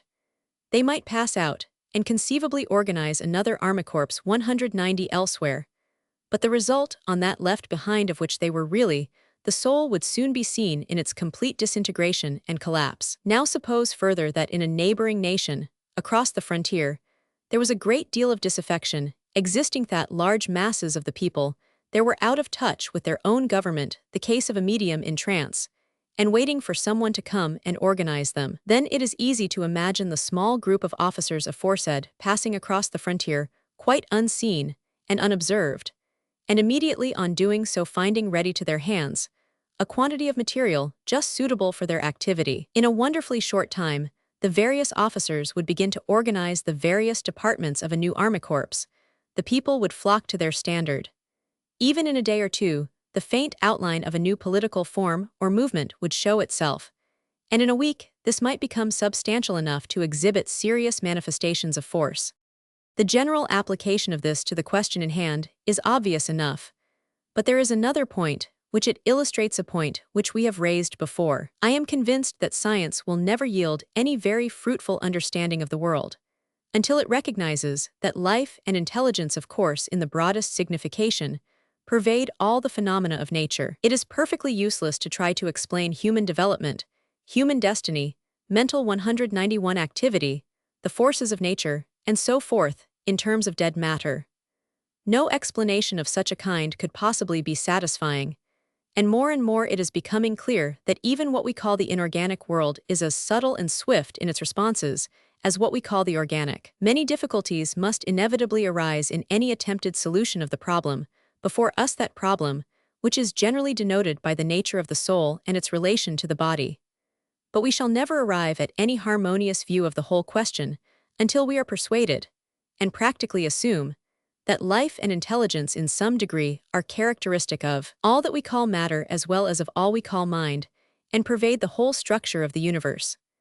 We shall then see that the forces, for instance, which organize and direct the human body, even down to its minutest parts, are probably just as individual and intelligent in their action as those, to take the example just given, which organize and direct an army corps. Chapter 11. On the Creation and Materialization of Forms. I have suggested more than once, in preceding chapters of this book, and in the art of creation and elsewhere, that in the ordinary evolution of thought, in dreams, in trance, and in other psychic states, we are witness of a process which is continually and eternally going on, by which the faintest invisible forms and outlines, the nearest cloud currents of the inner soul, gradually condense themselves, pass into visibility, tangibility, and so forth, and if the process is continued, ultimately take their place among the substantial things of the outer world.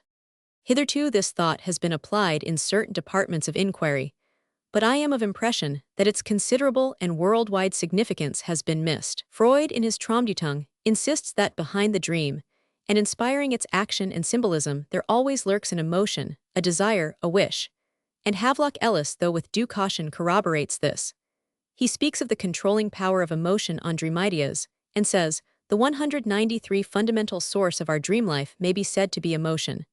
That is, an emotion from whatever source arises in the mind. Vague and cloud-like at first, it presently takes form, and if in sleep clothes itself with the imagery of a dream, which becomes at last vivid and dramatic and real, to a degree which astounds us. But dream life is only a paraphrase, so to speak, of waking life, a phase largely corresponding to the waking life of children and animals, and in waking life the same thing happens. A wish or desire appears in the background of the mind. It moves forward and becomes a definite thought and a plan. Then it moves forward again and becomes an action.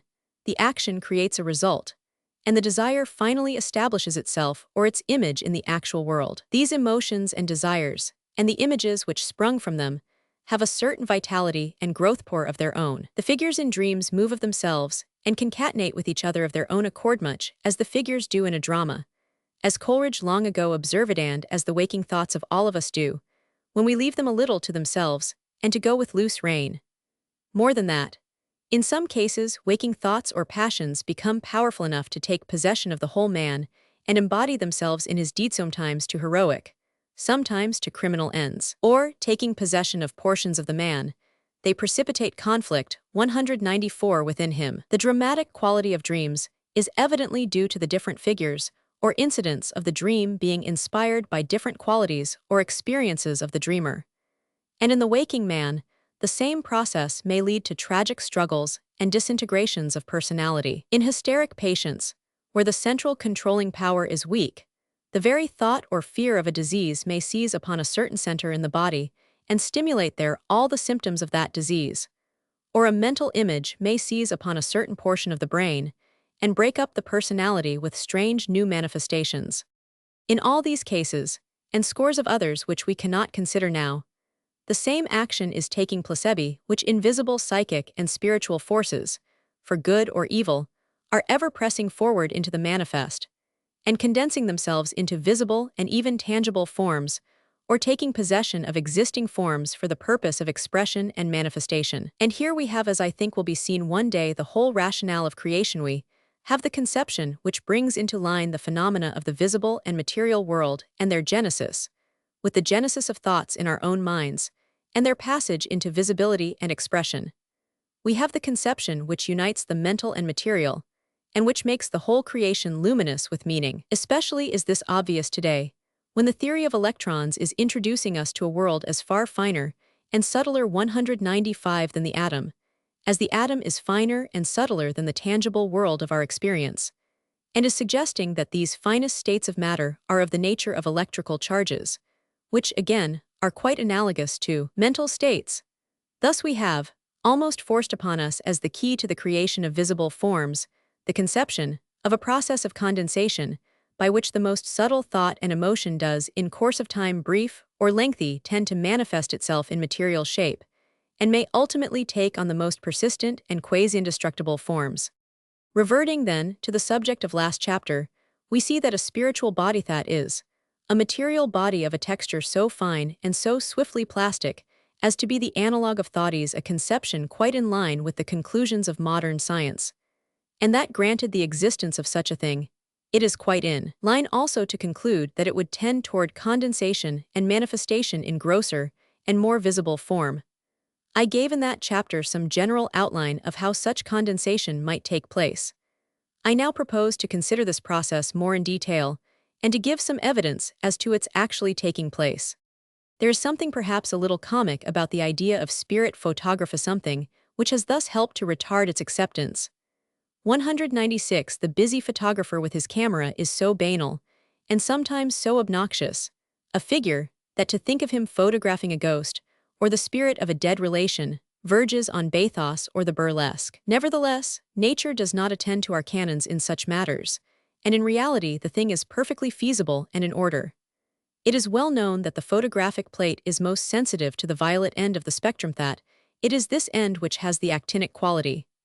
Moreover, it is known that the actinic quality extends beyond this end, and that there are ultraviolet rays which we cannot see, and which yet are photographically powerful. But the violet rays, as is also well known, are those whose light waves are smallest, being only about half the size of the red waves, and the ultraviolet rays are still smaller.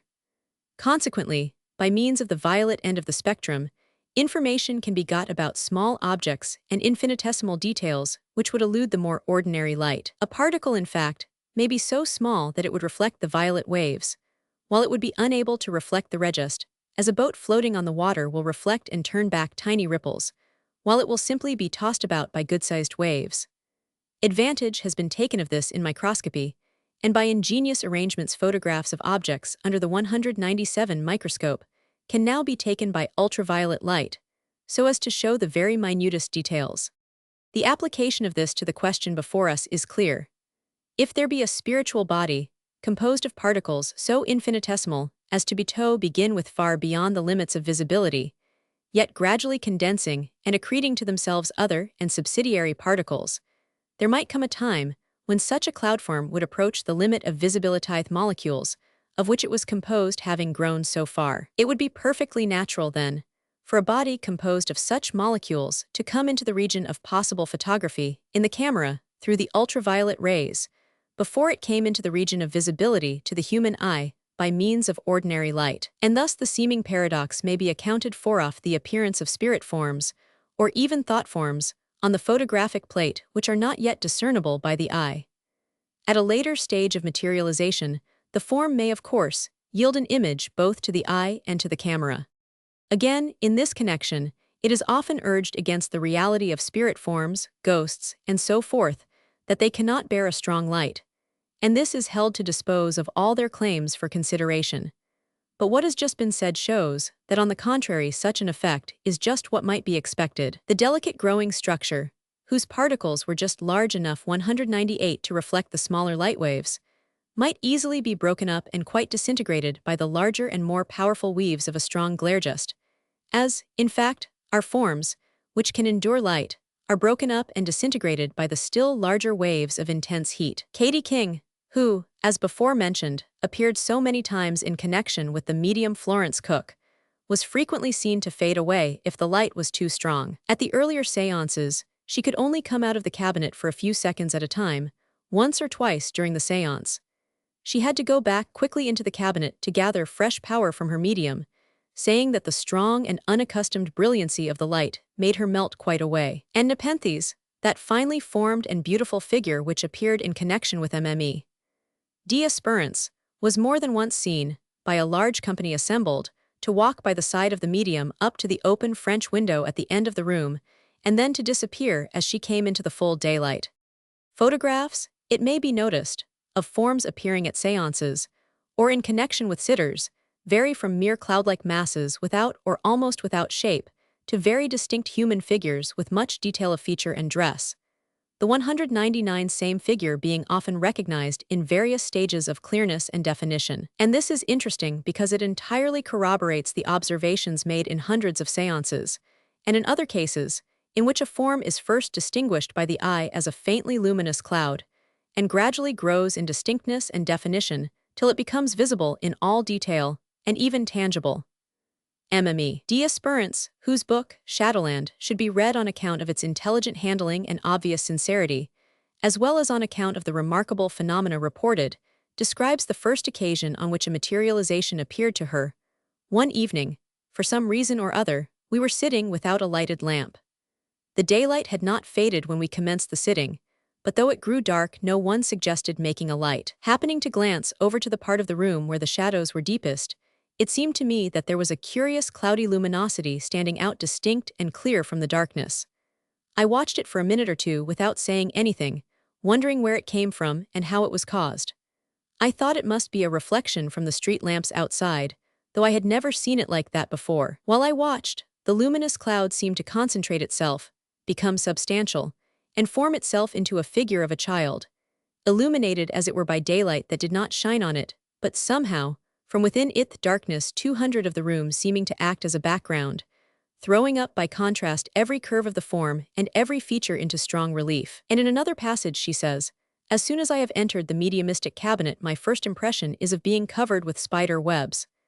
Then I feel that the air is filled with substance, and a kind of white and vaporous mass, quasi-luminous, like the steam from a locomotive, is formed in front of the abdomen. After this mass has been tossed and agitated in every way for some minutes, sometimes even for half an hour, it suddenly stops, and then out of it is born a living being close by me." Another figurette of Yolland, a young womanese mentioned in the same book as appearing again and again, out of such a filmy cloudy patch on the floor. Similarly, Professor Richet noticed over and over again 201, the outgrowth of a figure Beniboa from a white cloud. Near the cabinet we could see, betwixt the curtain and the table, a whitish globe forming, luminous and rotating on the floor. From this globe Beniboa sprang. The figure would then walk round the room and disappear again, but after a time the white cloud would again form and Beniboa reappear. And Professor Lombroso, alluding to this, says, "This observation is of great importance, since it is not possible to attribute to fraud the formation of a luminous patch on the floor, which transforms itself into a living being." Further, Lombroso says, 5 photographs were obtained at these sittings by magnesium and chlorate of potash light, with a Kodak, and with a Richard stereoscopic apparatus simultaneously, which fact excludes the possibility of photographic fraud. And all the plates were developed in Algeria by an optician who was unaware of what had preceded. On the plates appeared a tall figure wrapped in a white mantle, and similar to the figure which the 7 sitters present at the seances had seen. I have alluded to this cloud formation before as characteristic of an early stage of the appearance of these figures, and as suggesting a process of condensation going on. Lombroso, from various considerations which he brings forward, 202 seems convinced that the phenomena of these forms are largely connected with radioactivity. He says, "It would seem that these bodies belong to that further state of matter, the radiant state, which now at last has established a firm footing in science, which thus offers the only hypothesis which can reconcile the ancient and universal belief in the persistence of some form of life after death with the postulates of science, which maintain that without organ there can be no function. This radioactive condition of matter is of course that finest and most active state represented by the electrons in which each electron is excessively minute, yet moves at enormous speed and carries with it an electric charge. It connects itself with condensation in this way, that an electric charge assists vapor to condense, and where ions 1 e positively or negatively charged particles are present in considerable numbers, a thick mist will form whenever the space is saturated with vapor. And Fournier d'Albe says, in the physical theory of ionization and condensation, we have become familiar with the fact that the smallest charged particles are the most effective promoters of condensation. In fact, it would suffice to extract a 203 very small proportion of the innumerable electrons within the body to bring about a vigorous condensation in the moist air around it. Thus, it is quite probable that the cloud formation, which in general precedes the manifestation of distinct figures, is due to condensation, and in part at any rate to a condensation of water vapor on the accreting particles of the spirit body. And this is made the more probable by the strong sensation of cold, which so frequently accompanies these appearances, and which is a common accompaniment of condensation. Crookes, in his researches, emphasizes this in connection with almost all the phenomena, and says they are generally preceded by a peculiar cold air, sometimes amounting to a decided wind. I have had sheets of paper blown about by it, and a thermometer lowered several degrees. On some occasions the cold has been so intense that I could only compare it to that felt when the hand has been within a few inches of frozen mercury. Some such sensation seems to be quite a common experience, and the authoress of Shadowland, speaking of her earlier sittings, says, "It was not long before the same strange disturbances in the air began as on the previous occasion. I felt my hair blown and lifted by currents of air, and cool breezes played about my face and hands." Thus, with the corroborating evidence of 204 Crookes' thermometer, we may suppose that, after all, the cold airs and shivering sensations, which seem so often to accompany apparitions, may not be merely subjective to the observer, but may be real phenomena due to physical condensations taking place in his immediate proximity. Moreover, it has to be noted that the condensations may not be merely of water vapor, but of other substances as well, namely, according to an opinion now gaining ground, of fine matter or effluences provided by the bodies of the sitters present, or some of them, as well as by the body of the medium. The passage last quoted from Shadowland continues, "Then began a strange sensation, which I had sometimes felt at seances. Frequently I have heard it described by others as of cobwebs being passed over the face, but to me, who watched it curiously, it seemed that I could feel fine threads being drawn out of the pores of my skin." And in another passage the same writer describes the cloud which precedes a materialization as a slightly luminous haze, which often appears about the head, shoulders, elbows, and sometimes the knees and feet of the medium. Frequently it gathers slowly at the fingers, increasing in density till it resembles a slight transparent film of slightly luminous cotton wool. Further, she explains that it goes on condensing till it becomes cobwebby and perceptible to touch. The evidence generally seems to show that these clouds are of the nature of effluences, 205 from the medium or other person present, and the above quotation affords corroboration of that view, and makes easily intelligible the great exhaustion from which mediums often suffer on these occasions. It suggests also that the condensation is by no means of water vapor only, but of other substances drawn from the interior vitality of the persons concerned, and necessary for the building up of the apparitional form.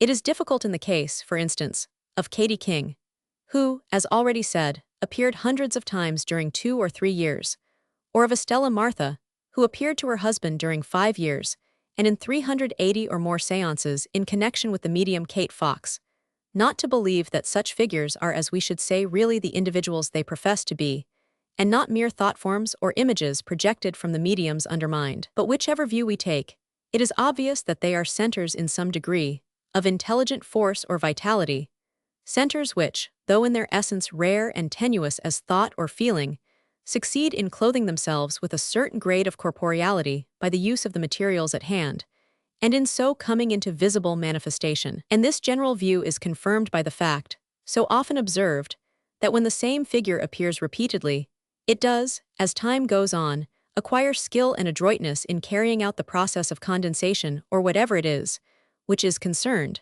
and 206 consequently comes into manifestation and activity more quickly and decisively. Also, it may be noted, and has often been observed as in the case of the said Estella Martha and many others, that by practice the figure attains the power of enduring strong light that is, its state of condensation reaches a point of solidity almost comparable with that of our tissues, which are not as a rule disintegrated by light. The radioactivity of the inner being also helps to explain the extraordinary manifestations of sheer physical force in these connections. Some of these manifestations have been so astonishing that the fact alone has caused them to be disbelieved. But though, of course, fraud has played a part in such phenomena and has to be guarded against, it is now quite evident that in a multitude of cases, fraud does not enter at all. Eusapia Palladino, for instance, capable of little fraudulence, was obviously the seat of extraordinary powers not to be explained by these. Mr. Carrington, who made a special study of this medium, and who, as I have said before, has also made a special study of fraudulent methods in so-called spiritualism, vouches most strongly for the great exhibitions of inexplicable force in her vicinity, especially, perhaps, in the way of levitations. He says, everyone who has studied Eusapia's phenomena knows that practically every séance for some reason commences with table levitations, whether 207 they are wanted or not. It seems the necessary program, and it is almost invariably carried out. Seeing them time after time, one can obtain a very fair idea of their nature and reality. And I may say that I now consider levitations as well established as any other physical facts. They are not open to the objection to which most psychical phenomena are subject that they cannot be repeated or induced and studied experimentally. As one would study other physical facts, for they can be induced and studied in just this laboratory manner. I have probably seen several hundreds of these levitations now, under every conceivable condition and in excellent light, and I consider them so far established that, as Count Salivovo said, the burden of proof is now on the man who asserts that they are not real, not upon the man who asserts that they are. These are pretty strong words, and by a very responsible observer. And then Mr. Carrington proceeds with a detailed account of these and other physical phenomena. Some years ago, the reports and accounts of such phenomena were generally at once dismissed as absurd and incredible. But by a remarkable coincidence, the last few years have seen the wonderful development of the science of radioactivity dating from the epoch-making experiments of Crookes in 1879 and earlier. These experiments, curiously enough, were worked out during much of the same period as Crookes' 208 researches into spiritualistic phenomena, and have led to the shedding of much light upon the latter. For the new science developed from them, and already more or less popularized, compels us to suppose that the most enormous forces lurk all around, within the very structure of the atom itself, which, of course, is totally invisible to our eyes. The new facts observed, with regard to radium and other such substances, seem to compel the supposition that each atom is composed of an immense number, say 100,000 of highly charged electrical particles, moving each with huge velocity, at any rate comparable to that of light. The dissociation of such atoms and the liberation of their constituent particles develops a fabulous energy. When it is calculated that 1 gram or 15 grains of matter, say the weight of 30 postage stamps moving with the speed of light, would have energy enough to lift the British Navy to the top of Ben Nevis Crookes, or that 1 milligram, say the 66th part of a grain of wheat, at the same speed would represent the energy of 15 million Fulton's Lodge, or when, according to J.J. Thomson, the combined speed and mass of the electrons within such a milligram of matter would total up to the work represented by 100 million kilogrammeters. Then we can at any rate see whatever 209 small variations there may be in the estimatio immense are the potentialities of the tiniest points of matter. How each minutest atom comprehends, as Shelley says, a world of loves and hatreds one. Positive and negative electric charges.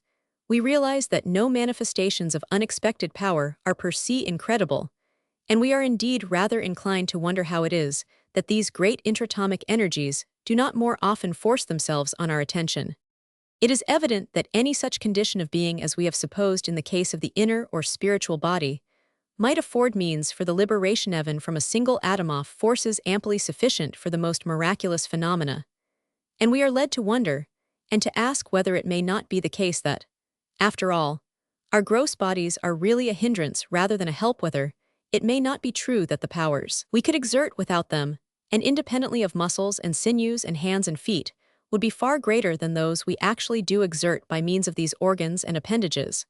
Whether, in fact, our gross bodies do not exercise a limiting effect, confining our activities to certain very clearly specified directions, and within certain very definite bounds. At any rate, this point of view is worth considering.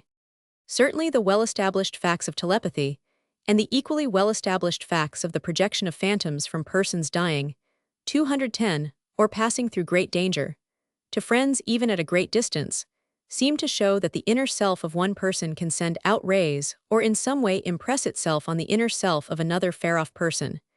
And this, under the theory of electrons moving at prodigious speed, seems not impossible. For though there is a difficulty in supposing ordinary physical vibrations, or radiations, to reach effectively from one person to another, say 1,000 miles away, on account of the law of space itself, which makes such radiations diminish in intensity as the square of the distance increases.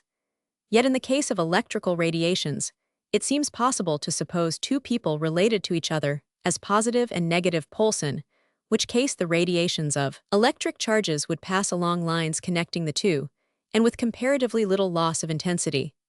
Our present rather crude and lumbering bodies probably impede these subtle exertions of force, and the fact already noted once or twice of the greater activity of people in the telepathic or phantasmogenic directions, when they are themselves outwardly in a dying or exhausted condition, seems to point to a considerable liberation of these powers after death. On the other hand, the well-established facts of perceptivity at a great distance, or without the mediation of the gross body and the usual 211 endorgans, point in the same direction. Considerable investigations have been made in this subject, and not only is the evidence for occasional clairvoyance at a distance well established, but there are curious cases in which the faculty of sight or of hearing seems to be transferred from its natural organ to some other part of the body, as of seeing with the knee or the stomach or the fingertips. Myers gives considerable attention to this subject and thinks that Professor Fontane's experiments cannot lightly be set aside, while Lombroso quotes an hysterical patient of his own, a girl of 14, who lost the sight of her eyes, but was able to read perfectly with the lobe of her left ear. Later on, in the same patient, the sense of smell concentrated itself in the heel of her foot. Mrs. Piper, as is well known, commonly raises her hand for the sitter to speak into, as if it were her ear. And in cases of somnambulism, the sleepwalker will sometimes move securely through difficult or dangerous places with eyes absolutely closed.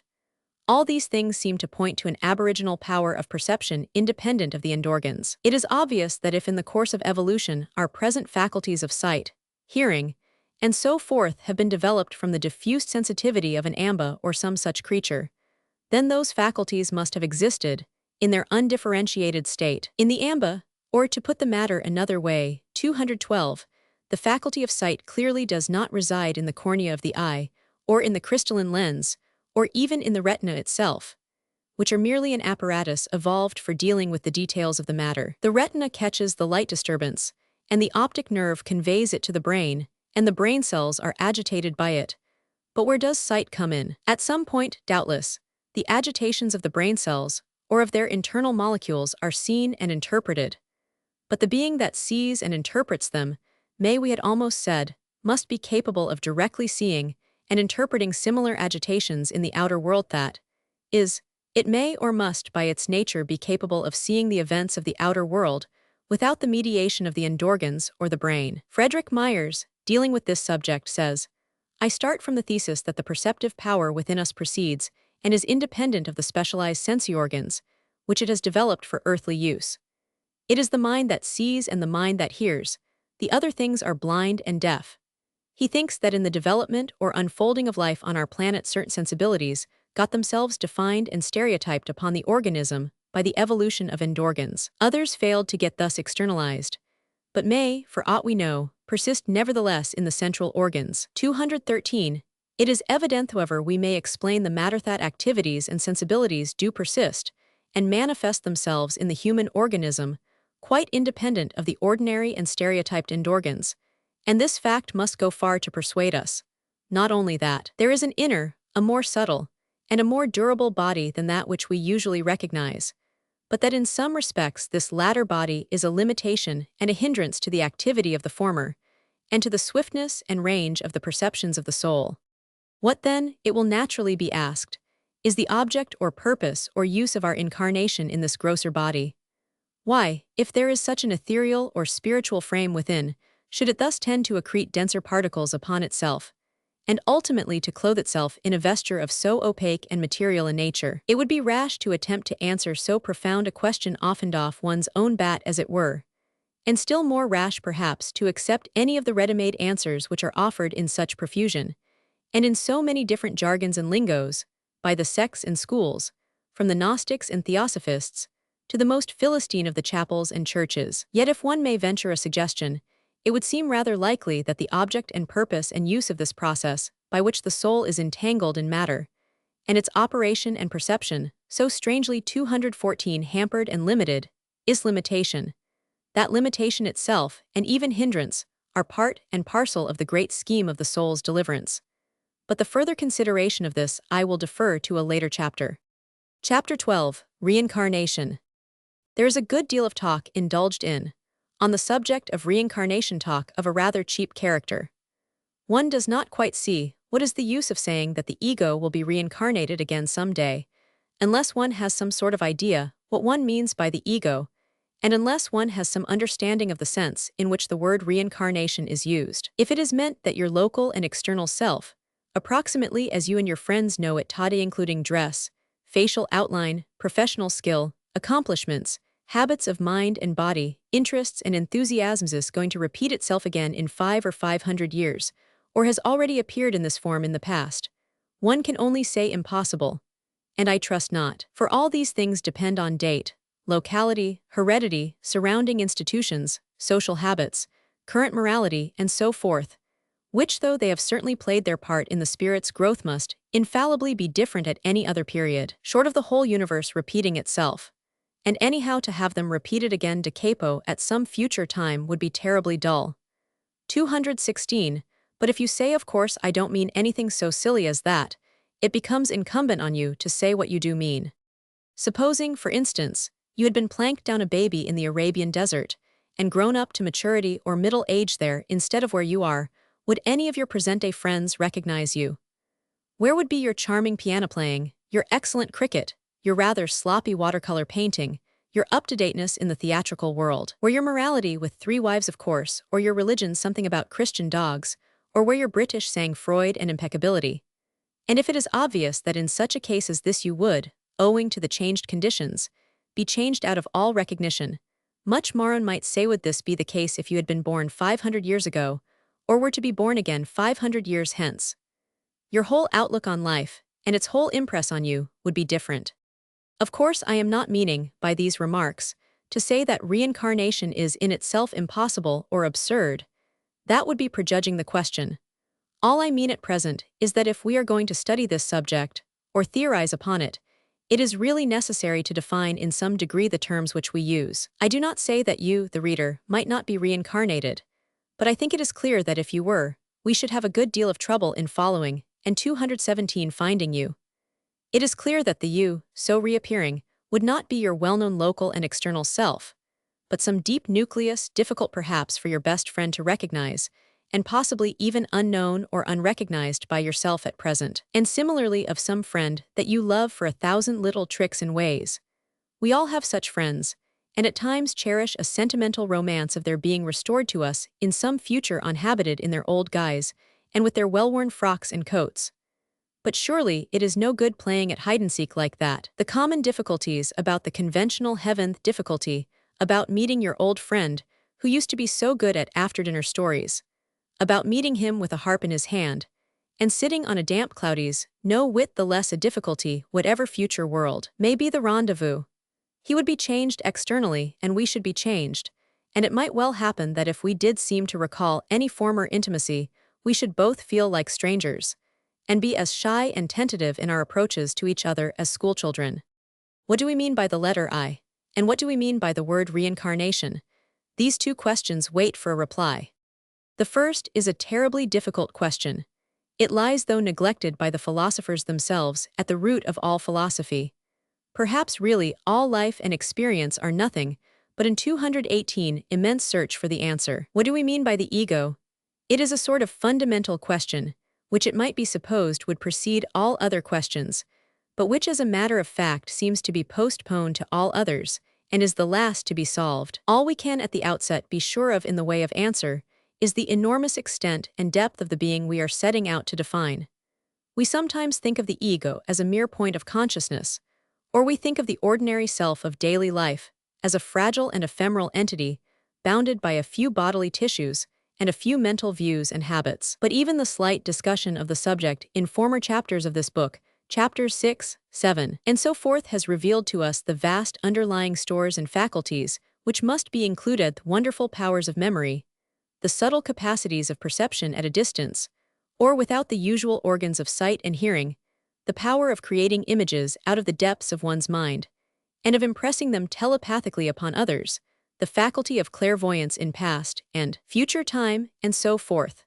The more we try to fathom this ego, with which we supposed ourselves so familiar, the more we are amazed at its labyrinthine profundity, and the more we are astonished to think that we should ever have ventured to limit it to such a petty formula and conventional symbol, as we commonly do. Not 219 only in our judgment of friends, but even in our estimate of ourselves. Reincarnation, as we have already said, can hardly be the reappearance, in a new life on earth or even in some other sphere, of the very local and superficial traits which we know so well in ourselves and our friends, which are mainly a response to local and superficial conditions, and which mainly constitute what we call our personalities. If reincarnation does occur, it must obviously consist in the reappearance or remanifestation of some such very interior self, as we have just spoken of, some deep individuality as opposed to personality, some divine onion soul, some offshoot perhaps of an age-long enduring race soul, or world sylphand in that sort of sense, only shall I use the word in future. In that sense the idea is feasible and illuminative. It explains the obvious limitations and localism of our personalities, as being more or less passing and temporary embodiments of our true selves, and it represents the latter as immense storehouses of experience from all manner of places and times, and similarly as centers of world activity operating in different fields of time and space. At the same time, it presents various difficulties. For one thing, it poses the difficulty that for each of us this vast interior being is, as a rule, so deeply buried that both oneself and one's friends are only faintly conscious if at all its true outline. And if one does 220 not recognize this being, of what use is it to us?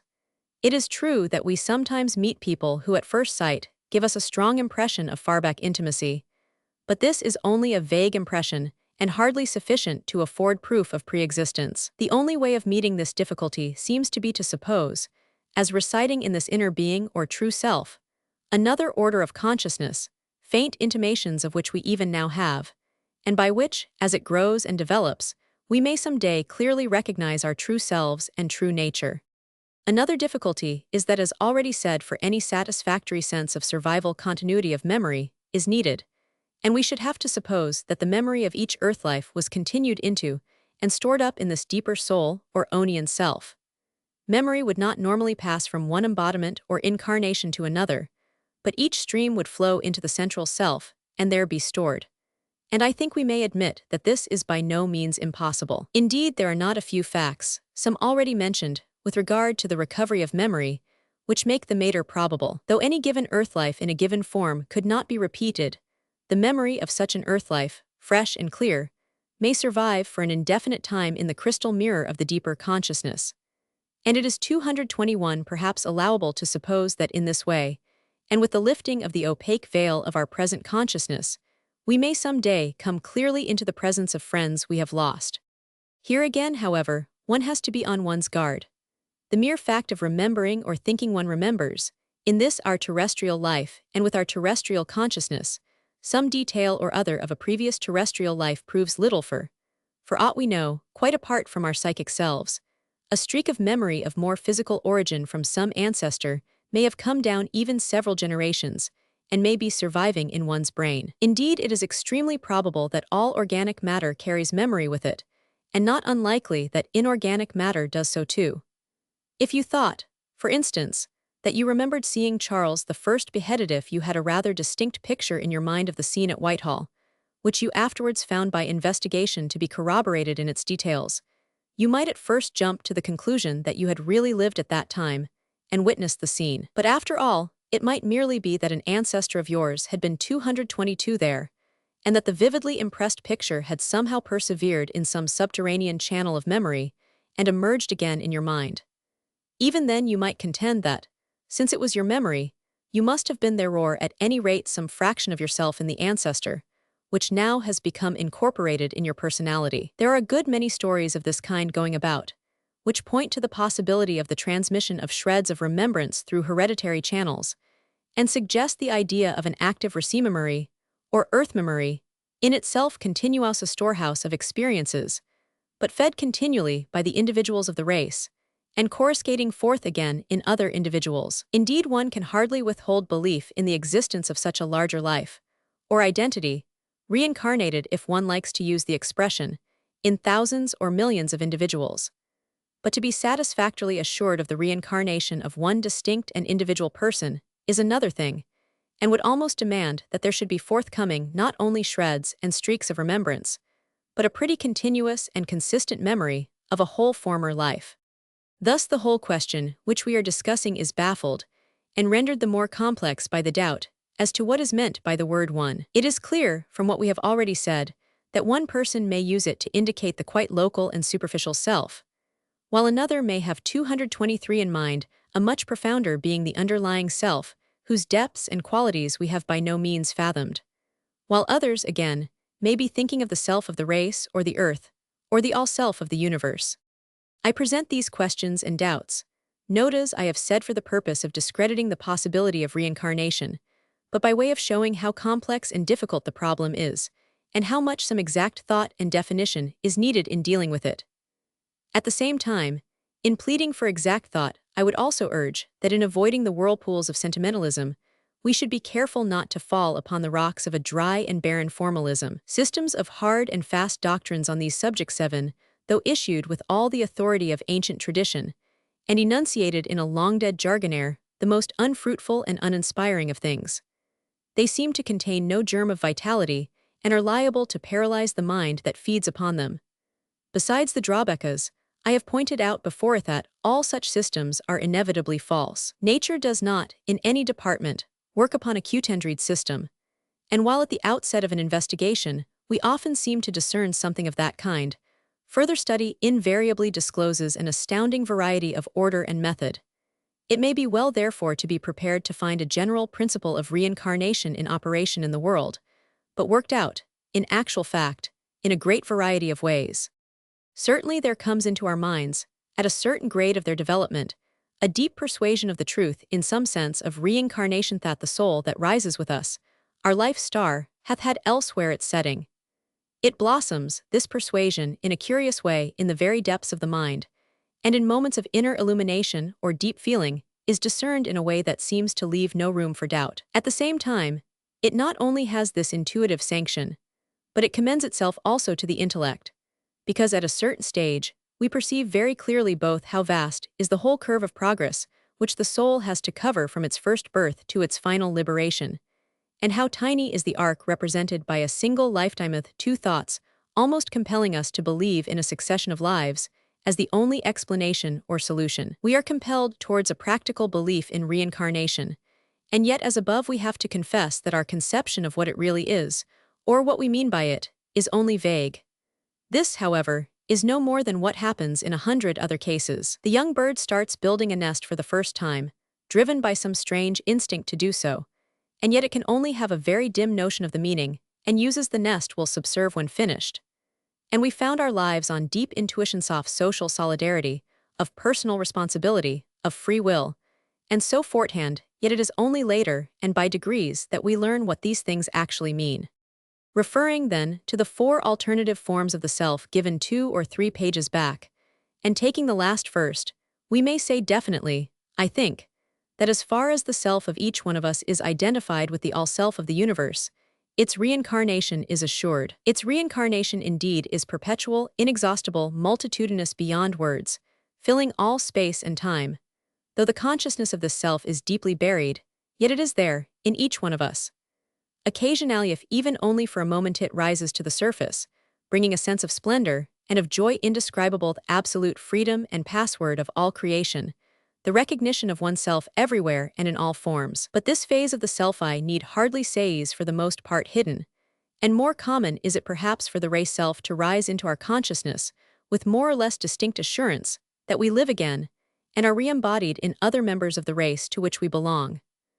The common life of the race carries us away and overmasters us with a strange sense of identity and community of being. Heroisms and devotions of men dying for their country or bees for their hive spring from this, and superb intoxications of joy. The whole of the life of primitive races and tribes, and the life of the animals and insects, illustrates it in warfares, migrations, crusades, frantic enthusiasms, mad festivals, the genius of the race rushing on from point to point, inspiring its children, incarnating itself without end in successive individuals. It is not so uncommon, I say, for us to be able to identify ourselves with this great race self, and to feel its thrill and pulse within our veins. And it might well be thought that, with these two forms of reincarnation, and in the immense joy they bring, we should be content, even as all the tribes of the animals and the angels are content. But it seems that when the civilization period sets in, and after that is not content, the little individual soul, now first coming to the consciousness of its own separateness, sets up a claim for an immortality and a reincarnation of its very own apart from the race self, apart even from the divine self. It demands that its ego should continue, indefinitely, into the farthest fields of time a separate entity, perpetually re-embodied. Can such a claim in the light of what has been said above be possibly conceded? Certainly not. We have seen the absurdity of supposing that the local and superficial self can ever recur again or be re-embodied in that form, except as a mere matter of memory or possibly of a repetition of the whole universal order.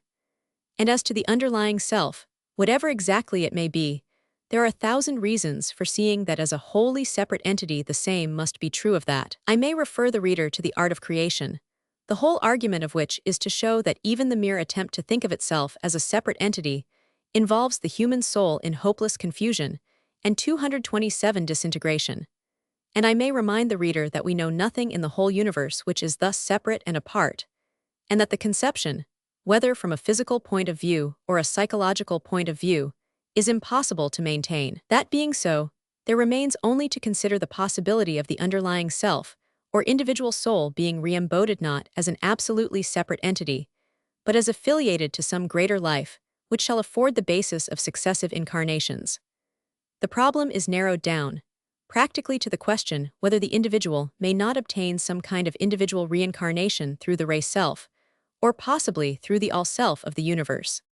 And here I will state what I personally think and believe about this problem, leaving the reasons for the present to commend themselves. I think that in the early stages in animal and primitive human life, the race self is paramount, that each individual self proceeds from it, in much the same way as a bud proceeds from the stem of a growing plant, or even as a single cell forms part of the tissue of the stem, and is absorbed into it again at death. There are no individual and death-surviving souls produced, apart from the race soul. In the great race or family of bunny rabbits, for instance, though there are certainly individual differences of character just as there are differentiations of tissue cells in the stem of a plant, it is difficult to believe that there are individual 228 and immortal souls. Each little self springs from the race, and is an embodiment of it, representing in various degree its characteristics, and at death in some way which we do not yet quite understand returns thither, yielding its experiences to the stores of the race experience. The same is probably true of the great mass of the higher animals, even up to the primitive and earliest man. The race self in all these cases moves onward, upgathering the experiences of the individuals, wise with their united knowledge, and rich with their countless memories. And these tracks again, of experience, knowledge, and memory, largely in a vague and generalized form, but sometimes in sharp, individualized and detailed form, are transmitted from the race self to its later individuals and offshoots. Thus a kind of broken reincarnation occurs, by which streaks of memory and habit pass down time from one individual to another, and by which perhaps in us later race, persistent intimations of immortality and persuasions of having lived before are accounted for. I think that this process, of mixed and broken reincarnation, may go on for countless generations, animal or animal human souls, so differentiated from the race soul, returning continually to the latter at death. But that a period may come when the race self, illustrated by the growing plant stem, may exhibit distinct buds, 229 embryos, as it were, of independent soul switch will not return and be lost again in the race soul, but will persevere for a long period and continually attain to more differentiation and internal coherence and sense of identity. In such cases, any reincarnations that occur connected with these buds, though mingled with the race life, will become much less broken than before and more distinctly individual, till at last a phase is reached when such a soul bud, almost detached from the race life, may be reincarnated, or let us say re-embodied as a separate entity, with a kind of immortality of its own. It must be at this stage that the characteristic human soul of the civilization period is evolved, which coheres quite firmly round itself, which protests and revolts against death, which even largely throws off its allegiance to the race soul, and to the laws and solidarities of the race life, and which has an enormous and overweening sense of identity and self-importance, claiming for itself, as I have just said, a kind of separate persistence. Here ensues, as may be imagined, a terrible period of confusion and troubled whole period of competitive civilization. The splendid claim of identity and immortality is made, but for the time being it is spoiled by what we call selfishness. The mirror is cracked through ignorance. The soul has disowned her allegiance to mere instinct and the race self, and has yet not found a firm footing beyond these, only floundering in the bogs of self-consciousness and 230 anxiety. What kind of re-embodiment may belong to this period, we shall best perhaps see when we have considered the further course of the argument. For at last, the process of transition completes itself. The human soul, tossed about beyond endurance, at length discovers within itself a divine nucleus, a nucleus of growth and life and refuge and security, apart from its own fragility, quite apart from the race life, independent of all the latter's laws and conventions and sanctions and traditions, independent of caste or color, of world period or locality, and from that moment the soul rests. It ceases like the little rose of Jericho from its desert wanderings. It radiates itself and begins to grow from a new center. It is born again. It becomes the beginning of what may be called a divine soul. The man becomes conscious of an ethereal body forming within, unassailable or at least undestroyable by death, and it is probable that, during this period, the subtle organism which we have already termed the inner or spiritual body ch. 10, is actually forming and defining, and so to speak, consolidating itself. The subtle body of a more perfect being is forming a body which can pass unharmed through walls, fire, water, which can navigate the air and the planetary spaces, and which is built on the basis of the ether, itself the all-pervading life substance of creation. A divine soul is coming to expression, an ego indeed, marvelously different and distinct from 231 all other egos, and ever more majestic and unique growing, but rooted deep in the universal self, and ever from that root expanding and sharing the life of that self and of all its children. With the formation of this divine soul, re-embodiment in its complete and adequate sense commences. The spiritual or subtle body formed within the gross body retains its characteristics after the death of the latter, many of which characteristics no doubt hardly gained expression in the one life just in dead end, passes on to other spheres, there to assume more or less definitely material bodies, according to the sphere, and the conditions in which it may need to move. It may seek re-embodiment on earth through ordinary heredity and childbirth, in which case, presumably, it enters into the growing germ, and molds the development of the latter to an adequate, if not to a quite perfect and unsullied, expression of itself. If the reincarnation is to be into ordinary human and terrestrial life, this is probably the only available method, and it would seem that some advanced and well-nigh perfect souls do adopt this method, appearing as infants with a kind of divinity about them, and a germinal purity so great as to seem to proceed from an immaculate conception. But to most, in this stage, the toil and tedium of passing through embryonic life and physical birth and infancy may well appear intolerable, and since by now they have developed the subtle 232 or spiritual body and the powers belonging to it, this ordeal is no longer necessary. The subtle body canas we have gathered from former chapters be a process of condensation clothe itself in a visible or even tangible vesture, and may function, at any rate for a time, in such outer or apparitional form without going through all the abracadabra of birth. If on the earth, such functioning can only be very temporary, owing to the difficulty here of the conditions, and of the supply of the necessary condensation material. But in other and less ponderous spheres, the difficulty is probably much less, and the formation of suitable bodies comparatively easy. Anyhow, it will be seen that reincarnation of the second kind is unitary and single in character, instead of being divided or fragmentary. It is unalloyed instead of being broken and mixed, and a vision rises before us, in connection with it, of ever-growing forms and more perfect embodiments carrying out, one after another in long succession, the evolution and expression of each divine soul or separate ray of universal being. Thus, in answer to query 2, on an early page of this chapter, we may say that there are two kinds of reincarnation proper quite different from each other.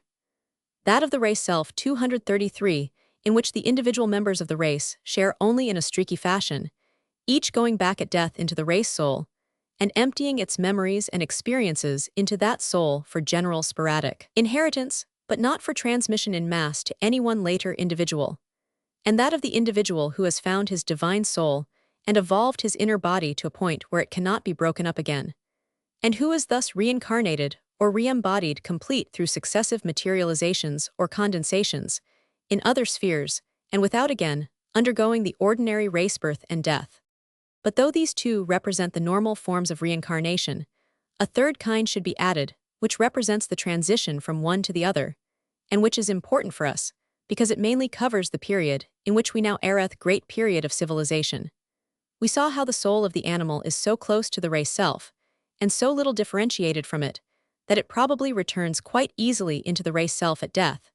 And this is likely to be the same with very early or primitive man. But when the distinctly human soul begins to form and to shape itself, it does not so easily forget its individuality and obliterate itself in that from which it sprang. And so we have the tentative, half-formed human soul, by no means well assured of itself or certain of its own powers, and by no means perfect or contented, but much persuaded of its own importance, and anxiously seeking reincarnation 234 as a separate entity and, seeking this by the only means available to it, 1.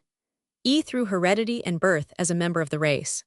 It is a painful situation and experience. The soul, as human and not animal soul, is longing to separate itself from the race, to mark its distinction and independencate. It has not, so far, found the divine nucleus which alone can give it real independence, and it can only gain expression and manifestation through the race self and the ordinary paraphernalia of birth and death. It has learned no other way. Moreover, it is not yet completely differentiated from the race self. It thus arrives at what can only be a very mingled and broken expression, some father stream and some mother stream uniting, as it were, in the psychological neighborhood of this half-formed soul, give it the desired opportunity, and blending itself with them, it comes down into the world of being of triple nature, embryonic and incompletely formed in itself, and utilizing as best it can the diverse elements of its maternal and paternal sources. Its career, consequently, and its life on earth are marked by a continual inner struggle and conflict, both physiological and psychological, due to the effort of the soul to bend the race life and the elements of corporeal heredity to its own uses, and, in strange contrast both with the hardihood and calm insouciance of the animals, in whom the race life is untampered, 235, and with the transparent health and serenity of those other beings, in whom the divine soul has finally established its sovereignty. Such, briefly described, are, I believe, the outlines of the reincarnation story. To put it in a few words, the whole process by which the race self evolves and finally gives birth to myriads of free, independent, and deathless individuals curiously resembles, and may well be illustrated by a certain biological phenomenon common both in the vegetable and the animal worlds. Some growing stem or portion of tissue, perhaps of a plant, perhaps of a sponge or higher organism, is at first of a simple homogeneous character, fairly uniform and undifferentiated. But after a time it exhibits knobs and inequalities, which presently define themselves in a sort of botryoidal or clustered bud-like growth, as for instance, in the spadix of an arum or the ovary of a mammal. Finally, these knobs or buds become entirely distinct and fully formed, and are thrown off free, as seeds in the case of plants and animals, or gemmules in the case of sponges, or spores in ferns and mosses, or as fresh and complete individuals in many aquatic creatures in any case, to enter on the beginnings of a free and independent life of their own.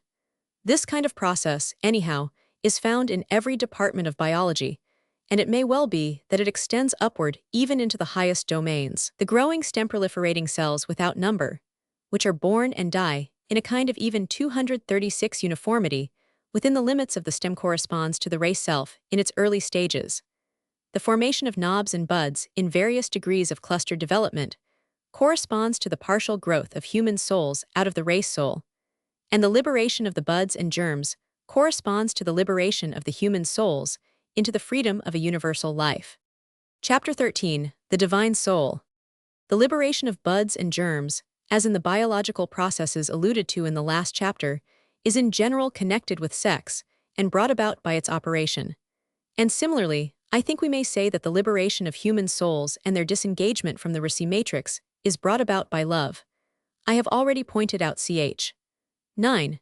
The intensely personal and individualizing character of human love. If one can imagine a love relation going on between two members of a race to portions, as it were, of the race soul at present only slightly individualized, one can see how the attraction to each other, the drawing away from their surroundings, the excitement, the agitation, all tend to further their growth as individualsto give them form, apart from the matrix in which they are embedded, and definition and character.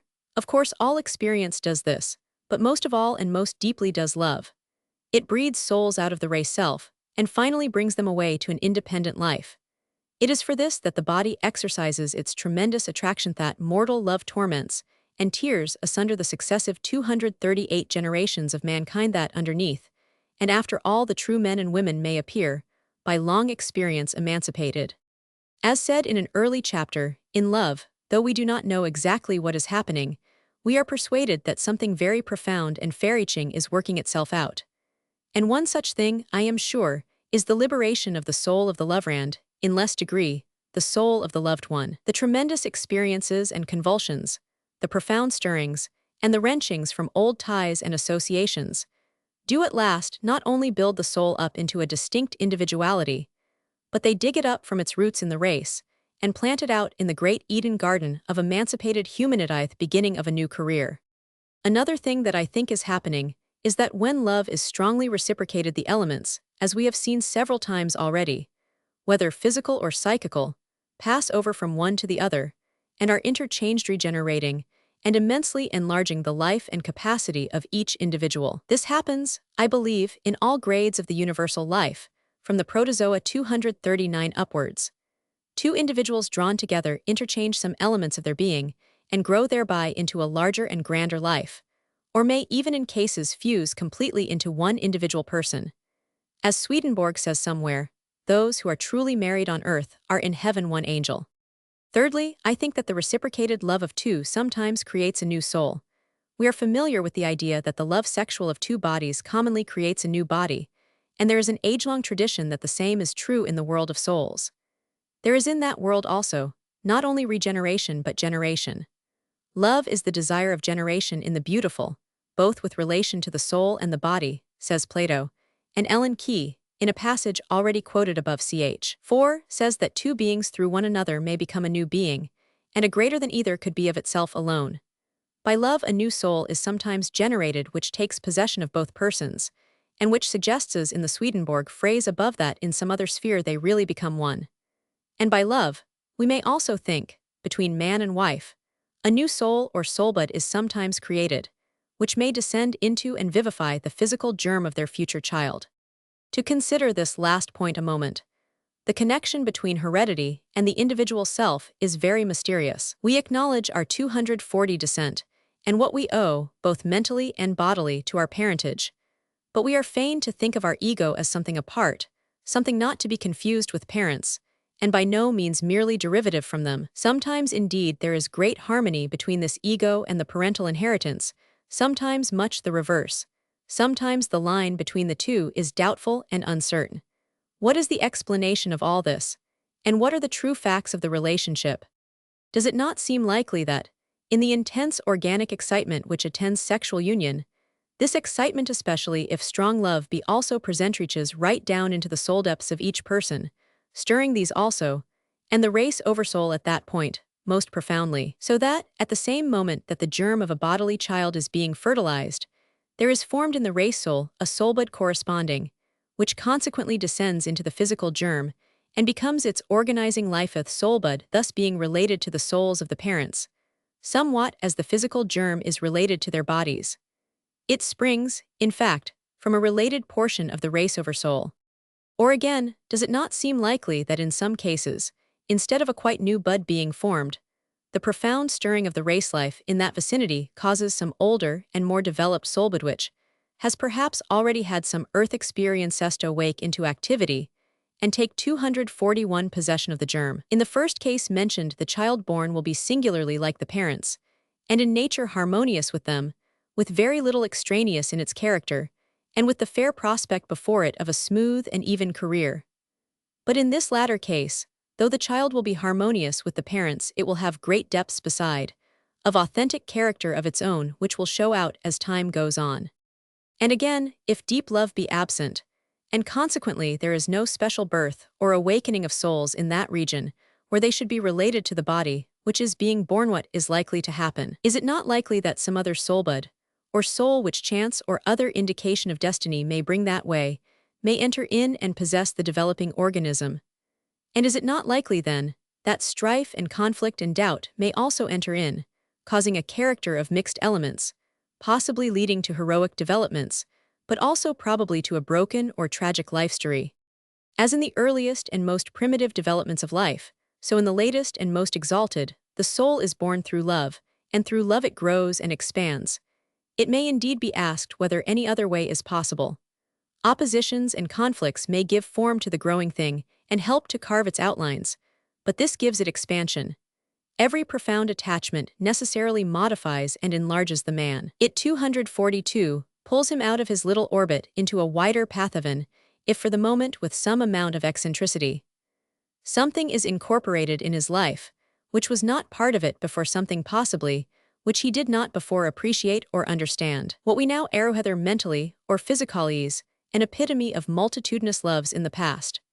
The very celluliances which constitute our bodies are the records of endless heart yearnings and romances dating from far back ages, and even now enduring among a tiny people to us well-nigh invisible. And we may ask ourselves whether in the regions above and beyond our present life, there may not be soul alliances and even soul fusions, by which we humans in our turn build up the very life of the gods. Plato in his Symposium, speaking of the strange desire of lovers for each other, makes Aristophanes say, "But the soul of each manifestly thirsts for, from the other, something which there are no words to describe, and divines that which it seeks, and traces obscurely the footsteps of its obscure desire." If Vulcan should say to persons thus affected, "My good people, what is it that you want with one another?" And if, while they were hesitating what to answer, he should proceed to ask, "Do you not desire the closest union and singleness to exist between you, so that you may never be divided night or day? If so, I will melt you together, and make you grow into one, so that both in life and death ye 243 may be undivided. Consider, is this what you desire? Will it content you if you become that which I propose?" We all know that no one would refuse such an offer, but would at once feel that this was what he had ever sought, and intimately to mix and melt, and to be melted together with his beloved, so that one should be made out of two. And we may think, though this strange and intimate longing is never fulfilled, as we know, in the actual earth life, that it still may possibly be an indication, as happens in other cases, of something which really is working itself out in the unseen world. It was suggested, in the end of chapter 11, above, that limitation and hindrance are a part of the cosmic scheme of the creation of souls, and that there is a purpose in these things in regard to this mortal life. It was also suggested that the profound soul stuff of which we are made is capable of infinitely swifter and more extended perceptions than those of which we are usually aware, and that there is a good deal of evidence to show that perceptive powers of this kind, quite independent of the usual endorgans of sight, hearing, taste, and so forth, still linger buried deep down within us. The question then naturally arises, if this limitation of faculty really exists as a fundamental fact of our mortal life, what purpose does it subserve? And the answer to this is, I think, very clear. It subserves the evolution of self-consciousness and of the sense of identity. It is obvious that 244 diffused faculties and perceptions, however swift and powerful, could never have brought these gifts with them. It was only by pinning sensitiveness down to a point in space and time, by means of a body, and limiting its perceptions by means of bodily and organs, that these new values could be added to creation's local self and the sense of identity. All the variety of human and animal nature, all the endless differences of points of view, all diversity and charm of form and character and temperament must be credited to this principle. And whatever vagaries and delusions, the consequent growth of self-consciousness and selfness may have caused, it is incontestable that through the development of identity mankind and all creation must ultimately rise to a height of glory and splendor otherwise unimaginable. And not only limitation, but also hindrance. These things give an intensity and passion to life, and a power and decisiveness to individuality, the absence of which would indeed be sad. As a water conduit, by limiting the spread of the stream and confining it in a close channel, gives it velocity and force to drive the mill, so limitation and hindrance in human life give the individualized energy from which, for good or evil, all our world activities spring. As the Lord says in Goethe's prologue to Faust, "Of all the spirits of denial, the mischief maker I most tolerate, for man's activity doth all too soon unravel. Of slumber he seems never satiate, therefore I gladly hand him to a mate. Hall plague and prick, and play in fact the devil. Over a long period in this cosmic process this action, we may think, goes on.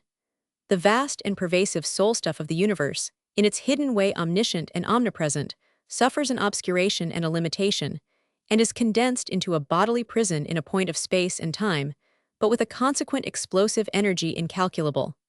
The devil diabolos, the slanderer and the sunderer, the principle of division reigns. To him, the milk and water heaven of universal but vague benevolence is detestable. He builds up the actual, fascinating, tragic, indispensable world that we know. Selfishness and ignorance, the two great powers of discord and separation, are his ministers. The earth is his theater of convulsive hatreds and soul-wrecking passion, and our mortal life, instead of being the fair channel of cosmic activities, becomes a stricture knot, as Whitman calls it, and a symbol of disease.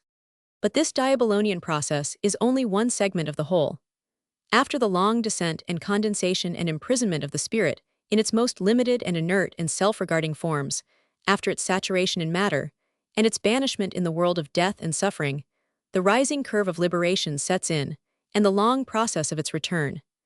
It is through love mainly, as we have seen, that this second process works 246 itself out, from point to point through unison with others, by absorbing something from their experience, by sharing a wider life, the spirit's manifestation grows.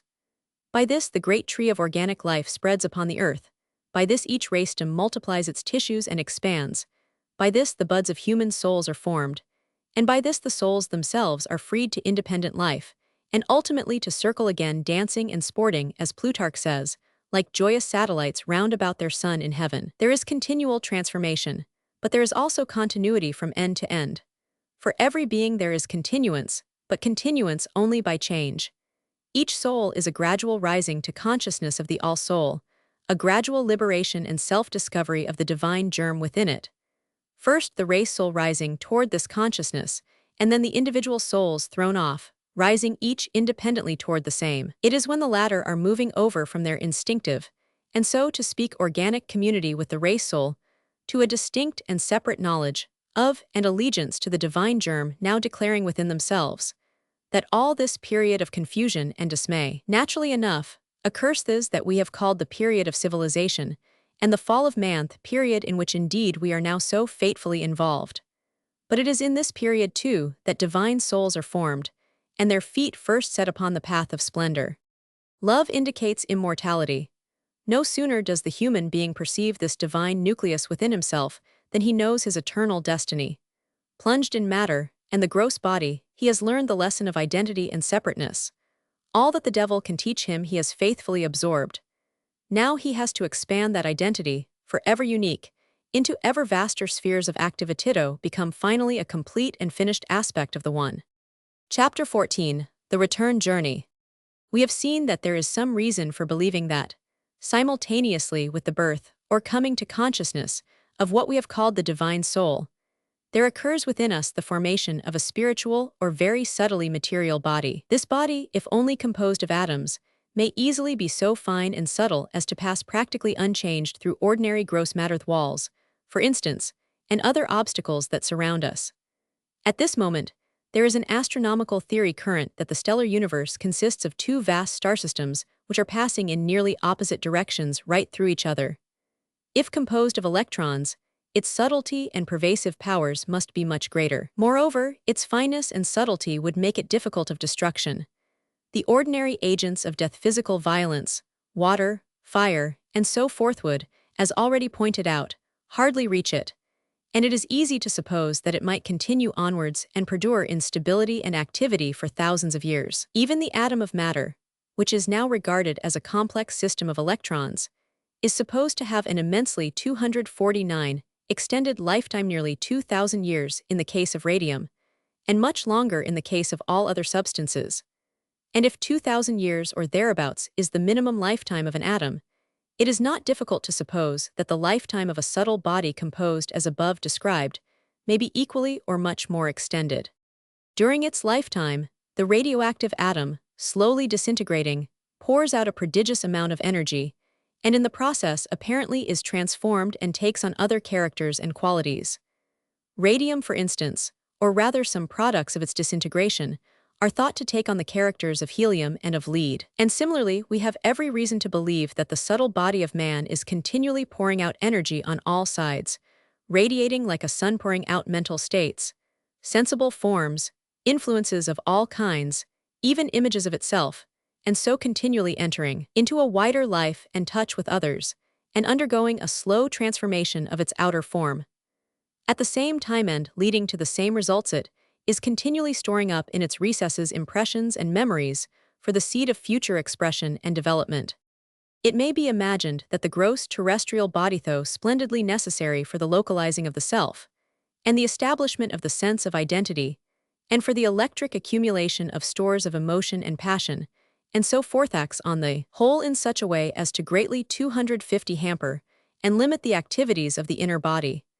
And we can imagine that as at death, and under other special conditions, the liberation from the gross body is naturally accompanied by an enormous extension of faculty. The soul in its new and subtler form passes out into an immensely wider sphere of action and perception, so much so, indeed, as to make direct converse between the two worlds, the new world it is in, and the old one it has left, difficult to establish, and very difficult permanently to maintain. The author of Interwoven says that the first body and the second body differ greatly in their chemical particles, and so the same degree of sight and hearing is not possible. We have just as much trouble to see the outsides of things as mortals have to see the insides. Nor can we place a necessary limit to the birth of finer bodies. There may be a succession of such things. The electron brings us very near to a mental state. For whereas an atom conceived as similar to the speck of dust which one can roll between one's fingers, only much more minute seems to have no relation to mentality, a tiny electric charge, capable of conveying a shock, comes very close. And at that stage, the truth becomes apparent that the inner intelligent being in all things is the core, and the body is only the surface of contact, the surface, in fact, along which one intelligence administers shocks to another. With liberation from the gross body, that surface may grow 251 enormously extended, and it may become possible to touch or see, or to render oneself visible or tangible, to others far beyond all ordinary possibilities of contact or perception. The succession of finer bodies may exist in any gradation, from what we call gross matter to the subtlest ether of emotion. At any rate, we can see that at every stage there will be a finer body which is more of the nature of thought, and an outer and coarser which is less so. As the gifted author of The Science of Peace, Bhagavan Das says, at each stage the Jiva-core one. The core of the living individual consists of matter of the inner plane, while its outer upadhi or sheath consists of matter of the outer plane. And when a person says, I think, I act, it means that the matter of the inner core, which is the I for the time being, is actually positively modified by, or is itself modifying in a certain manner, the outer real world. The inner film of matter or mind, as he says, is posing and masquerading, for the time being, as the truly immaterial self. This central self we can never wholly reach, but the movement of each divine soul is toward it, and the assurance and salvation of each soul is in the growing sense of union with it. The personal self can only survive by ever fading and changing toward the universal.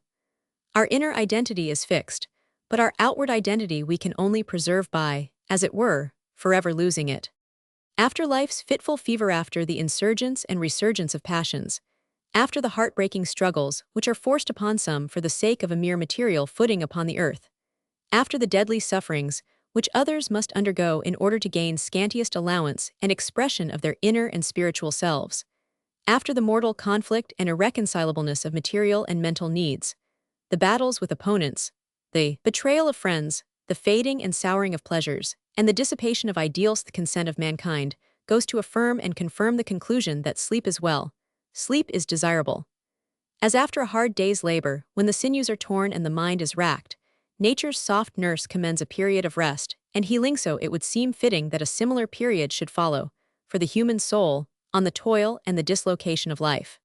It seems indeed probably, and a long tradition confirms the idea that the human soul at death does at first pass, with its cloud vesture of memories and qualities, into some intermediate region, astral rather than celestial if we may use words which we do not understand, some purgatory or Hades, rather than paradise or Olympus, and for a long period does remain there quiescent, surveying its past, recovering from the shocks and outrages of mortal experience, knitting up and smoothing out the broken and tangled threads, trying hard to understand the pattern. It seems probable that there is a 253 long period of such digestion and reconcilement, and slow brooding over the new life which has to be formed. Indeed, when one comes to think of it, it seems difficult, if there is to be continuance, at all to imagine anything else. When one thinks of the strange contradictions of our mortal life, the hopelessly antagonistic elements, the warring of passions, the shattering of ideals, the stupor of monotony, the soul like a bird shut in a cage, or with bright wings draggled in the mire, the horrible sense of sin which torments some people, the mad impulses which tyrannize over others, the alternations of one's own personality on different days, or at different depths and planes of consciousness, the supraliminal and the subliminal, the smug upper self with its petty satisfactions and its precise and precious logic, and the great underself now rising in the hour of death like some vast shadowy figure or genius. Out of the abyss of being, when one thinks of all this, one feels that if there is to be any sanity or sequence in the conclusion, it must mean a long period of brooding and reconciliation, and of readjustment, and even of sleep. At first it may well be a troubled period, of nightmare-like confusion, but at last there must come a time when harmony is restored.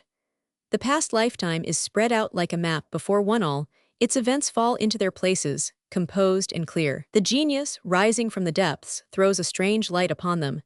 This was necessary, that could not have been otherwise. And that 254 again which seemed so fatal, do you not now see its profound meaning? The soul surveying gradually redeems the past. It comes to understand. Tout comprender, c'est tout pardonner. It beholds, far down, the little fugitive among the shadows, pursued by the hideous and imbecile masked sense of sin, and, recognizing a fleeting embodiment of itself, it smiles. For that mask has been seen through and is useless any longer. It beholds another, is it the same, pursued by the terror of death, and again it smiles. For that shadow-like the vast moonshadow in a total eclipse of the sun, which seemed so solid and all-devouring, has swept by. It has been passed through, and it was only a shadow. And it may well be also that this whole process of reconciliation and adjustment, and the building up of diverse elements into one harmonious being may occupy more than one such interval between two lifetimes. It may require several periods of incubation, so to speak. Looking at the matter from the physical side, and seeing how the inner and subtle body has probably to be formed during all this time is, in a chrysalis and differentiated into an independent life, it seems likely that several intervals of outer rest and inner growth may be needed, and a series of successive moltings. But in the end, when the string of earth lives is finished, and the reconciliation is complete, then the essential, the divine, self has become manifest, and is ready for a whole new 255 world, a new order of experience, even to the farthest confines of the universe. I have suggested in a former chapter that memoir, that very wonderful faculties, probably our best test of identity, our best test of survival. If we apply this canon to the evolution of the independent soul out of the race life, it may help us. When an animal dies, the group of memories, which is its life's experience, probably passes back, and is transmitted in a more or less diffused way into the general race life or soul. In the case of some higher animals, it is possible that the memory group thus returning may cohere for a time or to a certain degree, and not be immediately diffused. In the case of the higher types of man, it is probable that such group may cohere for a long time and rather persistently, and though embedded in the general race life and memory, and much mingled with and modified by these, it may still form to some degree an independent center of intelligence and organization, something like a nerve plexus in the brain or body. It will form, in fact, what I have already called a soul bud or budding soul, and will be capable of that mixed or partial reincarnation of which I have spoken, in which some 256 truly individual streaks of memory will be mixed with general memories of race life. But after each successive reincarnation, the group of memories returning and allying themselves to the former groups will necessarily give more and more definition to such budding soul, till at last the time will come when its individuality will be complete. Its severance from the race life will follow as a matter of course, and it will float out into the sea of the all-pervading and divine consciousness. During this budding period of the human soul, which generally speaking may be said to coincide with the civilization period of human history, the memory of each earth life will go back into the race soul there to swell the nucleus of the individual soul, which is being brought to birth.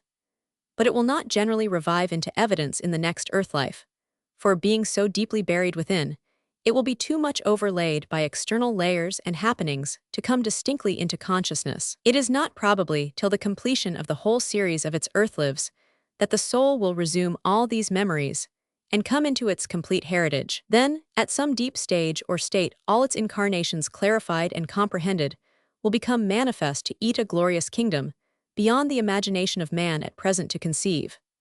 All its various lives it may live over again, but with as much difference in its understanding of their meaning as there is between an accomplished player's 257 rendering of a piece of music and a child's first stumbling performance of the same. It will perceive that, in a sense, it has pre-existed from eternity.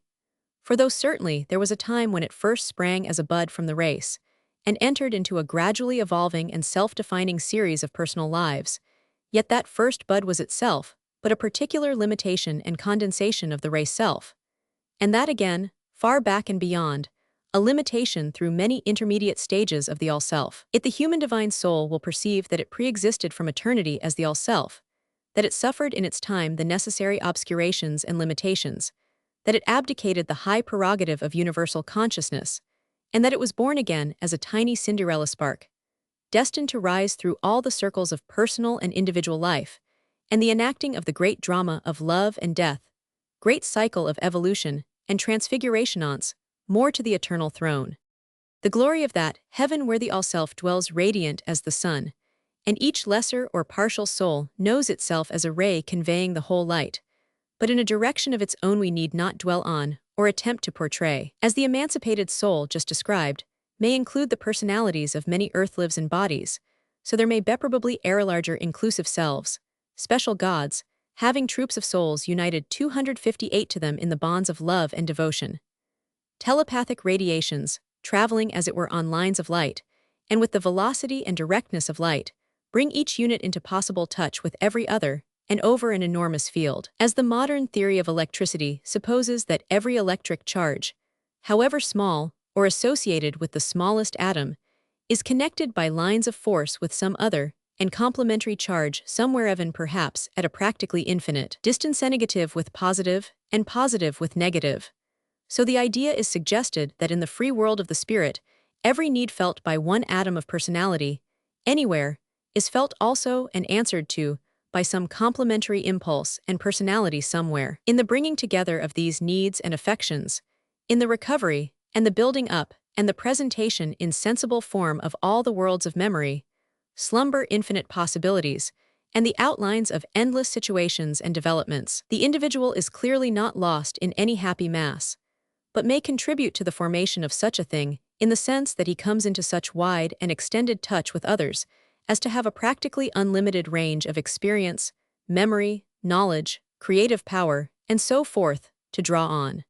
Nor is there any call to think of a bodiless heaven or bodiless state of being in any plane of existence. The body in any stage or state is, I repeat, a surface of contact, Wherever one 259 intelligent being comes into touch with another, whether actively, by impressing itself on the other, or passively by being impressed, there immediately arises a body. There arises the sense of matter, which is in fact the impression made by one being upon another. The external senses, of sight, hearing, and the rest, are modifications or limitations of more extended inner faculties, of vision, audition, and so forth. The actual world of nature which we know, in the bodies of the woods and streams, and of animals and men, is built up out of the material of our senses, out of the kind of impressionability of which our senses are susceptible.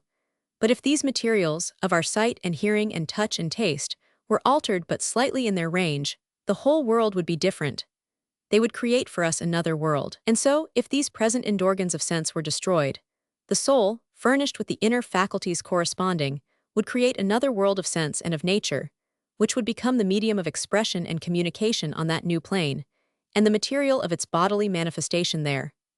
At present, owing to entanglement in the grosser senses, life is certainly in the main a matter of food and drink, of sex, of money-making, and the exercise of rather rude recreations and arts. With a finer range of sense, there would still remain the roots and realities of these things. The need of sustenance would still survive in the finer body, and the need 260 of interchange and the indrawing of vitality. The hunger of union and of intercourse would remain to be expressed in some shape or other. The delight in music and in beauty of form would be no less, though sounds and colors might be different from those we know, and all the faculties that we have and others too, that are now only embryonic with us, would demand their exercise and expression. Out of such demands and needs would arise a corresponding world. I have suggested above ch. 11. How, deep in the subliminal self, there lies a marvelous faculty of producing visible and audible phenomenavisions and voices and forms. Out of the depths of being these can be evoked and bodied forth into the actual world. In other words, each such self, in its moods of power, can call forth its own thoughts and mental images with such force as to impress them irresistibly on others within its range with such force, in fact, as to give them a material vesture and location. What we have said of the vastness and range of the human under self, of its swift interrelation with others, of the immensity of its memory extending far back into the deeps of time, must convince us that its powers of creation must be correspondingly wonderful. Phenomena exhibited by entranced mediums and by hypnotized subjects are only a sample of these powers, but they hint dimly to us that when we understand ourselves, and what 261 we are, and when we understand others, and what they are, time and space and estrangement will no longer avail against us. They will no longer hinder us from recognition of each other, nor hold us back from the spheres to which we truly belong, and the fulfillment of our real needs and desires. Man is the magician who, whether in dreams or in trance or in actual life, can, if he wills it, raise up and give reality to the forms of his desire and his love. It is not necessary for us feverishly to pursue our loved ones through all the fading and dissolving outlines of their future or their past embodiments. They are ours already.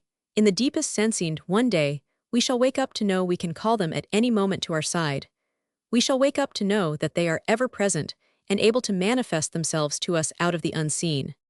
Chapter 15. The Mystery of Personality. It will have been noticed that throughout this book, there has been a tendency to return again and again to the question of what we mean by the self. As I have said before, ch. 12. Supra, one might very naturally suppose that as the ego underruns all experience, and we cannot make any observation of the world at all except through its activity, the general problem of the nature of the ego would be the first to be attacked, and the very first to be solved. Whereas, curiously enough, it seems to be the last. Only towards the conclusion of philosophical speculation does the importance of this problem force itself on men's minds. Nevertheless, I think we may say that in the department of philosophy it is the great main problem which lies before this age for solution, and that one of the greatest services a man can do is by psychologic study and manifold experience, by poetical expression, especially in lyrical form, and by philosophically thought and investigation to make clear to himself and the world what he means by the letter I, what he means by his self. To the unthinking person nothing seems 263 simpler, more obvious, than his own existence seemed hardly needing definition. Yet the least thought shows how complex and elusive this self is. It is one of those cases with which the world teems a juggle of the open daylight in which an object appears so perfectly simple, frank, innocent, and without concealment, and yet is really profoundly complex, deliberate, and unfathomable. The most elementary considerations easily illustrate what I mean. When we speak of the ego, do we mean the self of today, or of yesterday, or of some years back, or possibly some years in the future when we shall have found the expression now unhappily denied us? Do we mean the self of boyhood, or even of babyhood? Or do we mean that of maturity, or of old age? Do we mean the self indicated by the mind alone, or by the spirit, apart from the body? Or do we mean that indicated specially by the body, or even as some folk seem to consider by the clothes? It would be very puzzling to be asked to place one's finger, so to speak, on any one of these manifestations as really and completely representative. Rather, perhaps we should be inclined, if pressed, to say that our real self was something underrunning all these forms, that it required all the expressions from infancy, through maturity, even to old age, and all the apparatus of body and mind in order to convey its meaning, and that to pin it down to any particular moment 264 of time, or to any particular phase of the material or spiritual, would be to do it a great injustice.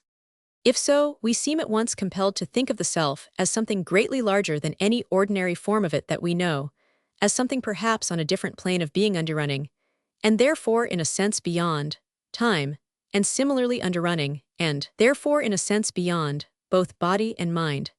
And this all the more because, as I have said on an earlier page, we all feel that at best much of our real selves remains in lifelong defect of expression, and that there are great deeps of the underself, as in Chapter 8, which, though organically related to our ordinary consciousness, are still for the most part hidden and unexplored. All, in fact, points to the existence within us of a very profound self, which so far we may justifiably conclude to be much greater than any one known manifestation of it, which requires for its expression the forms of a lifetime, and still stretches on and beyond, which perhaps belongs to another sphere of being as the ship in the air, and the sunlight belongs to another sphere than the hull buried deep in the water.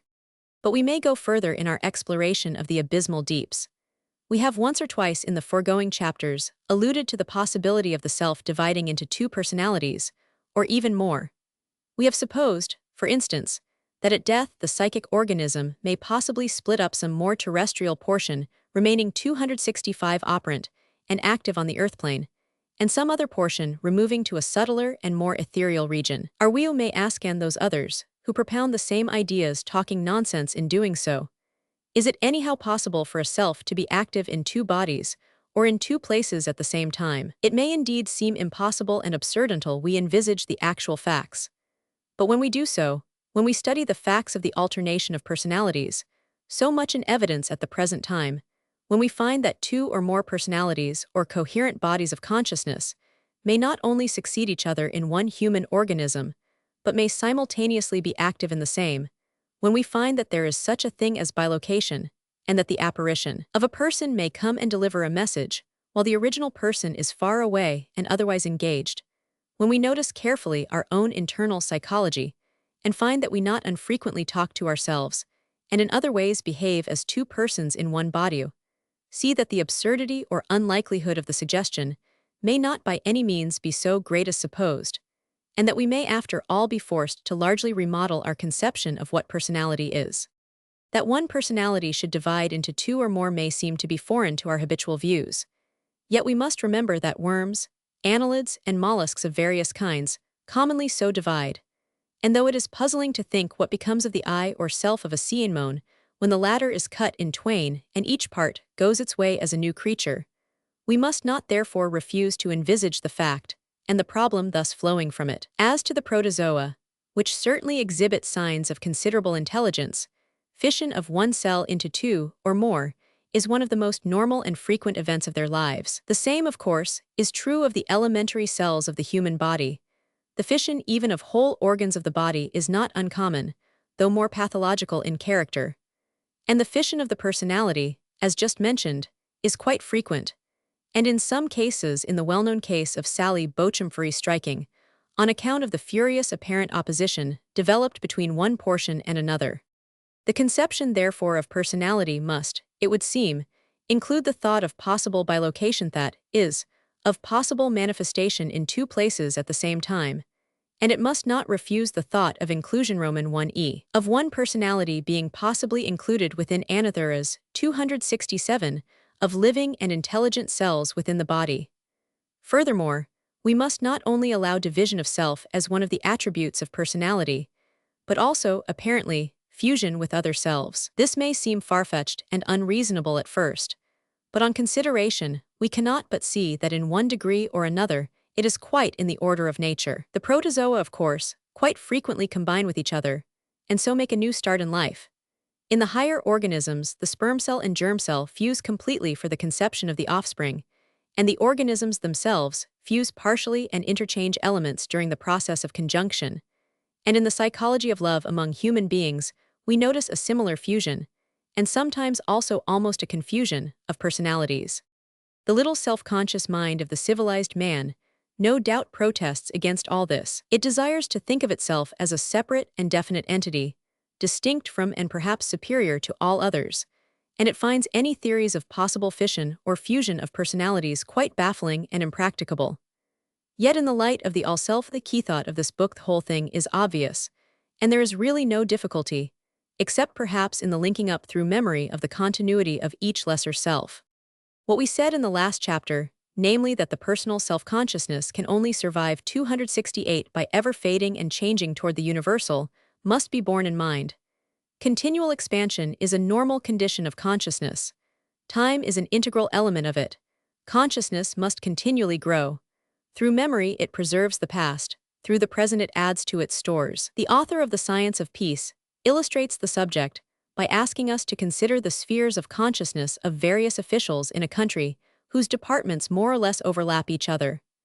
There are administrative officers in charge of each department, whose consciousness may be said to include the consciousness of their subordinates in that department, to exclude those of their compeers, and to be in turn included in those of their superiors. The more complicated the machinery of the government, the better the illustration will be of inclusions and exclusions, and partial or complete coincidences, and overlappings and communions of consciousness. At last we come to the head of the government, whose consciousness may be said to include the consciousnesses, whose knowledge and power include the knowledges and powers of all the public servants in the land, and whose consciousness is so expanded as to enable him to be in touch with them all and feel, and act through them all constantly. An officer promoted through the grades of such an administration would clearly pass through expansions of consciousness. Such expansion 269 of consciousness, then, is not in its nature more mysterious and recondite than any other item in the world process, but a thing of daily and hourly occurrence. In terms of metaphysic, it is the coming of an individual self into relation with a larger and larger in itself. In the light of the all-self, I say, the difficulties disappear. It is the question of memory, explicit or implicit, which seems to decide the limits of personalities and their survival. The one self is experiencing in all forms, but the stores of experience and memory are kept separate. Here is a man who has a town house and a country house and an Italian villa. When he changes his abode from one to the other, he becomes to a great extent a different person. His surroundings and associations, his pursuits and occupations, his dress and habits, his language may be, are changed. It may even happen that each of his three lives goes on growing and expanding after its own pattern, and becoming more and more different from the two others. And yet the ultimate person behind them all remains the same. Is it not possible that the lives of us human beings may go on expanding and growing each according to its own law, and yet the ultimate individual, or being behind them, all may remain the same? If a worm be supposed to have memory, and worms no doubt have memory in some degree, then it might well be supposed that, if divided in two, each of the parts would inherit the 270 said memory complete.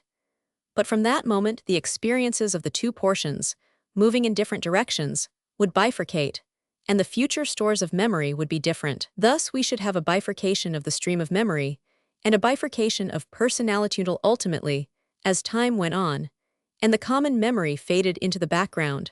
The two new personalities would begin to feel themselves almost quite separate. Is not this again something like what may have happened to ourselves from creation's birth? The stream of life has bifurcated and bifurcated till we have lost our common memory and have become convinced of the absolute separation of our personalities one from the other. On the other hand, the conjunction and fusion of two streams of memory in one is as probable and intelligible as the bifurcation of one into two. Two protozoa fuse, but the race self in one is the same as in the other, and in reality, the process is only a fusion of organic memories and experiences. A man who had been in the habit of changing every year from his town to his country house might someday find it convenient to combine his establishments in one suburban residence. Certainly, if he had so far forgot himself that in changing houses he had always quite changed his memories, then it would seem impossible to him to combine the two lives in one. Otherwise, there would be no difficulty in the process. The stores of one establishment, 271, with their associations and memories, would after a time, and not without some maturation divisions and extrusions, be got into relation with the stores of the other establishment, and the two bodies of memory and association would settle down together. All this seems to suggest to us that our conception of personality must be considerably altered from its ordinary form and rendered more fluent in order to tally with the real facts. There is no such thing as a fixed and limited personality of definite content and character which we can credit to our account or to the account of our friends. All is in flux and change, the consciousness ever enlarging, the ego which is at the root of that consciousness ever growing in the knowledge of itself as a vital portion of the all-self. That last alone is fixed, that alone as the universal witness is permanent. But the streams of memory and experience, by which from all sides that central fact and consciousness is reached, are infinite in number and variety. It is in the continuity of a stream of memory that what we call personality must be supposed to consist. And when this continuity covers not only a single life, but extends from life to life, then we must find a new name for the persistent being and call him not a personality, but, if we will, an individuality. Such individualities must exist by millions and billions.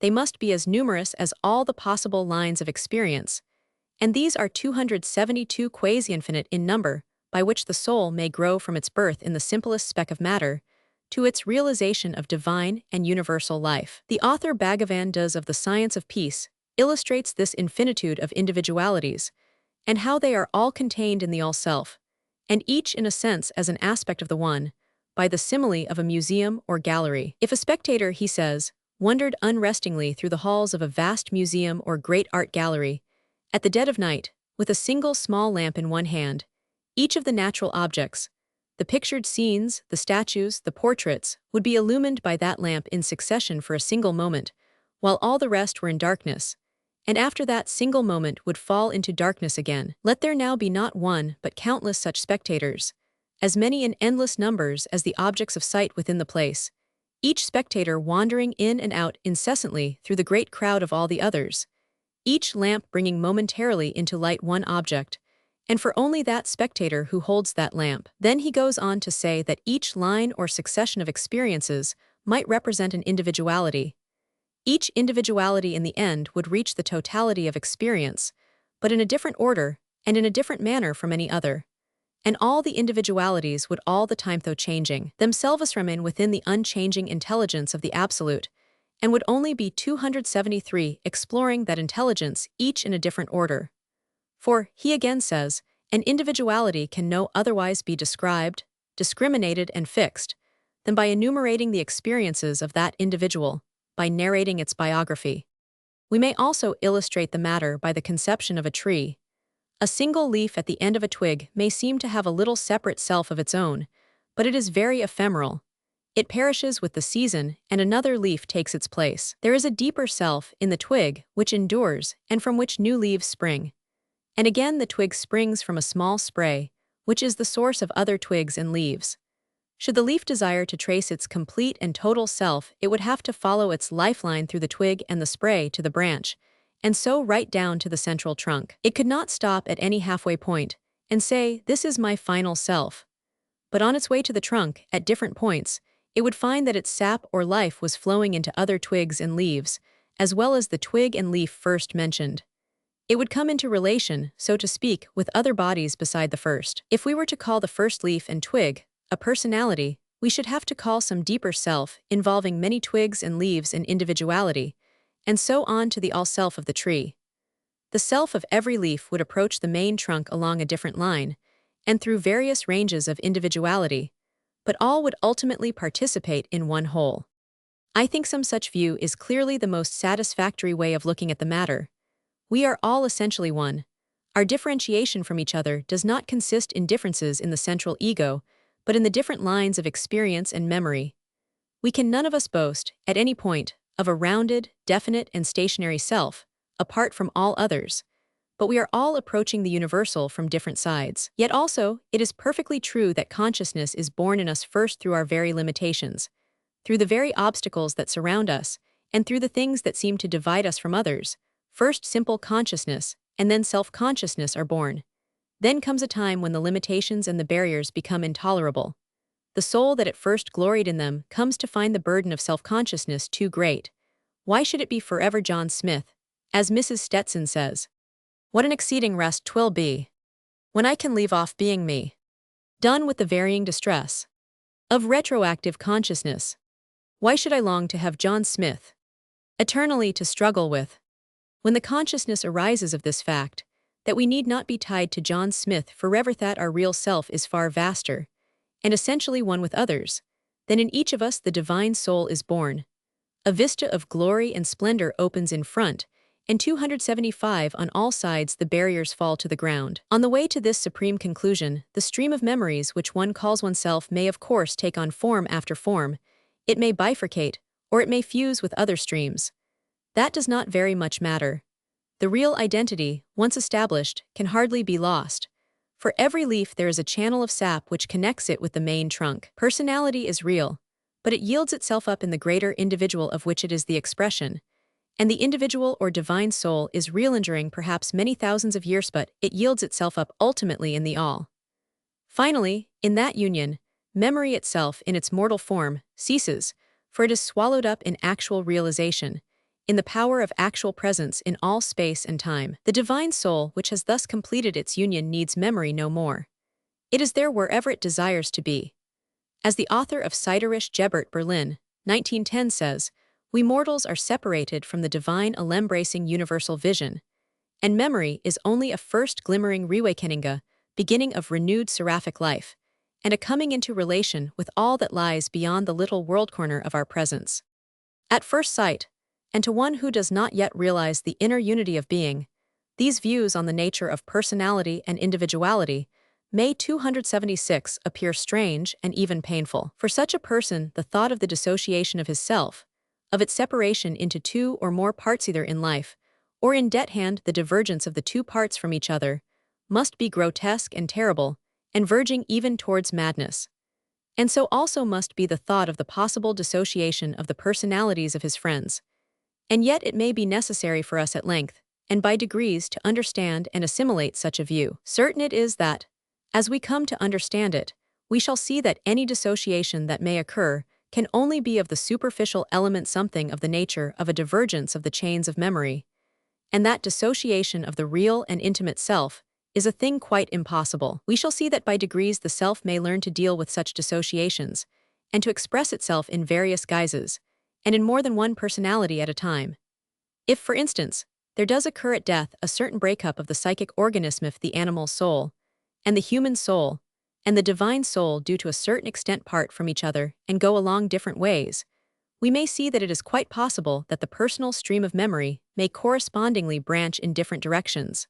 One portion of the consciousness, having always been animal and terrestrial in character, may identify itself mainly with the animal vitality of the residue, and its corresponding memorisend may persevere for some time as a wandering passional center.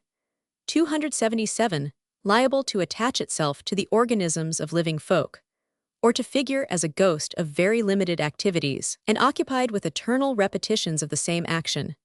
Another portion, more distinctly human, may linger in some intermediate state, partly in touch with the earth life and the souls of mortal friends, yet partly drawn onward into wider spheres, and may function on for a long time in a kind of dreamland, creating, perhaps, the objects of its own consumption till it wearies of them, or building up imaginative worlds of occupations and activities similar to our own, as in the happy hunting grounds of Indians, or the worlds described from time to time by mediumistic controls. And again, a third portion may pass into that far wider and grander state of being which we have described, that of the divine soul, which recognizes its equality and unity with all others, and its freedom of the whole universe.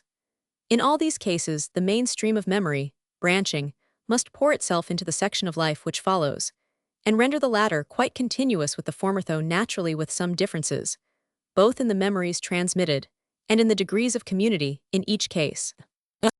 We may apply these considerations to the question of the messages and apparitions from the unseen world, which have been alluded to in former chapters. How far or in what special way these communications really represent the active and continuing consciousness of our 278 departed friends is a question which is generally admitted to be most doubtful and difficult.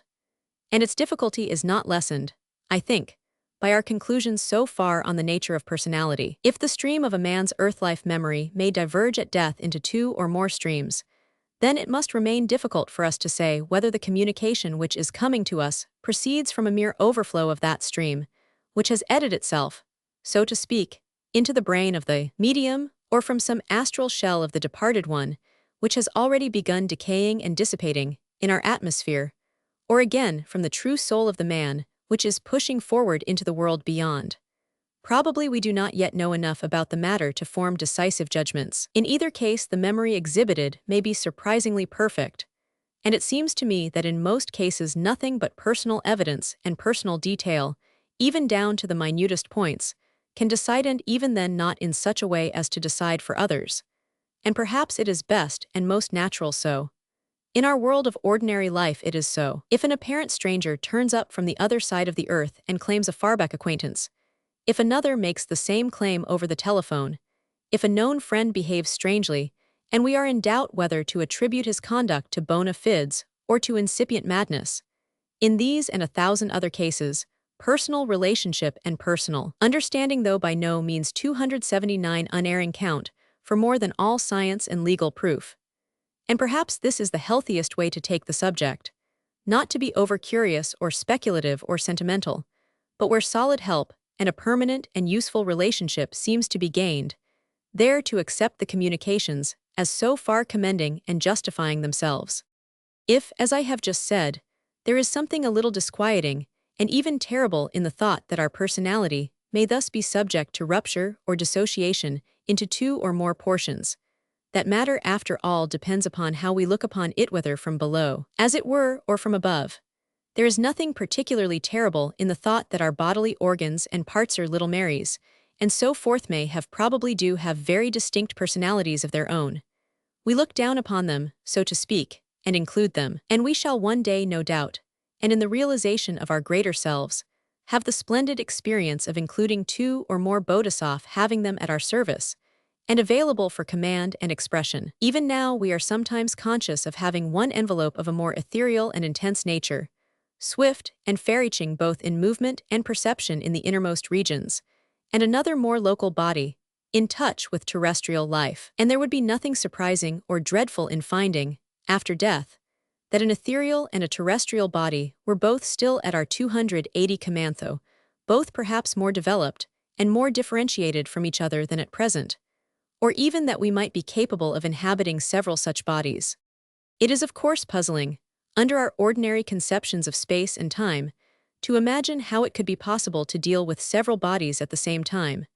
But in reality, it is no more puzzling than the problem which we habitually solve every day and every hour of our lives. How do we, for instance, deal with and dispose the activities of our hands and our feet and our eyes and our brain, with simultaneous care, say, in walking through the streets? We inhabit these separate organs, these distinct personalities, simultaneously, and ordain their movements and gather in their perceptions by the act of attention. Attention in the world of the spirit corresponds to extension in the physical world. Whatever your spirit attends to, that some physical radiation from yourself extends to.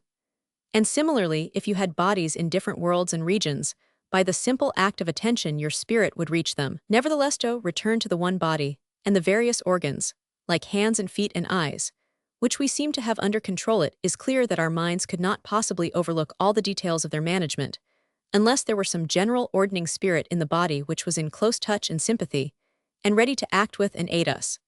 And similarly it is clear that we could not ordain, and 281 organize any movement of a secondary body, distant even though belonging to us, unless there were a spirit, in that body and the intervening spaces, in touch and sympathy with ours. It is the knowledge that there is such a community of life, such an abounding self, which gives the divine soul its great joy and its great power for whatever he desires, that he obtains from the self. He who knows has indeed the freedom of the universe, and of all its powers who knows that the spirit of the whole is his own. It is natural therefore to suppose that that portion of the consciousness, which has circled and centered very definitely and conclusively round the all-selfer such aspect of the same as specially belongs to it, or what perhaps comes to the same thing, has circled very definitely round the divine soul of a loved one, will pass through death easily and without much loss of continuity. It will with its attendant memories pass easily and continuously into the inmost sphere, or to put the matter in another way, remaining in that sphere, it will simply become aware that a mass of husks have been shed off, which clouded it. It will become aware of the glorious state of being to which it has always implicitly belonged, and of its connection with not one only but many bodies. It may be, and I think one almost feels that it must be that the most intimate self of any of us cannot be realized short of externalization in 282, a vast number of separate manifestations or lives. One has the impression with regard to one's body that this is one of my bodies, or that this body represents a portion of myself, but one does not feel this body represents my total, complete and final self. And as we have just suggested that, in a more intimate state of being we may become distinctly aware of having relation to several bodies simultaneously, so the world-old doctrine of reincarnation in its general form has long suggested that our most intimate selves are related to a great number of bodies in succession to each other in time. The higher or inner individual of age-long and onion life-eyes reincarnated it, is said thousands of times, thus to embody that aspect of the divine which it represents. These embodiments may be in forms by no means resembling each other, though doubtless there will be a thread of similarity running through. And one embodiment may have little idea, except in moments of inspiration, of its relation to the others, or of any continuity of memory between itself and the others. Yet the memories of these lives and embodiments passing into the inner sphere are ultimately gathered together and drawn up to constitute that most glorious world of each being of which we have spoken, a world in which each overlooks and ordains its various lives and manifestations as from a mountain top. These are indeed the ageless immortal gods who seek ever 283 to come in the forms of men whom we ever and anon seem to feel and hear knocking at the inner door of our little local selves, as though they would gain admittance and acknowledgement. Chapter 16, Conclusion. And so we seem to find in the farthest and loftiest reaches of life, as in its first beginnings, love and death strangely linked and strangely related. Changing their form but not their essence, they accompany us to the last, and we forebode them, in the final account, as no longer the tyrannous and often terrible overlords of our mortal days, but rather our most indispensable companions, without whom life in its higher ranges could not well be maintained.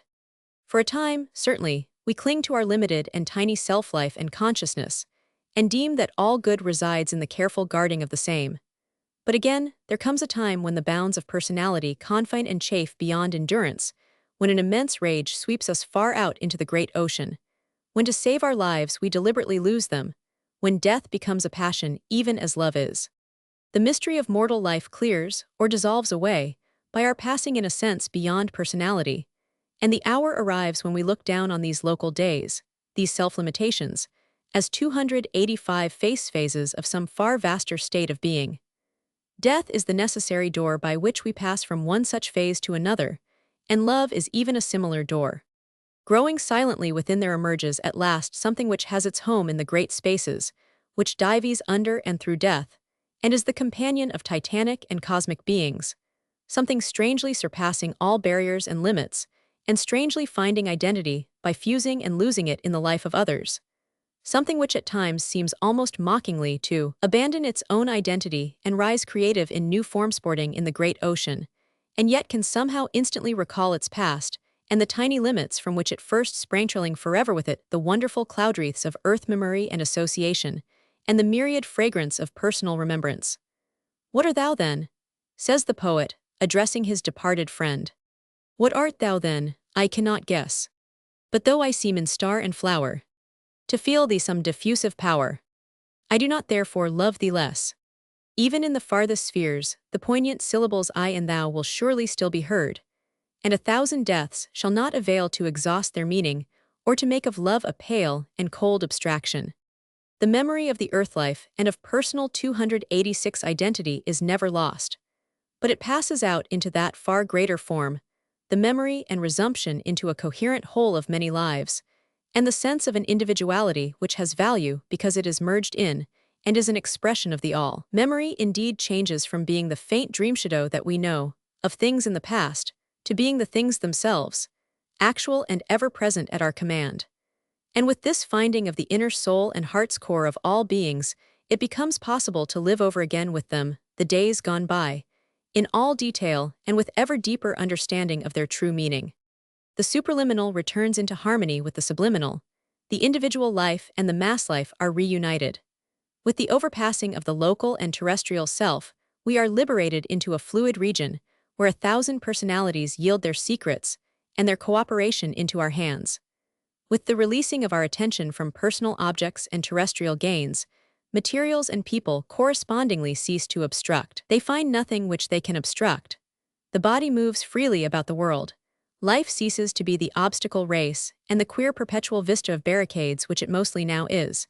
And a fortiori the soul moves freely, because truly for the redeemed soul it is possible to feel that all things and creatures are friendly, all beings a part of itself. These and many other such realizations are indeed possible known in our present terrestrial stature, those rare conditions, when 287, the divine creature which is within the mortal body, achieves a momentary deliverance, and under which we sometimes pass out of our little mundane dream into that other land, where the great voices sound and visions dwell.